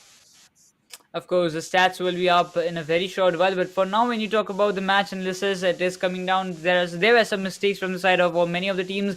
I believe if Godlike, as usual, yes, of course, we know that they are very much interested in taking the fights. They were getting some pretty much shots from the side, so they were trying to go for those finishes for sure. But well, it all comes down to the stats of Orange Rock, where you get to see 16 finishes and 31 total points. They have acquired a 30 bomber, indeed, which have arrived at this point. And at the same way, we also get to see that Atanki, 5 finishes, Aru with 4, Aditya with 4, and player 300 will also have 3 finishes for himself. What a game it turned out to be for Orange Rock, but yet it is the final game that comes down to Aru, the big responsibility, the boy who keeps the game, who brings the game home for his team, which is going to be Orange Rock Esports. Ah, yeah, Orange Rock Esports acquiring 31 freaking points. Isn't it amazing? Like, look at that. That freaking 31 points and having 16 finished points. And if we talk about the position point, that is going to be 15. Orange Rock Atanki, this guy, this lad, this person, this legendary guy was just outstanding. We have seen journey of Atanki, and we are actually witnessing that dominance from the side of Atanki. This guy having 5 finishes, Aru having 4 finishes, Orange Rock, Aditya having 4 finishes, and player 300 having 3 finishes. Well, indeed, it was a great match. But coming down to the match-wise standings, you get to see 34, match number 34 of this entire grand finals. Orange Rock leading with 31 total points, 23 for Orangutan. TSM will have 18, and eventually this 18 points will dethrone Godlike for sure. Because if I'm not wrong, Godlike have acquired only 3 points from this match. 3 points. The difference Yeah. between TSM and Godlike was 1 point. So definitely this is going to make some buffer. With that, EXO gets 13 for themselves, which will sum up to like around, if I'm not wrong, 20 points, 320. You talk about 8-bit with 8. Entity will have 6 more in their pocket. That will sum up to 363. Revenant will have 5. Global will have 5. Revenge will have 4. Enigma will have 4. Godlike have 3. Scarlets have 3. Kemen has 3. Forever has 2. Tude, Celsius, LZ, and 7C. They haven't got a great performance this match, but for sure the next 2 matches, which is going to be Sandhawk and Erangel, will be very much crucial. But talking about that, well, I have given my predictions for sure, but what is going to be the overall standings and the overall top fraggers list, that will be the concern, because I believe the production is ready with all the stats, and will be showing up shortly that which team is sitting and how much difference it has been created after this match number 34, which has been done so far in the entire grand final. So there are big tug of wars happening. There are big possibilities and up and downs and roller coasters happening in this entire grand finals. But it all comes down to this part: which team will be taking that beautiful trophy to their boot camp or to their home? Yeah, let's see how it's gonna be. But if we talk about the finishes and placement chart, you can see Team Orange Rock conquering over here as well, acquiring 16 of those finishes and acquiring 15 of those position point. Team Orangutan on their tail, then TSM on their tail. There you can see Team Orangutan having 11 finishes and having 12 placement points. TSM out there having 10 finishes, and if we talk about the placement point, that's going to be 8. But if we talk about the 34th match of Miramar Top Fraggers. Look at that. Ninja Jor acquiring 8 freaking finishes. Man, this guy was just on fire. But Believe is also joining the party, Necros. He's also having the same finishes. Well, indeed, it was a great thing to watch out for. But as we get to see, Ninja and Believe, what a performance. At this day, at this point, when you talk about if there is a rank of like team of the day, when you comes down to that, I believe Ninja, believe, and from that side, when you talk about like other players are there also in that Aru, Orange Rock Aru will be also there. These 3 to 4 players should be in a single team, and I really want to see when these gods, these big players, comes down to that position, what is going to happen. But still, as I mentioned, the hashtag 3 position will be acquired by TSM, EXO with 320, NTD with 357. If I'm well, 357. I believe there might be some changes, but yes, 357 for now. Godlike will have 293, 292 for Orange Rock, 266 for Kevin, and Orange Rock dethrones Kevin as far as the calculation went. So, well, two of my calculations actually went right. And in the same way, Revenant Esports 247, Team Forever with 243, and Orangutan Gaming with 233. Okay, all right, Team Godlike has been thrown out from the side of Team TSM. Look at that. Now they are surpassing, and three teams are making that like 3 times century, triple century. That is going to be Entity Exo and TSM out there. Look at that, they are doing a really really great job. But if you talk about Godlike Esports out there, they are on hashtag 4 right now. I don't know how they're gonna make that comeback happen, but now I can tell only and only one thing: they need a chicken dinner more than 30 points, like 31, 32 points. It's enough for them. They need a chicken dinner now, because only grand finals we have just witnessed only 2 points. But if you talk about the finishes points, look at that, Necros, 159. They are actually dominating the lobby now. Well, for that, and as well as talk about the players of Entity, they have collected 170 total finishes, and the teams with most finishes are still in the race. If I'm not wrong, Entity has got the top fragger, Entity has got the hashtag 1 spot, Entity have got the team with most finishes so far. And if this continues, more or less, they're going to take away 9.5 lakhs with them to their boot camp or to their home if they wins this tournament. But talking about the second chart, Celsius, 7C, Skylights, Global, Revenge, 8-Bit, Enigma, LZ, and 2D Sports, you can get these big names in that particular position in this final second last day of the grand finals. When you talk about, yes, of course, the performance is stripping down, the performance is going a bit up and down. It is happening for many of the teams, but yes, for sure, you have to come up. And yes, one tournament won't judge you, but still we get to see these things will eventually affect. But I'm still happy to see that 30 sports, without playing 4 matches, they're still, yes, of course they're hashtag 18. But if you talk about the point difference, 148, maybe in 4 matches they could have collected at least 150, or maybe like 158 or 160. Maybe there was a possibility, and they could have been in hashtag 17 or 16 very easily. So yes, that 4 matches costed them a bit more. But I believe in the next 6 or 7, 8 matches, they can make this difference overcome.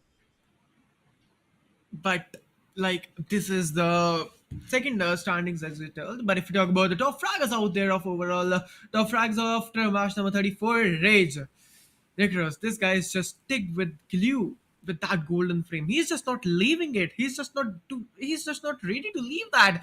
Having 32 finishes like out there. If you talk about Spray God having 48 finishes, Punk out there having 44, Delta out there having 43 finishes, and Aquanox having 43 finishes. But Rage, man, this guy is just not ready to leave that golden palette. As I said, like 9.5 lakhs was easy in pocket. There was no mistakes in that. And if that goes the same way, I believe 9.5 lakhs, that's complete. That entity game is going to take 8 lakh for the hashtag 1 spot, 1 lakh for the MVP, that is going to be raised, and 50 for the team with most finishes. But yet still 8 matches are left. We never know which team can just take that title. But in my prediction, the champions of India Rising series are well decided that it's going to be Entity Gaming. And if that is not happening, I believe only a miracle can turn this around. Otherwise, if now no miracle is happening, that's this tournament is completely in the name of Entity Gaming. That's the prediction. It comes down in the fourth match, after the fourth match of day number 6.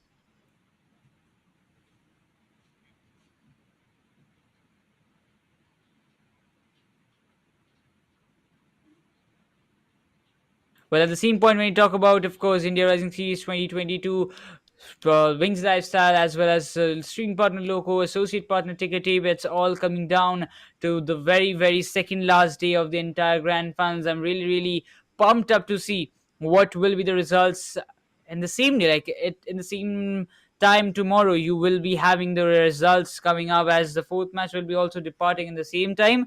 But last two matches, 6:30, after 6:30 or maybe 7 o'clock, you will be able to know it up which team is it to lift the trophy, which is the champion team to celebrate the win of India Rising Series. But of course, when it comes down to this top rankers, we have seen all five different team players who are representing their teams individually: 7Cs, NTT, EXO, Kemen, TSM. All the teams are having their individual representatives, but at this point, the scoreline, the things that we are looking forward, it has to come down to this spot, it has to come down to this position.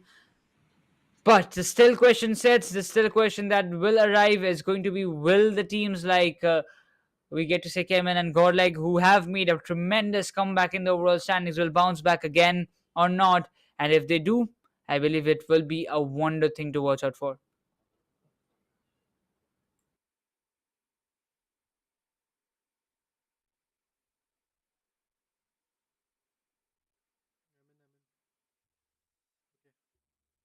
Okay, guys, so I'm back once again on the desk right now, and I'm going to enjoy the full number match number 5 and match number 6 coming up really, really sharply. So let's see how much fights can actually be there, how much of a point can actually be there. But before that, guys, one thing that our audience can actually gain is going to be the one that is known as the giveaway, which is here right now.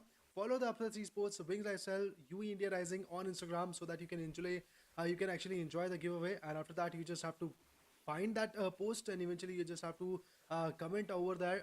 You just have to say that winner has secured in a grand finale, day number 6, match number 5 to be precise, Team EXO, and my option of the giveaway is going to be Wings Pattern option number 2. This is just as an example given by me as a caster, but you can also go ahead and you can put whatever team you want to predict on, because we have 18 teams altogether, and out of these 18 teams only one is actually going to become the champion of a particular match.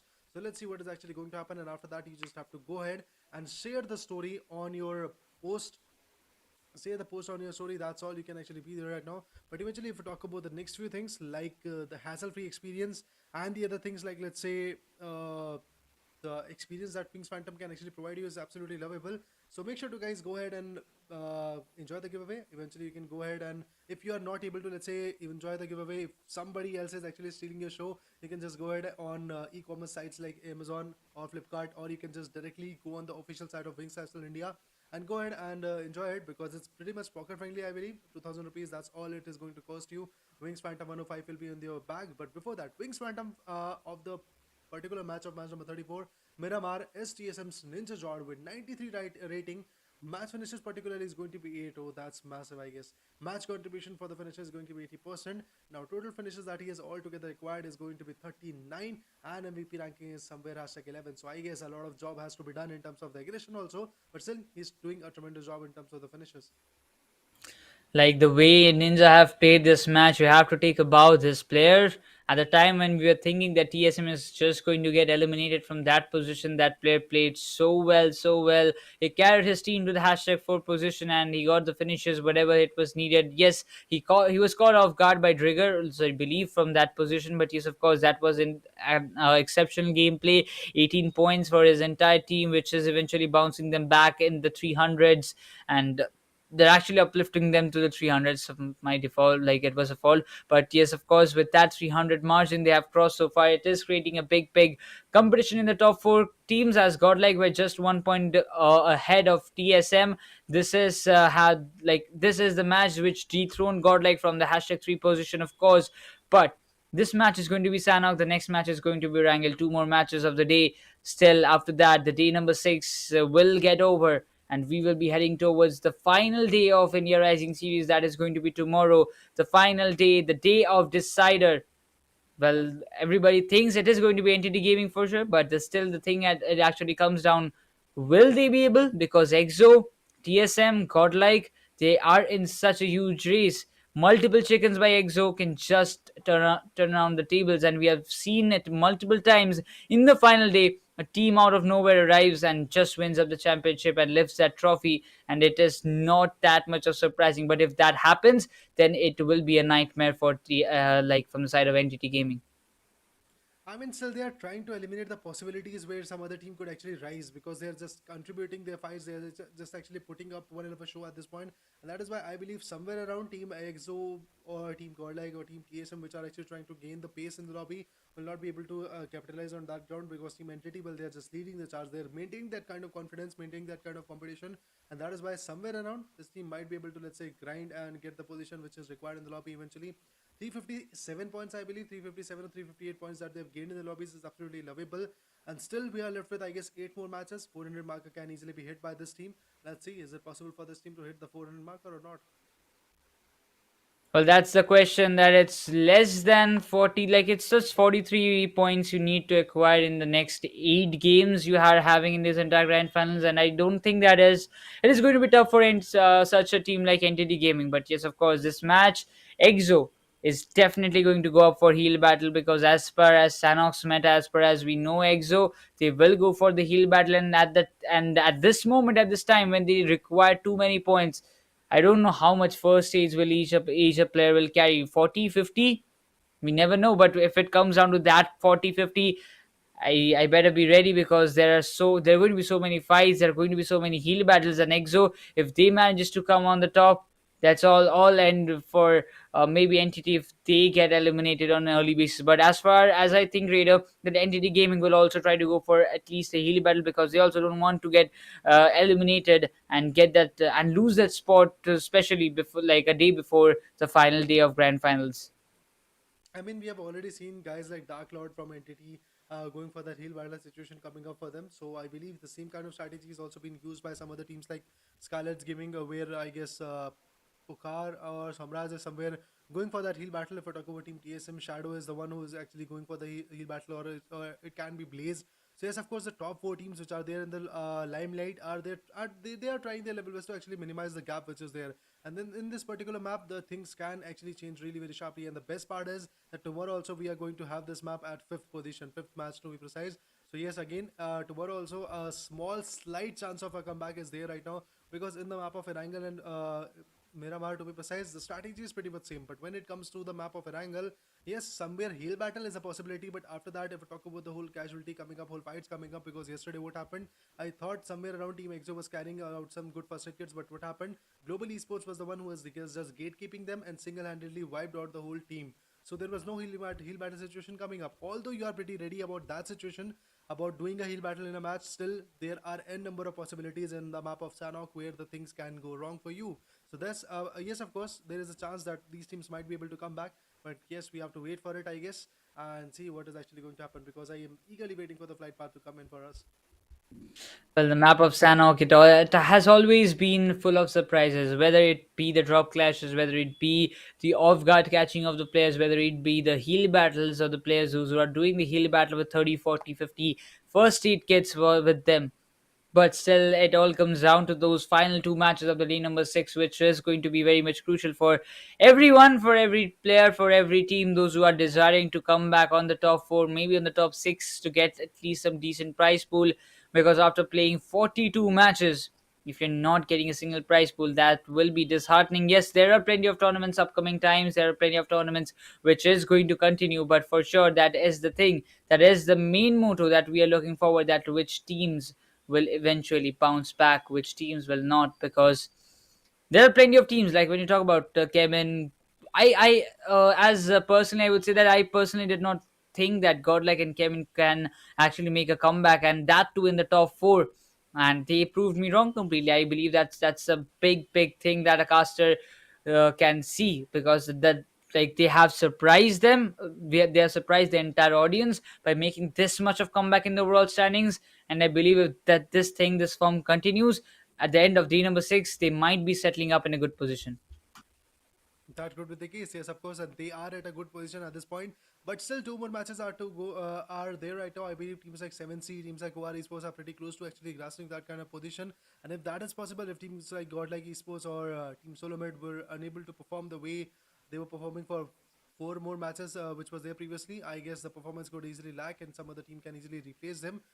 So that is why a lot of job has to done. The same consistency should be there from Team Godlike, from Team Solomid, from Team Exo and Entity. Well, you are already crushing the competition. It's all about the consistency. It's all about the level of enthusiasm you're going to put forth for the last two matches which are there for today, because the pressure for every day is there right now. Because if we talk about Rage, that individual person is putting up a pressure in terms of top fraggers, and if we talk about the team as a whole, this team is actually posing a threat in the teams with more finishers also. And other than that, in the leaderboard also, they are just absolutely crushing the competition, and that is why somewhere around Team Entity is breathing a space, breathing a sigh of relief, but still it is can be countered back really very sharply, because I believe Exo is with 320 points. With one good 30-point bomber, they can easily minimize the gap.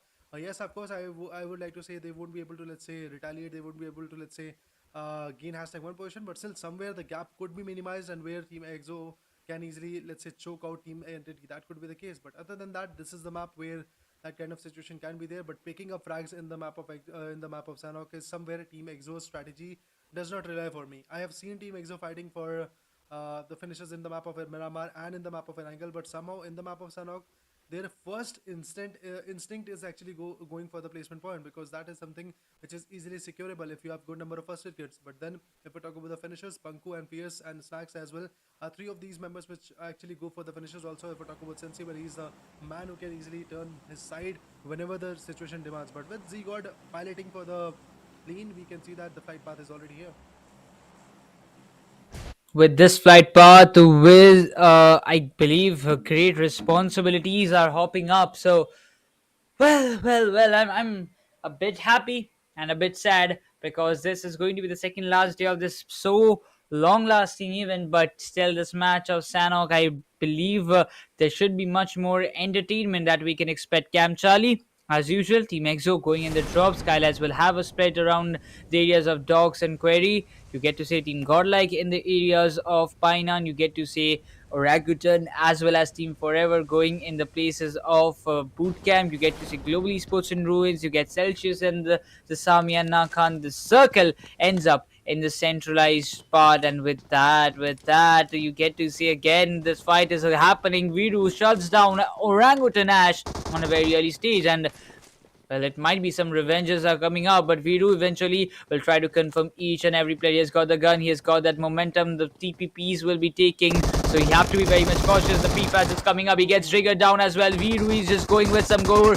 he's just going up, he's just getting more and more, and he gets another one taken down. Orangutan, Wizgod, the solo player surviving, he gets Savita taken down, Enigma Rex, but in the meanwhile, always also gets taken down. Wizgod, this boy, that DBS, he is going up with wonders that a player can expect. That M249 will be crucial, but Viru, he needs to get that revival done for Max Kaj, and before that, I believe Ash will get that revival done. Indeed, yes, of course, Ash is back in the game. If I talk about Wizgod, man, oh man, what a shot coming from his angle. Those DBS shots were something very, very vital at that point, and eventually he was able to counter. But another DBS shot comes up, and there we go. A 1v3, I believe, was there by the hands of Wizgod. With that beautiful DBS shot, he has successfully wiped out the face of Team Forever from this particular match. And just like that, it's between Team Enigma and Team 7C retaliating. Meanwhile, Enigma cherishing the first ever blow into their perspective. But dude, that fight was absolutely a mind-boggling one, in which Team Orangutan got that upper hand. Wizgod with a 1v3, I believe, has actually secured the area of bootcamp. But at what loss? He has lost two good members of his team also. The early casualties are certain, but yes, 7Cs are also dealing some great fights right now. Even 7Cs have been taken, one player has been taken down, Enigma looking for 4-man strong. But yes, the circle, this main thing, though they are in the circular area, they are inside those advantage areas, but still, when you talk about this fights, yes, they are trying to make this happen. Enigma wants to wipe out 7Cs at any cost. They are in the 17th or maybe like 16th position, Enigma Gaming, but still they want to make a great impact, they want to make a comeback, and for that I believe they want to go for each and everything. But talking about this, you get to see one of the players climbing up the ladder, and Enigma Gaming is trying like, how are you climbing up to that place? I am really not certain. Even being like Monkey King, that player is just climbing on the terraces of the buildings, and with that I believe Enigma Gaming, they're charging with whatever the thing they're having right now. Yes, of course, they have got the dual M416 in the backpack right now. Enigma Gaming is just trying to configure that progress and he can land out the shot. Yes, of course, they have got that initial gap into their perspective, and there we go. The second one gaming goes down, but from the corner, it's Rex trying to go back. That's interesting enough. Team Enigma is just trying their level best to compete. Now, 7C Spray God was the last one standing, but just like that, he was also taken down. But still, with the loss of Enigma Gaming, Team Enigma is going to cherish 4 amazing frags in their perspective. And now a clear picture has already been driven that yes, Team Enigma is going to secure that kind of compound. Team Orangutan is going to secure the bootcamp area. If we talk about Team OR, single-handedly they are just running all the way into the zone, because from the back ends, I believe Team 8-bit is pretty much close to them. There might be a sandwich situation coming up for Aru, so that is why he's just trying his level best to be in the zone. And eventually, once he is in the zone, he might be able to retaliate at the best he can. Well, we never know, we never get to see, but yes, of course, when it comes down to Orange Rock, yes, they have got a decent performance in the previous match. They got a chicken dinner. With that, they have climbed up the ladder a bit in the hashtag 5. But what is the result? Like Kevin Esports, if they go up with if they come up with some good match in this one, they will definitely try to take the lead. As you can see, of course, there is almost a buffer of like 4 or maybe 30, 20, 24 points, maybe around that. So if you want to make it happen, you have to come up with some more 24, 26 points around your corner. Godlike is also in that 1 point difference with Orange Rock. If Orange Rock gets this match done and Godlike gets eliminated early, it's all done for. And when you talk about Kevin Esports, Destro with the QBZ, he's still sitting up on the ladder. He can be a surprise for Godlike, and I believe that Clutch God can be the man. Z-God has been spotted. The 4x is already down, and I don't know, but I have a gut feeling that Godlike might lose the 1 or 2 players at this spot. Of course, the unpredictable situation which actually comes up in the map of Sanhok is something which every team should actually configure for. Be Team Godlike, be Team Cayman Esports, because yes, at this moment I would like to say Cayman Esports is looking at an upper angle, but now there might be some other team lurking from the shadows which can easily pop them out. So that is the case you have to actually be alerted about. But now we talk about our Esports. Well, there we go. He has found it out. Regal toss, and he's about to taste the drop shot. Let's see what is actually going to happen. But Aru doesn't want his position to be revealed. If that position is going to get revealed, he is going to face the wrath of Team 8-bit really very soon. From the back end, it's Atangi coming up, I guess, for a cover. And if they are here right now, it's a probable 4v4 fight coming up, and then we can enjoy a lot of stuff coming up. But then again, if we talk about Aru, well, the stand is looking a bit bleak in the fight. He is not able to retaliate. He is not able to compete with the fight. But now we talk about Atangi. He's also trying to configure some more rotations from the other angle. Justin also holding that watchtower, trying to configure the final location, I believe, from which Team Godlike could easily get retaliated. From the other corner, it's Ash about to go down, and then you can already see the position has been revealed. They all know, Godlike already knows that there is a team lurking in the shadows at the top of that hill. So I guess they are just trying to configure some good shots. Delta PG from the other corner is also trying to configure, also trying to eliminate the possibilities of Orangutan's Ash. Well, it might be under same point. Well, one finish point has been acquired, and that's for sure. That's the thing I was talking about. Even if you talk about both the players like Zigo, Clutch God, they're in that particular area. So yes, there might be some issues, and I believe it will be held up. And talking about the positioning, when you talk about, yes, the circle has got a good shift, and indeed you also get Revenge Esports hopping up to those areas. You can see player 1, Clutch God, Z God holding that spot. I'm just not keeping up to the mark. If Kemini Sports comeback is trying to go for the shots, yes, for sure, he's going to get the shots. He's going to get the shots. He's going to take up some of the frags, but yes, barely. He manages to get escape from that situation, particularly when you talk about the players of Godlike. They're going in that particular direction. 16 teams, 61 players are still alive. Jonathan, anyhow, these trucks, I believe, Raider, it's so pathetic. It's so pathetic. It has no speed. It has no pickup. In the name, you just call it pickup truck, but it has no pickup at all. But in the meanwhile, the players of Revenge Esports are taking the shot. Z-God is in a bit low HP, but when you talk about player 1, and number 1, I don't know who it is, but my prediction, it is going It's to be Neo, I GodL guess. Neo. Yes, I also guess that it might be Neo, but we have to see it around. But Godlike, they're in search of a good match, because they also know it. If this match goes wrong, they are out of the top 4 even also. Yes, of course. Every match is going to get an account for at this moment, but Soul Regal Toss has been taken over by the hands of Aru. Well, I guess Aru was setting his sights on that guy for a longer period of time, and eventually he puts him down to the dust. And just like that, 16 teams are left in the lobby. Team 7C Esports and Team Forever already out of equation. 16 teams, 60 players are going to stand out. If we talk about Jonathan, well, he's also trying to take a TPP so that he can actually eliminate the possibilities of any other team trying to rotate. If we talk about Aditya, well, he's going to hold that kind of watchtower from which he can actually decipher that is there a rotation coming up, is there team 8-bit all lurking in the shadows or not, that is going to be the case. If we talk about Team EXO, I guess they are just sitting it out, chilling it out, and just scavenging for those first gets, because one good member of their team is going to go for the heal battle, and I believe somewhere around Entity is also doing the same job. But at the same point, when you talk about Orange Rock, well, these lads, what is going to happen to these guys? If Orange Rock, they're in search of a good match, the 1 point has been recovered, and I believe the points are same with Godlike right now. Godlike haven't got a single point so far. 16 teams, 60 players. Their remaining casualties have been dealt by Orangutan, Enigma, 8-bit. They have dealt the casualties, but for sure, the circle is in a different area. The circle will have their own roles to play. But talking about Clutch God, this particular vehicle, it looks so cool, the Tesla truck. Yeah. But like I would love to have one in real life, but it costs too much. I have to cut out some salaries from the side of Raider. Then I will be. I believe I can buy a Tesla truck to have a ride. If you want that, you have to become a sprint thrift rather than saving the money for your future wife and children. I guess you have to spend it right here in this game. Then only you can get that truck, I believe. I really want it in real life, not in game, bro. Oh, okay, okay, That's why I was saying I will cut your salary. okay. Sure, sure, sure.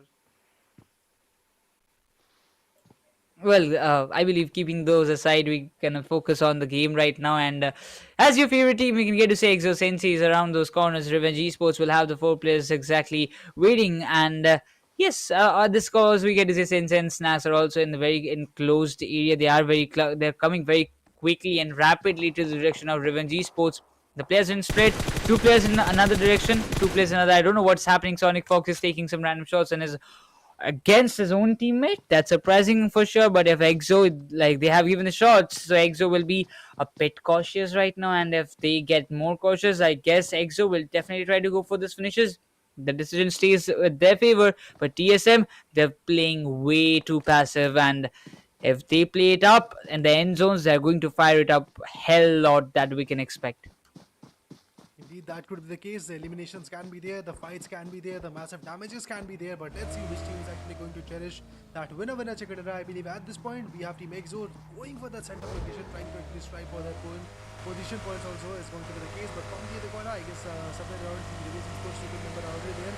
And if we talk about Team TSM, I guess 1 or 2 tires has already been burst. That is why I guess this particular vehicle is not moving that fast, and the boosters have been implemented. But let's see what more can actually happen in terms of rotation, because Enigma can easily welcome them apart. If we talk about Team GodL, well, Z-God puts one down from Team Celsius, and Apollo is going to go down on his knees. Let's see, is it possible for him to get that revival? I believe not so, because in these small compounds, in these small areas of Sanok, I believe Godlike is one of those teams which can easily engulf the squads. But then, actually to be precise, I wanted to tell you about the third zone, which is coming up really very soon. The third zone can easily put up a one hell of a show, because now the zone is going to constrict, the teams are actually going to get pretty closer, and the breathing space is already going to be way too low, because in 4 zone, in the starting of 4 zone, we are going to see 16 teams and close to 60 players surviving.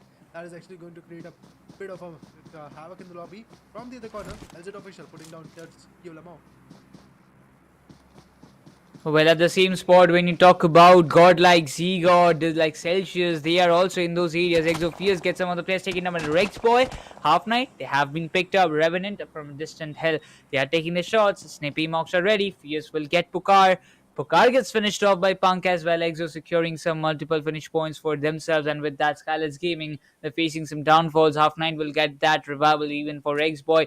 Vexy gets finished off by Fierce. So with that, I believe Skylight's Gaming are down to 2 players at this point. Fierce is also breathing in a very low HP. Kamla Boy and Ronak. I don't know what happened to Somraj. I really want to see that player coming up. But for now, when you talk about Ronak and Gamla Boy, that players are playing a top dog, has been taken down by Shadow. TSM are also coming down to this fight. Paradox will get a retaliation, gets Shadow taken down simultaneously. And with that, you talk about the fights in the areas of Paradise Resort is just going up and up. And for now, you talk about some needs will be very much crucial. Shadow is there, lying in that particular direction. The needs will be done. But I guess Paradox had a chance to just confirm that finish point, and if he would have confirmed that, there might be possibilities he can get 1 point at least from that fight. Yeah, of course, that could have been the case. But at this moment, if we talk about Team Revenant, well, Top Dog is the only one who is down to his knees, but the other member are just trying to put up a show, put up a cover for this guy. Let's see, is it possible for Top Dog to get that revival? I believe so. There is a possibility because Team TSM is a bit behind in terms of acquiring those finishes, but still somewhere around Team TSM's Aquanox, Blaze OP, and Ninja Jord are getting a bit closer, and they might be able to actually put him down to his sleep. But let's see what is actually going to happen because Aquanox, with some means of his own, is actually trying to configure that where Team Reverence Top Dog, the enemy, is actually lurking, where they can actually get that frag from the other corner. I guess Team Enigma has helped with the shots, and they are also trying to be in the zone. So they are actually going to get exposed a lot. You can already see shots are there. Top Dog is about to get that revival, and I guess somewhere Encore is just trying to provide the cover from which the revival is possible. Well, I believe it is. It has to be in the way, but yes, there was a chance. If I would say that Paradox had a golden opportunity to get them openings, but Enigma Rex will be taken up. Ninja Jord will be confirming that finish point. TSM are getting multiple finishes in this favor, but the circle comes down to the position of the southern side, where you can get to see that Godlike, Skylights Gaming, Revenge Esports, these 3 to 4 teams are there in that particular area. But I'm really feeling bad for like Revenant. They could have got one finish point. Shadow, though, he has got confirmed right in this fight. Enigma are facing some backlashes. Eggy finishes himself by his own need, and I don't think he was willing to give up his finish point to any other team. And with that, 2 finishes will be the thing that TSM will cherish for now. Global Esports, they're advancing. The shots are being taken from a distant area by the players of Kemni Sports. They will have some distance. They will have to face many teams inside the circle. While LZ, they are going for the compound. They will have the compound. Sensei gets spotted down. He will be dealing up some good amount of damage. Snippy will get Sensei taken and eventually will be confirming him as well. Maybe there are some pretty chances. Yes, it is. He gets confirmed, and Exo are now down to 3, while Spheres also gets knocked and confirmed, and I believe it's like that. Punk and maybe one of the players, we have to just see it on, but Punk gets Jonathan knocked out. Snax gets taken down by Revenge player. Team Godlike needs some revivals indeed, but with that, Global Esports new player will be taken out by Kemni Sports. Delta PG and will be maybe confirmed as well. Entity Gaming are coming from the backyards. You get to say 3 of the players remaining. Entity Gaming, they're in such a position, they're outside the circle and they need multiple knockouts just to enter the circle. And Global Esports is the only team that can actually make the things happen.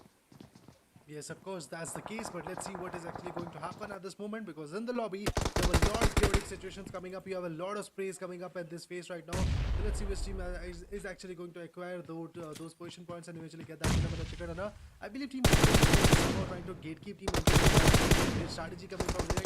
Now Rage is just trying to break the whole circle. Identity Shadow puts one down. Nakul is actually taken down from the other corner. Shadow is about to actually get decimated, but Shadow can easily provide a great number of cover from his own angle, and Manya could have been taken down really very soon. But there we go. The sprays can actually be there. Some nades are there right now, and with this nade, Entity Shadow is like, I'm not going to put fight. I'm just putting up a nade at this moment so that you are going to be the case. He's going to put him down. Of course, Joker is going to be the last one standing on his team, but Global Esports are absolutely crushing the competition. They're trying to provide the cover which is there in the lobby, but now if we talk about Dark Lord, well, he's way too exposed. Joker might not be able to, let's say, go for those finish points. Let's see what is actually going to happen, because from the other corner, Dark Lord is absolutely going for those position points instead of going for the finishes. He is actually looking after the whole position that he can actually gain, and Dark Lord is actually the only man which actually goes for those finish points, those position points to be precise. He's going to go for the heal battles. That's interesting enough. Now if we talk about Joker, some band-aids are going to get popped off from the angle of Clutch God of GodL Esports. Well, he is going to put one down from Team Gaming Esports. Other than that, we have another fight coming up. That's OR Esports trying to retaliate on Team Revenant. Well, with that, when it comes down, yes, that was a bold decision, but still now when you talk about 15 teams are alive, 39 players are still in the lobby. You get to see Team Exo down to 1, TSM down to 1, Orangutan down to 1, Global, Entity, they're all down to 1. Single-digit players, what are these guys doing? They're going for the heal battle. That's nothing to be surprised of. But yes, of course, the team who stays inside the circle will eventually get much more needed points. Entity Dark Lord, he knows very well that this team, these players have got so much gap, they have got so much buffer in the overall standings. They don't need to actually concern about like what is going to happen if we get eliminated. 50, 60 points won't be actually that much of I don't think that will be troublesome for them, but at the same point you get to say Revenge Hunter getting Gamla Boy knocked in confirmed. With that, I believe Skylights Gaming, they've got just Ronak left. Global Esports Joker will be confirmed by Jonathan at this spot, and with that Global Esports will be getting decimated. Godlike gets their first finish point. Paradox gets taken down by Broken. Clutch God is going with some positionings for himself. But for now, when you come down to the inside of the circle, you get to see multiple finishes. Punk is exactly waiting in the backyards. Player 3 is in a very low HP. Z-God gets Akshay taken down. A line gets taken down. Top Dog will be finished off. Player 3 gets broken. And Code is going with those 10 first aid kits, what he has left, and he's the last player surviving from his team so far. Yes, of course, he's going to be the last man standing and he is going to go for the heal battle. Interesting enough, let's see. I believe somewhat teams like Team TSM or Exo, Orangutan, Entity, Skylights Gaming, even Team 8-bit could be the one who is going for the heal battle. So let's see what is actually going to happen, because heal battle is something we are actually very keen on watching. But still, the fight which we want to see is absolutely going to be lovely. And there we go. Exo Hacker also goes down to the rust, and just like that, Team Exo, I believe, is also out of the equation. And I believe somewhere around this is a great loss for Team Exo. This was one of those maps where the comeback could have been taken down, but now GodL is also facing the wrath, because two good members of Team GodL Esports are left right now, and Jonathan is about to go down to the rust, and he's going to get beaten out. Yes, of course, Jonathan is down. Now we are left with Clutch God and GodL number 1. Oh, Whoa! Jonathan is going to get that revival. Look at that, at that dot HP is going to get that revival. Interesting enough. Oh. Jonathan getting that rebirth in the map. He is going to put up a show now. I believe this is the moment. If you are not going to perform after this, I don't know what's going to happen. Still, Godlike have managed with 6 total finishes. They've got Celsius exactly in the right hand side. They need to enter the circle. Clutch God has that position for himself, for his team. LZ, they are still outside of the circle. The shots are being taken. Rex Boy has been taken down. Aditya wants to spot him down. Clutch God gets knocked, confirmed. With that, I believe the players, Z God gets knocked and confirmed. Godlike enters the circle for sure, but definitely they're facing some of those clashes. So 9 teams remaining, 17 players are still alive. Sneaky has been spotted. Space will be taken from the direction of Orange Rock. 6 finishes they have taken, and Orange Rock are looking way too confident. Johnson gets taken down by Nigma Galaxy's MJ. Apollo will be trying to enter the circle, but for now, number 1 will be taken down, and Clutch God remains the solo player. No, it's not. Jonathan gets finished off, and right now the 2 players remaining, the Molotov hits it, but Godlike survives as Celsius goes up with all the things. They are having another Molotov will be sufficient to end up whatever the thing they're having. But now Apollo gets spotted. I guess he will be done and dusted. But with that, Apollo and Team Celsius goes down. Godlike with 7 finishes, 2 players still surviving, still surviving. And this is the moment when GodL can easily chase the Blues and eventually be at #3. That is the kind of intensity they are just trying to provide. GodL Clutch God has been taken down. Yes, of course, Neo is going to get that revival. That's interesting enough. If I talk about Neo, well, he has acquired 2 amazing finishes with his perspective, but he's seeking for more. But first of all, the revival is actually going to be there. If I talk about 2R Esports, well, Atanki, Player 8, and Aru and Aditya are here right now. Let's see what they can actually do, because from the back end, I can already see one good guy from Team Orangutan. That's, I guess, WIZGod, if I'm not wrong, going for the heal battle. Interesting enough, I guess we have 2 or 3 teams which are still going for the heal battle. LZ officials, Rex Boy, down to the rust, down to the knees, by the hands of an 8 coming from Atanki's and Aditya's end. Well, I believe at this position, I believe Godlike should go for the heal battle, but yes, they won't go to that far, and both the players have been eliminated with that 14 finishes. Orange Rock, what the hell are they playing? How can they just perform so tremendously well? And that's a chicken dinner. That's for sure a chicken dinner, because all the 2 players, all the 2 teams are still outside of the circle. There is not a single player alive. Orange Rock gets another 14 finishes chicken, which sums out to like 29 points again. Are you kidding me? It's a snatch. It's a deal that they are actually going to get in this match right now. If we talk about Dark Lord, well, look at that. 12 more first aid kits for this guy. 2 finishes, and I believe somewhere around he can easily... Okay, now he is going to get, I guess, 14 points in the match. Interesting enough, 14 points of a buffer. That is actually going to rise that buffer from Exo at, let's say, somewhere around 49 to 50 points. Interesting enough, if we talk about Dark Lord, well, he did a tremendous job. His mates, Troy, Shadow, Rage was trying a level best to push onto Team Global Esports, I believe. But somehow, that push was pushed back. And just like that, Global Esports Joker, if I'm not wrong, was the one who actually eliminated 3 members of that squad. But after that, what happens? This is the man, this is the myth, this is the legend. Dark Lord, every time whenever you see the map of Sanhok comes in, Dark Lord is the one who is holding the number of first aid kits that he's actually cherishing at this point. And he's absolutely the doctor.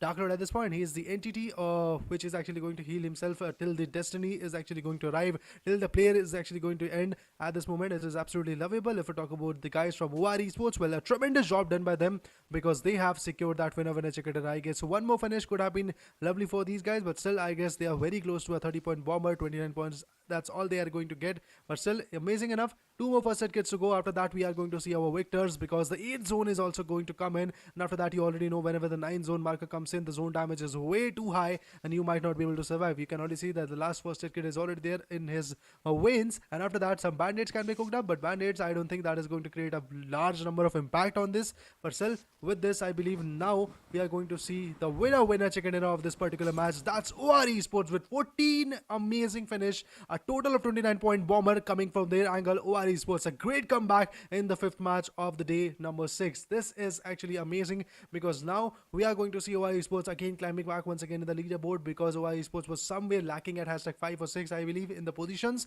But I guess with this massive chicken dinner, hashtag 4 could be the position where this team might be lacking.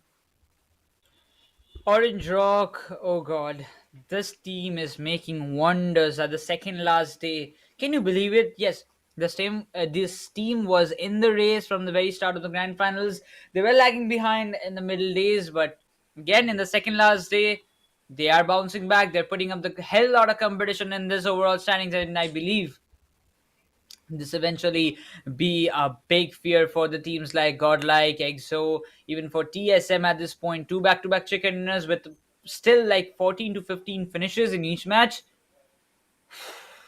Let me just take some breath. I'm so much into so pressurized moments that I believe that Orange Rock, they have got tremendous potential. They have got one more match to go for the second last day. They have started this show. They have put up a hell lot of competition. Two chicken dinners in a single day, with that to almost at 29 to 31 points bombered in both the matches. So with that, the second like last match of the day, number 6, will they be able to make a hat trick?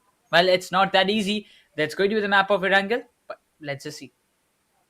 I mean, the map of Erangel is one of those maps where every team is pretty much pre-grinded and eventually they know that how the fights can be there. And on top of that, the cherry on the cake is actually going to be that we have 3 matches of Erangel per day. So yes, the most number of finishes, the most number of points that every team gains is actually in the map of Erangel, I believe. So somewhere around, Team OR Esports is actually going to face a lot of wrath. But is it possible for OR Esports to give a comeback and eventually bounce back once again? I believe so. Yes, there is a possibility from their angle. And I would just want to see some of these teams trying to compete, like GodL Esports, like EXO, like Entity, like TSM, like or Orange Rock to be precise, like Celsius, like Forever, Revenant. The teams which are at the top, I want these teams to get in a clash earlier and get wiped out. And eventually, there will be a massive buffer of few other teams, like let's say Global Esports, or should I say teams like Cayman Esports coming back really very soon. Back and forth, these fights are actually going to be really very amazing. But still, somehow, OR Esports is the one which is reigning in top in the few matches that we have seen. But Entity, well, overall, as the leaderboard says, that they are just crushing the competition. There is nobody close to them at this point. I guess a 40-50 point banger buffer is actually going to be there from their angle. And that is why somewhere around Team Entity is breathing a sigh of relief. Still maintaining that kind of consistency, maintaining and getting 10 to 15 points in per match is actually helping them a lot. In few matches, they are going out at hashtag, let's say 16 or 17 with only 4 or 5 finishes. That's all they are getting. But still, in the upcoming matches, they are able to get 14 to 15 points banger, and eventually a chicken dinner can be the case where Team Entity might be able to maintain that buffer once again. Once and for all, these fights are absolutely amazing. I am looking forward to see that how EXO, Godlike, TSM came in, OR Esports, well, these few teams which are pretty close to getting that hashtag goal position, how they are going to compete. Because yes, 7 more matches I believe are left. The last final day is also left right now. Let's see what is actually going to happen. Let's see what actually can happen at this point. Last 7 matches, of course. Last 7 matches, as we told. The journey from the qualifiers to the quarters to the semis to the grand finals will be getting over tomorrow. But for that, we have got one more day. You have got some more hours of time. You talk about Kevin. I believe 6 matches is enough to make a good impact, and that Orange Rock is actually proving at this point. And if Orange Rock can do it, if any team can do it, you also can do it. The teams those are still lagging behind, you can make the comeback, but for that you need performance like this. You need performance like how Orange Rock is actually performing in this stage. Two back-to-back chicken winners, 29 to 30 points bomber in back-to-back 2 matches, 60 almost 60 points you are getting in 2 matches. That's so fabulous because like covering up 60 points is, it looks really hard, but it is not that much. Even if you talk about like EXO, like the position they were standing up at the very far, like after the previous match, they had like around 57 or 50 points to cover up. If they could have got this chicken in and the next match chicken in as well, back to back 260 points, they're easily going to cover it up at least 80% of the total margin, because Entity Gaming are also collecting points in each and every match. They don't want to lose that position, and for that they will definitely try to at least maintain a 10 to 15 points buffer. And I believe 10 to 15 points buffer is way better than a 50 points buffer, so that you can overcome in the next 6 matches which you will be having the next day. So I believe if you want to make a comeback, this last match for any of the teams like GodL, Kemin, for the teams like TSM or EXO, these are the teams I believe if they take a chicken dinner, they will create a great impact in the overall standings. Yes, of course, the impact will be massive, and out of that impact, I guess we are going to see a new face rising up really very soon. But before that, I'm pretty excited to see that how the stats is going to turn out, how much of a performance can these teams actually boast. And if we talk about GodL Esports, yes, of course, in this particular match, they were trying their level best to compete. Clutch God and Neo, I believe, was a last two men standing, but somehow they were also tackled down. And believe me or not, OR Esports did a tremendous job in this match. Maintaining that four-man power, maintaining that kind of synergy was absolutely lovable. They actually also were able to, let's say, stealing some finishes. They were able to, let's say, compete with some good nades. LZ official was actually having the taste of nades coming from OR Esports Aditya and Atanki's hand. That was absolutely lovable. But then when I talk about the initial clash coming between Team Forever and I guess Team Orangutan, I guess Wizgos was the one who actually turned the tables quite sharply. If his DPS shots were not getting connected, Team Orangutan could have been taken on quite early. That could have been the case for Team Forever, to be precise, were pushing onto them and they were doing the job quite frequently. Mashkash was the one who was picking the initial frag. OS Bolte also trying his level best to actually maintain that kind of firm location, firm grip onto the fight. But what happens after that? WizGod pops his DPS and just like that puts the team member down in the equation, and just like that, Team Forever was out of equation and Team Orangutan was winning the areas of bootcamp. Well, I just thought once in a while that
ordering stuff like a spendthrift. I won Amazon coupons on Beat the Street game. I earned this. Can you tell me more about the game? Beat the Street is a game on ticker tape to showcase your stock picking skills. You pick 5 stocks which will be top performers and other 5 stocks which will be bottom performers. If your average one day return of picked stocks is higher, you win Amazon coupons worth 1500 rupees in a day. It's free, right? Absolutely. And go sign up from the link in my bio and show what you've got.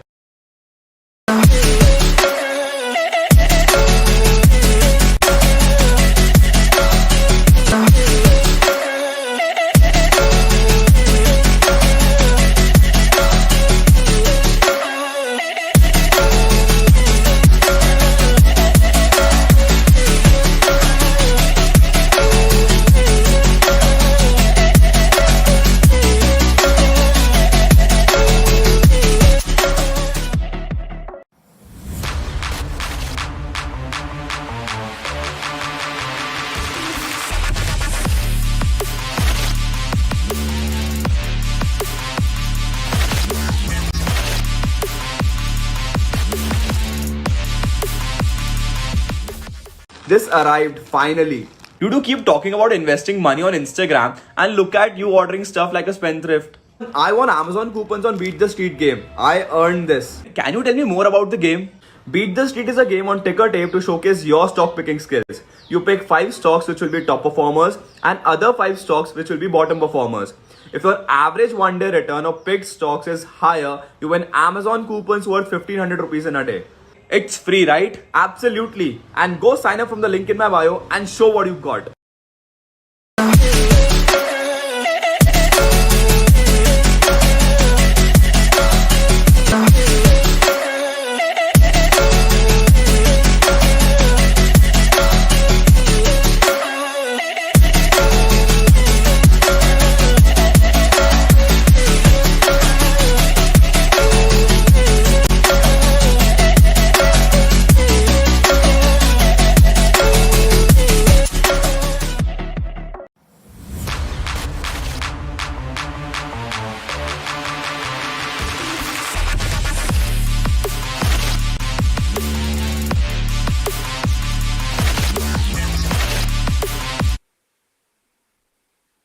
Well, you guys, we are back with the game right now, and you can already see Team OR Esports cherishing that winner chicken dinner with 15 position points and 14 for the frags that they've acquired.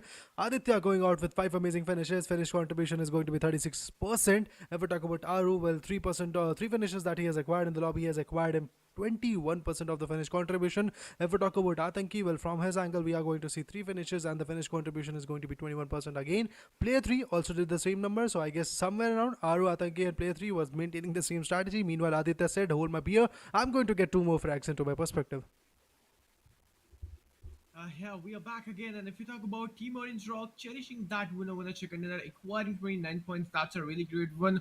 You can see all the 4 players are acquiring a really great kill count. Look at that, Aditya acquiring 5 of those finishes and 36 finish contribution. Damn, that is too good. Aru out there having 3 finish contribution of 21%. Atanki out there finish contribution of 21. So this is all over the summarized way of Team Orange Rock Esports played it really well. But yep, what an amazing, tremendous match they played. Yes, of course, the job is done. The fight is done right now. But now you can see that OR Esports, after acquiring those 14 amazing frags, have actually gained 29 points in a single match. Godlike, apart from that, has acquired 15 points. Entity Gaming with 14 of their own. Skylar's Gaming 11. Orangutan Channel, Zero Official 9. Enigma with 5 of their own. Gemini Esports with 5 points. TSM with 4. Revenge Esports with 4 points, Global Esports with 4 points, Team Exo with 3 points only. That's it. That's all they have acquired. Revenant Esports, same goes for them. 3 points. That's all they have acquired. 8-bit with only 2 points. Celsius with 2 points of their own. Forever with 2 points of their own. Dirty Esports and 7C. Well, meanwhile, they were trying their level best, but still only 1 point for each.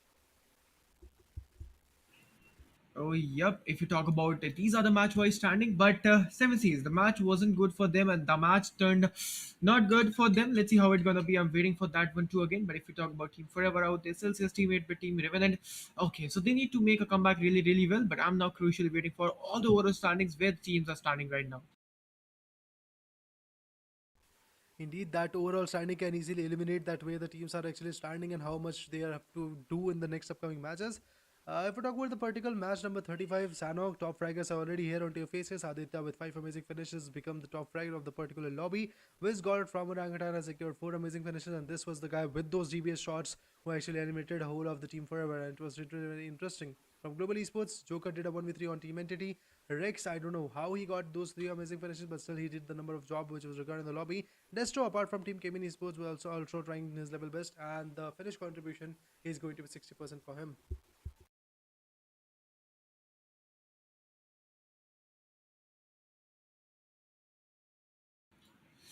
Yeah, this was it. This was match number 35. Shanok out there. You can see all the top fraggers out there. Aditya acquiring 5 of those finishes. Look at that. Like, this lad is not waiting. This lad is not just, I would like to say, not stopping off, and he's just popping off out there. If you talk about Vizgod out there acquiring 4 of those finishes, Joker out there having 3, but these are now we are having all the overall standings after match number 35. Look at that entity out there. Now they are not just sticking up with that hashtag win, and I think so. Team Godlike were on hashtag 4 now, but they are shattered to hashtag number 5. The matches are not going turned really well for Team Godlike. They surpasses 300 mark point. That's a really great thing. But right now, I don't think so that Team Godlike gonna make on hashtag number 1. But yeah, one more day is over there. There's a lot of matches. There will be 6 matches more, 7 matches consecutively. Let's see how they're gonna make it. But Team TSM, Orange Jockey Sports, what an amazing comeback. Team EXO out there and Team Entity, amazingly well done. Well, I guess at this point, Entity Gaming is right here, which is trying to perform 371 points. They are pretty close to actually touching that 400 point marker. And if they are able to get a 29 point bomber game in the next upcoming match, they can easily actually gain the points. And if we talk about hashtag 2, well, Team EXO is the one which is actually cherishing the hashtag 2 position with 323 points. War Esports from the other corner with 321 points. GSM with 311. Godlike with 308 of their own. Gaming Esports with 271. If we talk about Team Revenant Esports, well, they are also here trying to hold the grips. Now, if we talk about Scarlet's Gaming, somewhere around hashtag 10 is going to be the position. Yes, they are climbing really sharply. Global Esports, despite of having their first ever victory in this particular grand finale, they are not able to cross the 250 points margin at this moment. And hashtag 13 is the position they are going to look after. 30 Esports, after playing 31 only matches, they are at 149 points and pretty much far away from Enigma as well as LZ Official. Yeah, let's see. This is the second page for you all guys. But Reda, the game has been finished for Enigma 30 Esports Team LZ. Amazingly done. But I think so this is going to be a bit hard to make the comeback happen. But Rage out there having 53 finishes, sticking with that golden palette, with that golden frame. Spray God out there having 48 freaking finishes. Aditya out there having 46 finishes. Delta having 44. Punk having 44. So let's see, will there will be any changes amongst the top fraggers? I'm just talking about the hashtag 1 and hashtag 2. Let's see if we're gonna witness that one too again. But if you talk about the 3 of the players, Aditya, Delta, and Punk, they can make some of those changes happen. But we are waiting for that one too again. Let's see how it's gonna be. Yes, of course, that's the case. You can already see Rage holding the top location, and that's absolutely a beautiful thing to watch out. But eventually, if we talk about the next close calls, we are going to see some more frags coming up really, very sharply. So, how much of a performance can be there? Let's see how much of a point can actually be gained. That is actually going to be really, very lovely. And I can already see that the teams are trying their best to compete. What's up, Inferno? I don't know where you are actually going to see, but what is up? Your mic is muted, buddy. Your mic is muted. There's a lot of hectic things going, so I'm just getting a lot of things messed up. But yeah, if you talk about the founder of the match of match number 35 of Shannon, Aditya joining with us. If you talk about this guy is having match finishes of 5. If you talk about the match contribution, that is going to be 34.7. If you talk about the total finishes, that is going to be 46. And map MVP rank, that is going to be hashtag 3. So Aditya, this guy is just not stopping, right? I'm waiting that he's gonna make that comeback on hashtag 1 or not. Yeah, it is going to be a bit hard for him a bit hard for him, but I think so he's gonna make the things happen. But Raider, we are on the match now. Well, of course, the match has already been started, starting from Lipovka, dunking down towards the areas of Query, and let's see what is actually going to happen because Ghatak is pretty much there, Georgiapur is pretty much there, and this is one of those diagonal flight path which makes every other drop location very easily accessible. Yeah, look at that. Starting from Lipovka and dunking down to the query section and on the shores. But look at that. The IGLs are happy. The teams are happy with their drops. Look at that. Godlike out there having on their Yasna Polnana traditional drop out there. But look, this zone. Zone is going to favor all the southern way side, downside. And I think so there will be a lot of team being in a chaotic situation that they I don't know how they're gonna make the rotations happen, but they need to be something careful over there because this zone is just a bell for risk. Well, I guess somewhere around in this zone, you are going to see a lot of chaos coming up because if we talk about teams like Team ENG, look at that, how beautiful they're just trying to initiate a rotation at that exact moment whenever they are going to get that vehicle. And they're already trying to move on to the vicinities of, I believe, military base. And when they can easily compete from their angle, this might be the one match in which they can easily get that winner because yes, EXO got that victory, I guess, in match number 3 or 4, if I'm not wrong. But still, they were unable to compete when it comes to the map of Sanhok. They were unable to actually gain any kind of points, and they were going out with only 2 or 3 points. That's all they had. If we talk about GodL Esports, well, they are trying to loot it up. If we talk about Team Entity going in the water, I guess somewhere around swimming and having a sunbathe is actually going to be the case for Troy, because yes, of course, they have done a tremendous job. Now they are cutting up a rotation, but Team Enigma is pretty close to give a hello and bid a farewell from them. Yeah, but if you talk about Team Entity out there, Team Entity, okay, they are actually so concerned with their gameplay. But if you talk about Team Forever, cherishing their drop, and I actually personally like the drop of Team Forever. How they actually split down, how they actually share the drop amongst all the 4 players is just so amazing. Right now, Max Cash on the 10 apps right now, on the 10 houses right now, and going with the loot area. If you talk about Max Cash right now, I think so he'll be having that AKM with having M16. That's a really great combination he's using right now. But if you talk about Team Forever, in whole India's Rising series, we have seen that they are playing pretty well. But Team Skylights, okay, they are also rotating from the section of Team Forever, and they need to be so much careful. But Team Orangutan also going to cherish their drop, and Team Orangutan, they are actually taking their vehicles directly coming into the zone. This is something amazing we are just going to witness from the side of Team Orangutan, and this is, I would like to say, a smart move because they are actually predicting the zone in the first zone only. Like, you know, they are pretty confident that the zone is going to dunk down all the way to the southern part. So why not to just change our drops and go to the southern part? Yeah, that could be the case because having that kind of upper hand in the terms of zone is actually going to uplift you a lot, and that is why I believe somewhere around Orangutans believe as Rigger and Vizgod is just trying to configure for that location, because in the previous one they were able to secure, I believe, somewhere around 5th to 6th position. It was interesting enough. They tried their level best to retaliate, but in this particular one they are just trying their level best to stand a stance. OG's believe puts one down. I guess that's Skylights Gaming, one good guy who has been taken down. Let's see what is actually going to happen, because AKOP, the stats are looking very beautiful for the guy, but Believe from the other corner puts one down from Skylights Gaming, and the guys are just trying to be here. They're just trying to put up a rotation. They're just trying to put up a show at this point, but from the other corner, Skylights Gaming, 2 members are actually going to be here anytime soon. So let's see, is it possible for Team Orangutan to put them down, to sleep? I believe no, because the clashes are going to rise once again. You can see that Trigger is there, Believe is here, but now they have figured out that yes, there is a slamming situation going on, there is a revival situation coming up, so why not to, let's say, just slam onto this compound and eventually tag out Team Skylights Gaming once again. Well, we have Ronak trying to confront, Kamla Boy is also here with Vexy, and now you are going to see a battle between the giants. It's Orangutan versus Skylights Gaming.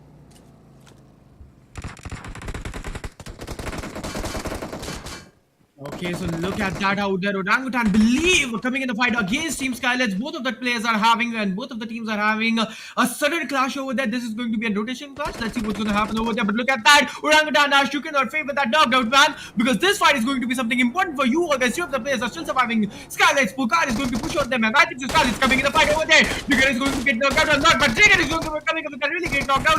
Orangutan, they are actually doing wonders for their dream, but 2 of the players are still surviving. Pukar is coming up towards that, but Ash is having a really great angle right now. Ooh, and look at that. Ronak is already down to the dust right now, and I guess Skylights Gaming is somewhere losing their nerves at this point, and I guess somewhere around Ash is just holding a upper edge. Believe from the other corner is trying to put up a show with that micro Uzi, so let's see what more can actually happen. Trying to boost himself, trying to patch himself with that M416. Well, the damage could be there. Believe from the other corner is also trying to put up a cover. He's also trying to put up a show in which Team Skylights Gaming can easily be taken down. From the other corner, if I talk about Believe, he's also trying to confront the fight. Let's see what more can actually happen, because if I talk about Skylights Gaming, the last one standing, which is there in this compound, I guess he has UMP45 along with the DP28, but that combination can easily turn you down really very soon. So before that, they have to put up a show, and that show can really be amazing, I guess. Yeah, let's see. This is going to be a lot of a garbage and full of entertainment. So get your popcorns refilled, get your snacks done, guys, because this is going to be the last match of Grand Final Stage number 6. But if you talk about Skylights, Pokar, and Vixie being the Solomons, Duum, and survival of their team, Skylights versus Team Orangutan, this is going to be unfair 2v2 fight. Let's see who's going to win this one. Waiting for that one too again. But Skylights, they're looking pretty aggressive right now. They're having some of thing pretty aggressive mindset, and I think so. Yeah, they're gonna push on. Believe I think so. I'm waiting for that push to be done, but I think so. Vixie getting into that vehicle, and they're gonna make some of those escape plan, or they're just baiting some of those sound clues. Possibilities are innumerable at this point. Both Orangutan and Sakalit's Gaming can actually not do a wrong step. If somebody did a one wrong step, then I guess the other team is actually going to capitalize onto that location. Pukar is already here, Vexy is already here, standing onto that location. Let's see, you can already see that there is a 1v2 situation coming up. And yes, of course, Believe goes out, but Believe puts one down, but Believe is also down to the dust right now from the corner. There is going to be a 1v1 situation coming up. Way too late, that's going to be the case for Ash right now. Ash doesn't have any kind of multiple utilities, that is going to be the case. Look at that, Ash is way too late, he's going for the 1v1, but is it possible for him to turn this table? I believe so. There is a chance of actually giving that comeback into this fight, but some good shots are there. Pukar is about to hit. Pukar is also trying to actually hold that ground, but still somewhere around Pukar might be able to tackle it out, and yes, that's what happened. Pukar doing a 1v3 on Orangutan, and just like that, Orangutan becomes the first ever squad to say goodbye to the lobby, and this is the day, this is it for this particular day, and the team has already been taken down. Team Orangutan, which actually chooses the drop location where Team Forever is here at this point, but now they went out and fight it out with Team Skylights Gaming, and Skylights Gaming gave them a taste of their own 1v3.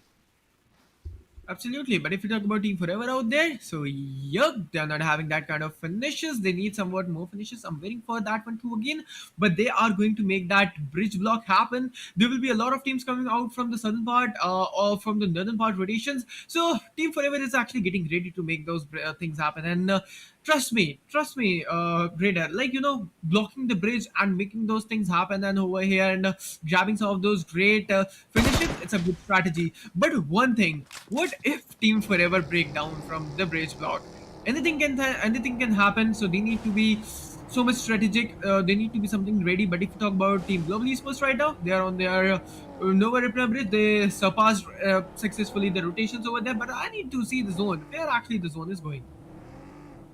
Yes, of course, we all want to see that how the zone is actually going to play out, because zone is something every player has to pay its respect, and eventually if the zone is not into your favor, you are going to face a lot of wrath. You can already see Global Esports is just trying to put up a show, and you can already see GodL is just trying to rotate, but the sprays are innumerable, the damage is innumerable, but still somehow they're just surviving. If I talk about Team EXO, look at that, how beautifully from the southern corner, they're just trying to rotate. If I talk about GodL Esports, well, some shots are there right now. I believe Jonathan is there on the back end area, and Revenant's one good guy has already been taken down by the hands of Team Celsius. Interesting enough, the fights are already massive, the damage is already massive, but the team which is actually going to challenge that upper ridge is going to be teams known as Gaming Esports, or should I say teams known as Global Esports, because Global Esports, well, they have acquired the zone, they have acquired the area from which Team GodLike can actually enter the zone, and Team GodLike, let's see, it is a test at this point that if it is possible for teams like Team GodLike Esports to compete with the zone, because now from the multiple ends you are going to see some more teams coming up. You have OR Esports coming from the northern corner, and from the southern corner you can already see Team Global Esports trying to bait you out.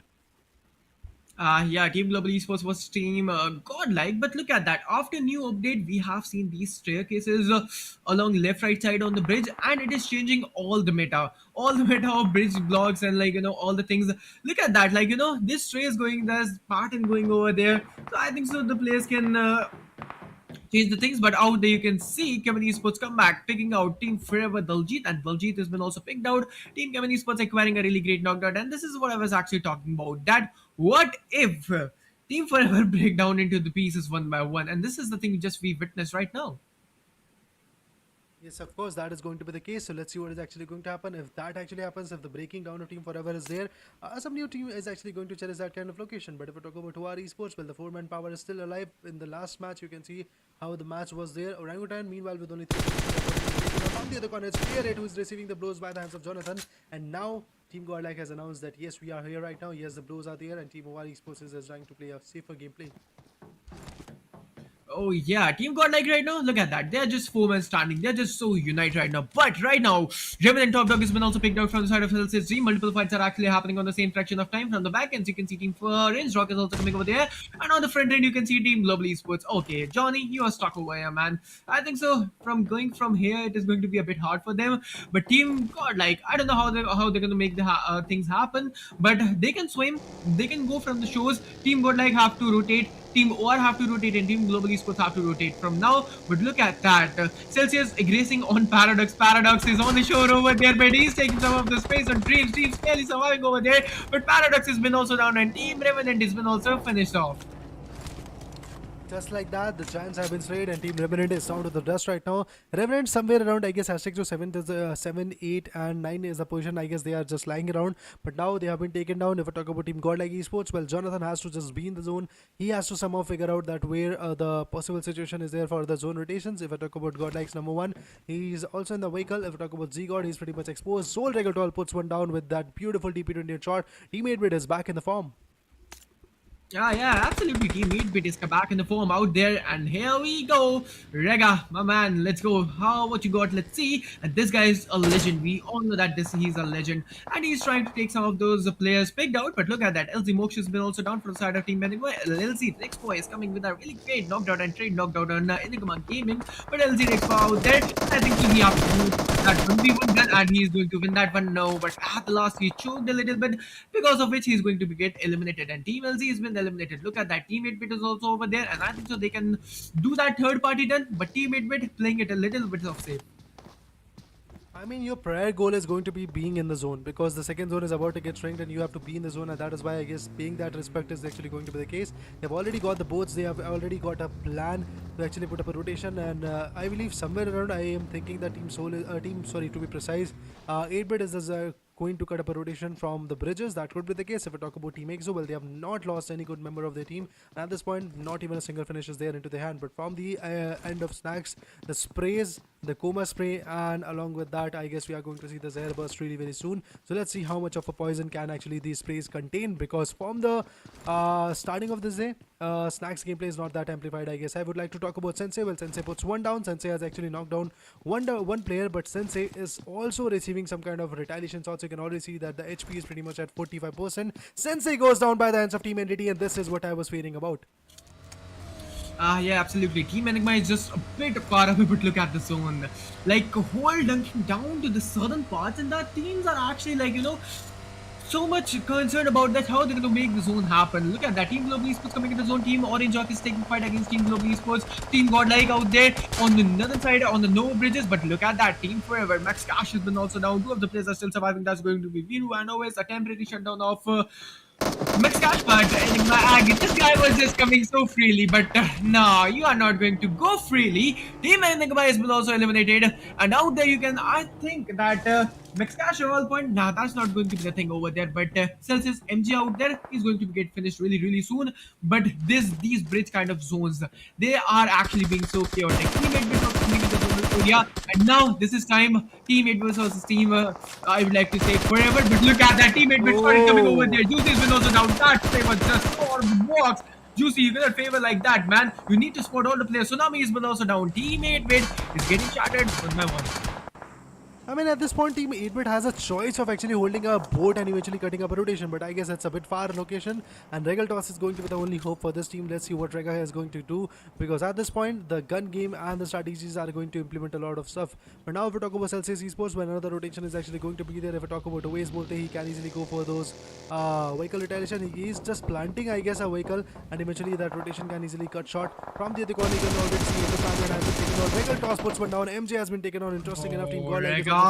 Jonathan is also receiving a lot of blows, but from the other corner you can already see Waze Bolte puts Max down. Celsius Esports, which was trying to capitalize on Team's 8-bit, is actually receiving a blows. Now you can see that Regal Toss is going to be the last man standing of his team. He is the one who is trying to configure that from which location he can retaliate. Celsius with 9 amazing finishes is looking sharp in the lobby, but what is Jonathan goes down with another play. Regal toss about to go down, and yes, he has been completely taken down. That's it for Team 8-bit, and I'm pretty much mistaken that that now the fights are actually going to be into the favor of Team Celsius Esports, because despite of having 10 finishes, don't mistake them that they are going to actually make it into the zone, because there is one more team, that's Team Forever, which is lurking in the shadows, which is holding their spaces and eventually gaining those spaces so that eventually they can make out a chicken dinner really very soon. But other than that, GodL Esports not so sharp. Jonathan already down to the dust. Let's see what more can actually happen in this particular one. Yeah, absolutely. But if you talk about Team Globally Esports, they started their rotation, but Mania has been picked out. That was just something out of the box. Mania has been picked out from the side of Orange Rock Esports. Orange Rock right now being unstoppable, and I can feel the sovereignty and I can feel that dominance coming out from the side of Team Orange Rock Esports right now. But TSM Aquanox right there picking some of those players. But that grenade was just so on point over Atanki. Guys, can we have Atanki open the chat? Because this man is just not stopping at all. Yes, of course. Why stop when you can easily put down the teams at this point, and that is going to be the case for these guys. Meanwhile, I can already see some other members from Team EXO are also receiving some mini 14 shots from the hands of Team TSM. That is interesting enough. If we talk about Team 8-bit, with only 3 blows, they have been taken down. The casualties are there in the lobby. If we talk about TSM Shadow, OG, he's also looking forward to see that what more can actually he do. 3 amazing finishes for Team TSM. And I guess there is a competition. There is a small, narrow competition coming between Team Solo Mid versus Team EXO, and both of these teams are trying their level best to actually enact and get that second position in the leaderboard, because getting that #1 position is not going to be the case, because Team Entity, I believe, is somewhere still lurking in the shadows. I am talking about OR Esports at this point, because OR Esports receiving those blows by the hands of Team TSM. Well, Shadow OG, you are unable to tag him out, and now they have to actually pan out some new strategies. Let's see what more can actually happen, because TSM with the 4-man power is actually wreaking a havoc on Team OR Esports. Yeah, absolutely. TSM is, they are just getting ready. But in the 4th zone, 10 teams and 33 alive. Okay, so this was something out of the box that I was not feeling to cooperate with that. But Team Global Esports surviving over there. Team Orange Rock being in the sandwich condition. Team EXO coming from the right, left hand side. And look at that. They will be coming up with some of those sprays. But 7C steps are out there. Spotted some of those players of Team Celsius. Celsius Apollo was just coming over there, and look at that. Celsius Apollo getting a really great knockdown, and 7C spray got finishing him down. Apollo has been also down, but that knockout. Oh man, like, Apollo, how did you do it, man? Like, that kind of guts and that kind of confidence I need in my life. That's the rash driving, bro. He has already been punished by the police because he has been taken down, I believe. Now let's see what more can actually happen, because from the ends of 7C, Spray God and Sarang both of them have been taken down, and we are going to see GodL also going to the rush, just like that. Kevin Esports was down. GodL Esports going down to the left. Kubashi rotation is coming up. Look at that, how beautifully one good guy is sitting on top of that Coop, using that glitch so that he can eventually be in the zone from the other corner. It's Team EXO losing the rounds. We can already see Global Esports taking that havoc, but from the corner of Team TSM, they're absolutely trying to crush the hopes of Team Team Global Esports, to be precise. One good nade, and Global Esports is about to go down. Let's see what is actually going to happen. Well, the nade was there. And like that, there we go. 6 amazing finishes, and go into the bag of TSM's Shadow. What? What, Shadow? What are you doing, man? Like, going with that 1v2 out there, and over there you can see the sprays coming on. Orange Rock Atanki. This is what we call the confidence. TSM is just not stopping. These guys are the legend, and these are my personal favorite team.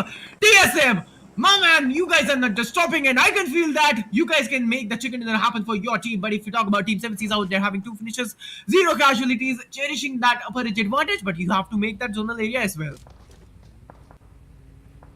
Well, the shots are massive. More of the teams are actually still surviving at this point. I would like to say 7 teams and 25 players are still surviving, but let's see which of these 7 teams are actually going to get that win over Nachikara. I believe somewhere there is a chance for Team EXO, somewhere there is a chance for Team Entity also. Look at that. Entity, despite of not being seen in the kill feed, we can only see Entity is still surviving. They are still maintaining that zone location. But from the other corner, I believe somewhere around Team Kevin Esports can easily put down a full stop onto their faces. Let's see what more can actually happen. The sprays are there. Already you can see 7C Alu Boy trying to put forth Kevin Esports to destroy, I believe. But now the shots are actually going to rise really very rapidly. The teams are actually going to compete really very rapidly. Justin about to retaliate. Let's see what is actually going to happen, because Sevitar is on the front end. 7 teams, 25 players still surviving. But from the ends of comeback, one good arm shot, and just like that, one good player from Team 7C is also down to the rush. Sevitar and Spray God as well has been taken down. It's all about Alubai and Sarang trying to perform. Yeah, but Seven Seas out there. One of the players, Sevi, has been picked out. Sevitar has been picked out. Seven Seas Prey God has been also going to get shut down. No, that is going to be Aladdin. Seven Seas Sarang and Spray God being a 2-woman survival over there. Team Celsius Delta PG has been also down over there, and Seven Seas Spray God is not going to be stopped over there, so being a solo survival. And I think so he have to make that 1v1 done against Justin, going with the cover with Spray. Head chasing out there. A really amazing damage predicted from his side. And Team Celsius, Team Kevin Esports has been also eliminated out. Yes, of course, the equation is actually getting a backlash. From the other corner, I can already see TSM is something inevitable at this point. You can already see Revenge is also tasting their blows. Entities somewhere surrounding this themselves. If I talk about Exo Snax, he puts one down from his DP20 space. Interesting enough now, if I talk about Indeed Troy, the vehicle burst actually puts him down. Exo Hacker puts Aluboy down to the dust right now. Well, a lot of chaos is actually there in the lobby, but let's see which of these teams are actually going to make that upper hand into perspective, because Troy and Shadow are pretty much out of equation. If we talk about Troy, well, there might be a revival situation coming up from the ends of Sensei. I guess it is not going to be that easy.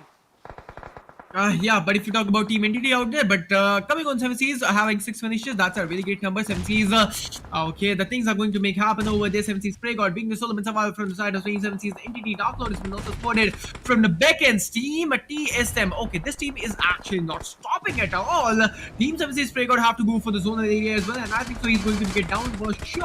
I think so because of that vehicle explosion or something over there, but I think so he's just barely surviving and he's just barely breathing over there. And Team 7 Cs, the game is much finished for you all guys, and yeah, absolutely TSM Shadow coming out of nowhere. Boy, Radar, TSM is not even stopping. They're just not even taking like edge of getting stopped. I mean, at this point, TSM is one of those teams which is pretty close to holding that second position, though.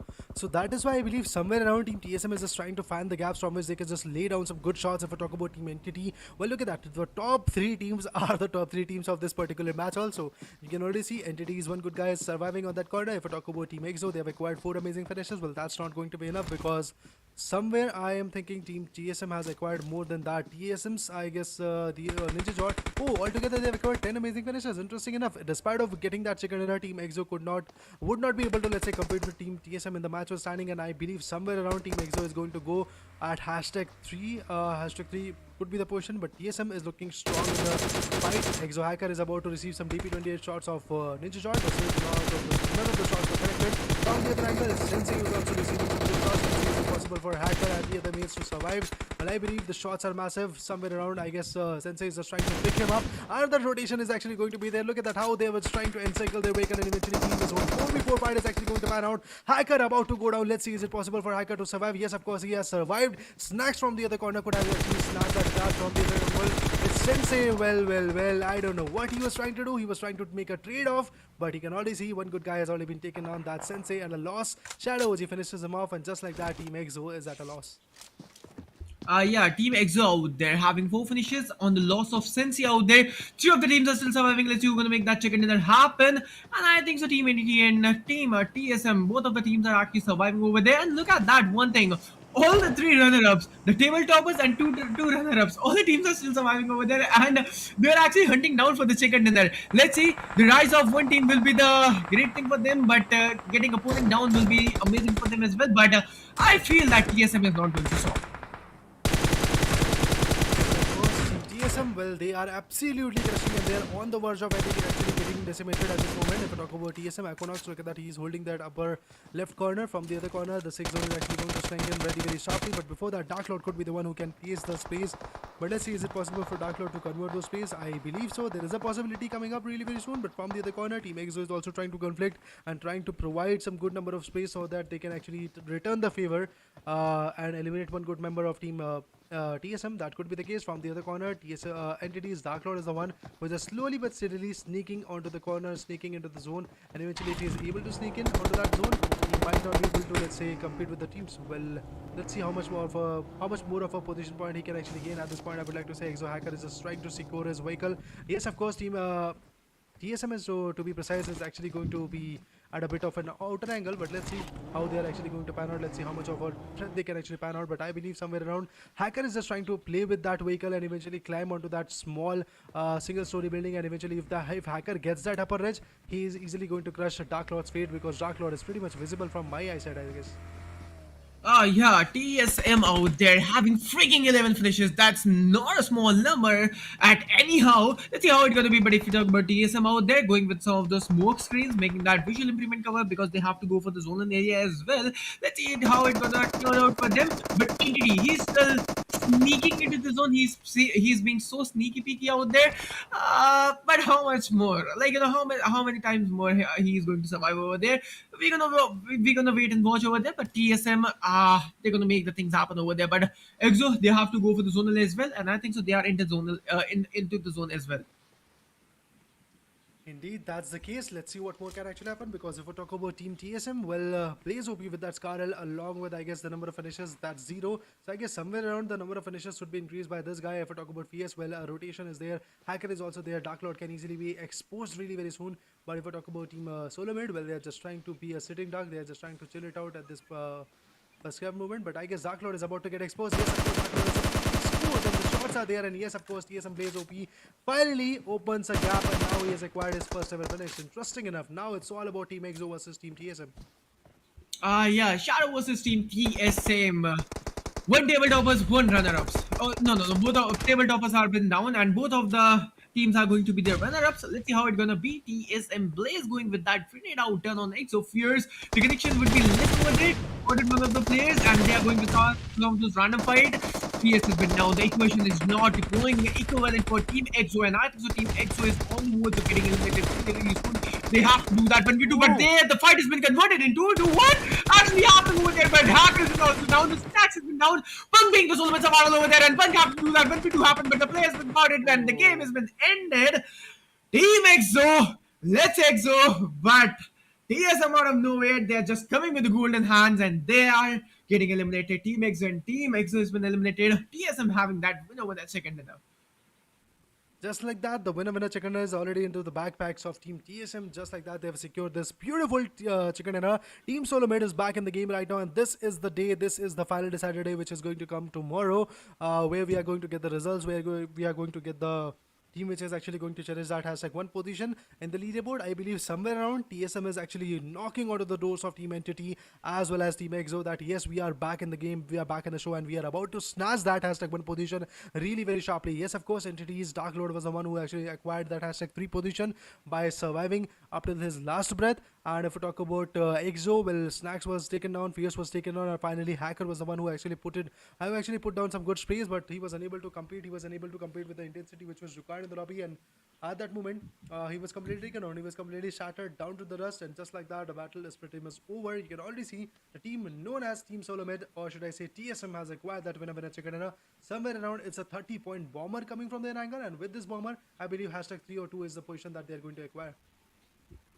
Absolutely, and now we're gonna have a look on the stats, and we will be having on the look on what actually team played in the last match. I'm actually crucially waiting for the overall standings again. We talk about the overall standings because I want to see where actually now teams TSM is standing. Let's see where they are standing right now, and where now team TSM gonna represent themselves on the overall standings. But if you talk about Team EXO, same goes for them. And I think so Team Entity, yeah, for surely they'll be on hashtag one. But let's see how it's gonna be for both of the teams, and that's going to be Team TSM and Team Entity. Indeed, the shots are pretty much awesome. The teams are trying their level best to compete, and the carnage is absolutely lovable. This day was also full of the energy. Yes, of course, we saw a lot of ups and downs by the teams, but one team which was pretty consistent was Team Entity Gaming, because they acquired some good number of finishes. They have acquired some good number of position points, and I believe they are pretty close to actually touching that 400 marker. And tomorrow is going to be the day where they are going to be able to actually touch it. And if Team Entity performs the way they are performing for last 3 days, they are absolutely going to cross the competition. They are going to challenge that hashtag one position. They are going to get the bragging rights, because this is the team which is pretty much close to getting that bragging right of winning this Upthrust Esports Present India Rising Series 2022, because you can already see the competition is absolutely lovable. I guess somewhere around in this particular match they could have actually attained, I guess, 15 points, and if that is the stats with the addition of previous leaderboard, they are easily looking forward to the point system of, let's say, 385 or so. So a lot of things are there right now, but before that, let's talk about the stats of particularly Team Solo Mid, which has acquired the winner chicken dinner. Well, there we go. We have the stats in front of us. Shadow with 8 of his own. Oh damn! Like This guy, what I talk about him. Shadow was being unstoppable, and this guy was not just stopping 30 points in the name of Team TSM. Damn, they played it really, really well. Shadow, you guys, can we have Shadow open the chat? This is what we call the guy having 8 finishes and having 53 percentage of finish contribution. That is so good. Blaze out there having 3 finishes, then the Jordan out there having 3 finishes, and Aqua Nox having only and only 1 finish in his hand. But never mind. Shadow, you were the man for the success key of a team. TSM making that chicken dinner happen. This guy was just unstoppable, beast unleashed in that battleground. But waiting for all those match-wise standings and the graphs, let's see how it gonna be and where now Team TSM is standing. Team TSM's standings can easily create a lot of buffer in the lobby, and eventually teams like OR Esports, or should I say EXO, Gaming Esports, 7C. Then we also have one more team like GodL Esports, which was pretty close to actually competing in the hashtag win position. They are actually choking it out because Team Solo Mid, this particular team has acquired 30-point bomber, and that's a huge buffer coming up in the match. And now I'm eagerly waiting for the match for standing to come in so that we can eventually see that how much of a points other team have actually secured. I'm not going to talk about the teams which are at the bottom of the list at this point because it's all about the leaderboard. It's all about the fights coming up because leaderboard is the only thing which can easily decipher who is the champion. Because yes, in a particular match, sometimes you are going to get the victory, sometimes another team is going to get the victory, sometimes you are going to go out with 0 points, another match will come, you are going to go out with 35 points. That could be the case, but then particularly leaderboard is something which can easily show that how in a set number of matches, how much of a point you can actually gain, how much of a damage you can actually put forth. So yes, the teams which are at the bottom of the list, they are trying their level best. If we talk about Team Solo Mid, 30 points they have acquired. Team EXO, 17 that they have acquired. 7C, 14 for them. If we talk about Celsius Esports, 12 for them. Entity Gaming, only 1 point for the flag and 10 for the position. That's why I guess I was talking about that we are not seeing this particular team in the kill feed. Absolutely. Match by standings, this is it. TSM, they are just coming in a favor. Look at that. Approximately having a great lead of 14 points, and that's a really great thing. Team TSM crucially waiting for the overall standings, but right now you can see all the standings out there.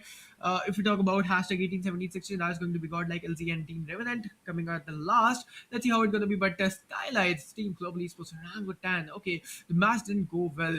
This was the second last match or second last day of grand finals, and only the final day goes on, Raider. Let's see how they're going to make the things happen. I guess the grand finals of the grand final is going to be there tomorrow because that's the last day. We are going to see a new phase Yeah. coming up. We are going to see the winner chicken dinner team. We are going to see the team which actually got that winner chicken dinner. Other than that, everything else is looking sharp. So let's see what more can actually happen. I guess the teams are trying their level best to enact and eventually get the good close calls into the perspective. From the other corner, OR Esports with 6 points, that's all they have acquired. If we talk about Team Forever, only 5 points for them. Skylights Gaming from the other corner has acquired only 4 points. Global Esports, 3 points, that's all they have gained. Orangutan, 3 points for them. 8 with 3 points for them. 30 Esports with only 2 points. Enigma with 2 points.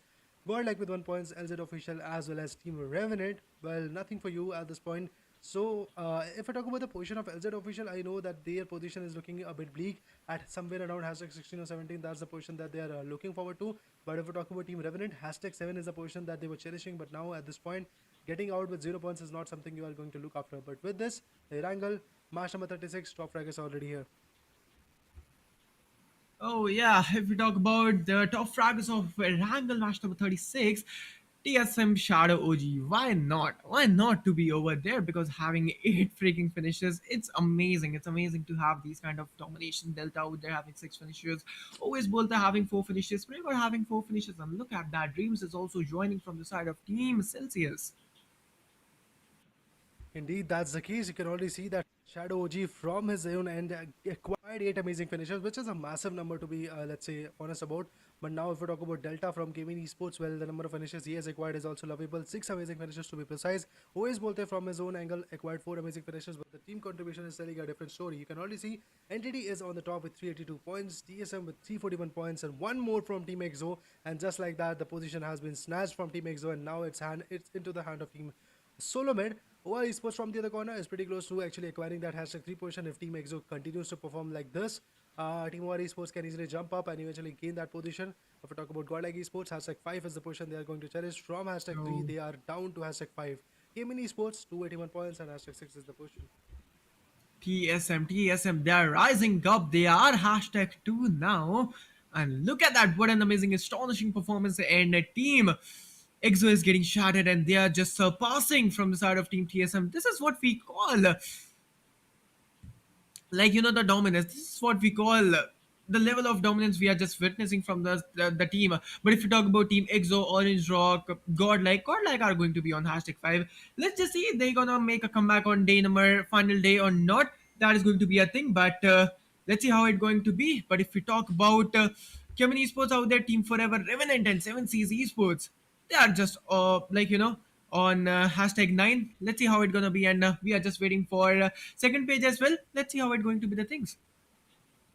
Yes, of course, the second page can easily show us that how the teams are trying their level best but still not getting those points. In the second page, we are going to see teams like Turd Esports, teams like Skylets Gaming, teams like Team Celsius Esports, which are actually competing. We saw that how Team Celsius Esports is trying their level best to gain more and more points. Still, they are unable to. Still, they are unable to, let's say, actually grasp the position. They grasp the position where they can actually retaliate. This is the overall standing after match number 36. This is the last overall standing that you can see today. Tomorrow, slate is going to be returned. Tomorrow, history is going to be returned where one team which is actually going to acquire that winner chicken and acquire that #1 position is going to uplift the trophy of Upthrust Esports present India Rising 2022. But from that corner, Celsius Esports had #10 with 246 points of their own. Same goes for Orangutan, pretty close to them. One good match can easily land teams like Skylets Gaming or Team Orangutan onto that position of #10.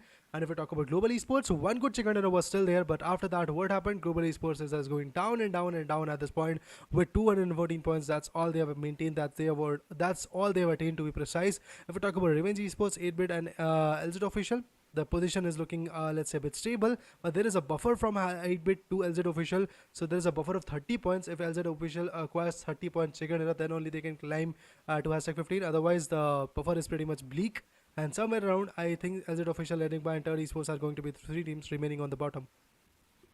Absolutely, but these are the overall top fraggers. Pray God is on the tail of Rage. All right, this is going to be something amazing we're gonna witness right now.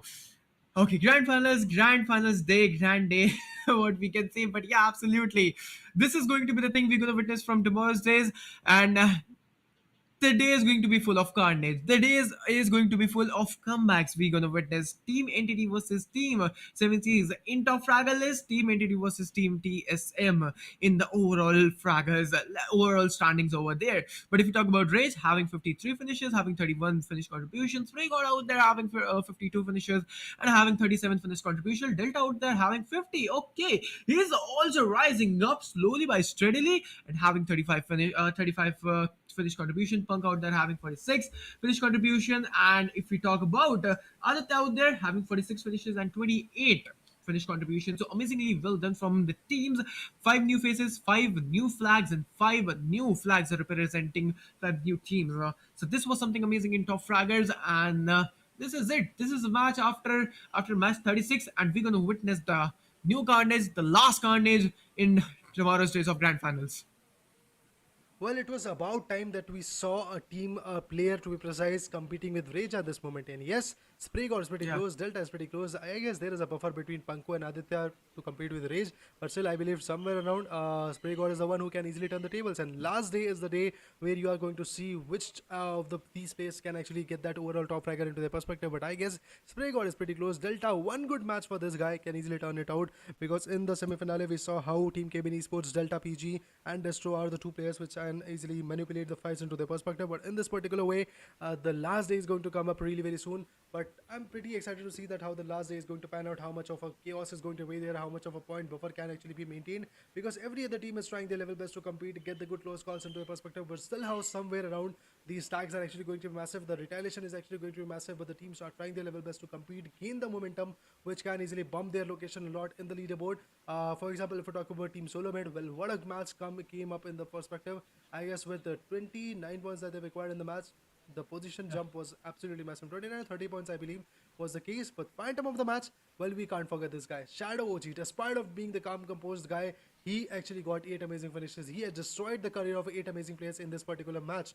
But now, with match contribution is going to be for 53.3%. Total finishes that he has acquired altogether in the Grants is going to be 42, and now MVP ranking is going to be 12 because there are way more players which have actually acquired 42 plus finishes, I guess. So that is why TSM Shadow OG is not going to be touching that, let's say, player with most finishes, but I guess he can easily his team can easily become the hashtag one position team, because I guess there is a buffer of 42 points to be precise between these two giants, entity and as well as team solo mid. So that buffer can easily be cut short if the tomorrow's days is not into the favor of team entity, and if team solo mid, that's team TSM, can crush that competition, they can easily jump back, and there is one more ray of hope for team EXO to be there right now. But with this, I guess Inferno, it's about the end.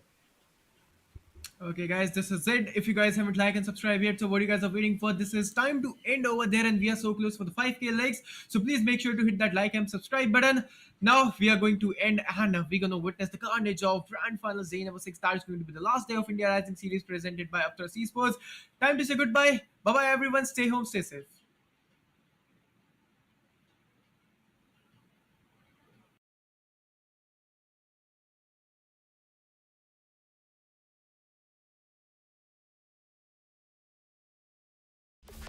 This arrived finally. You do keep talking about investing money on Instagram, and look at you ordering stuff like a spendthrift.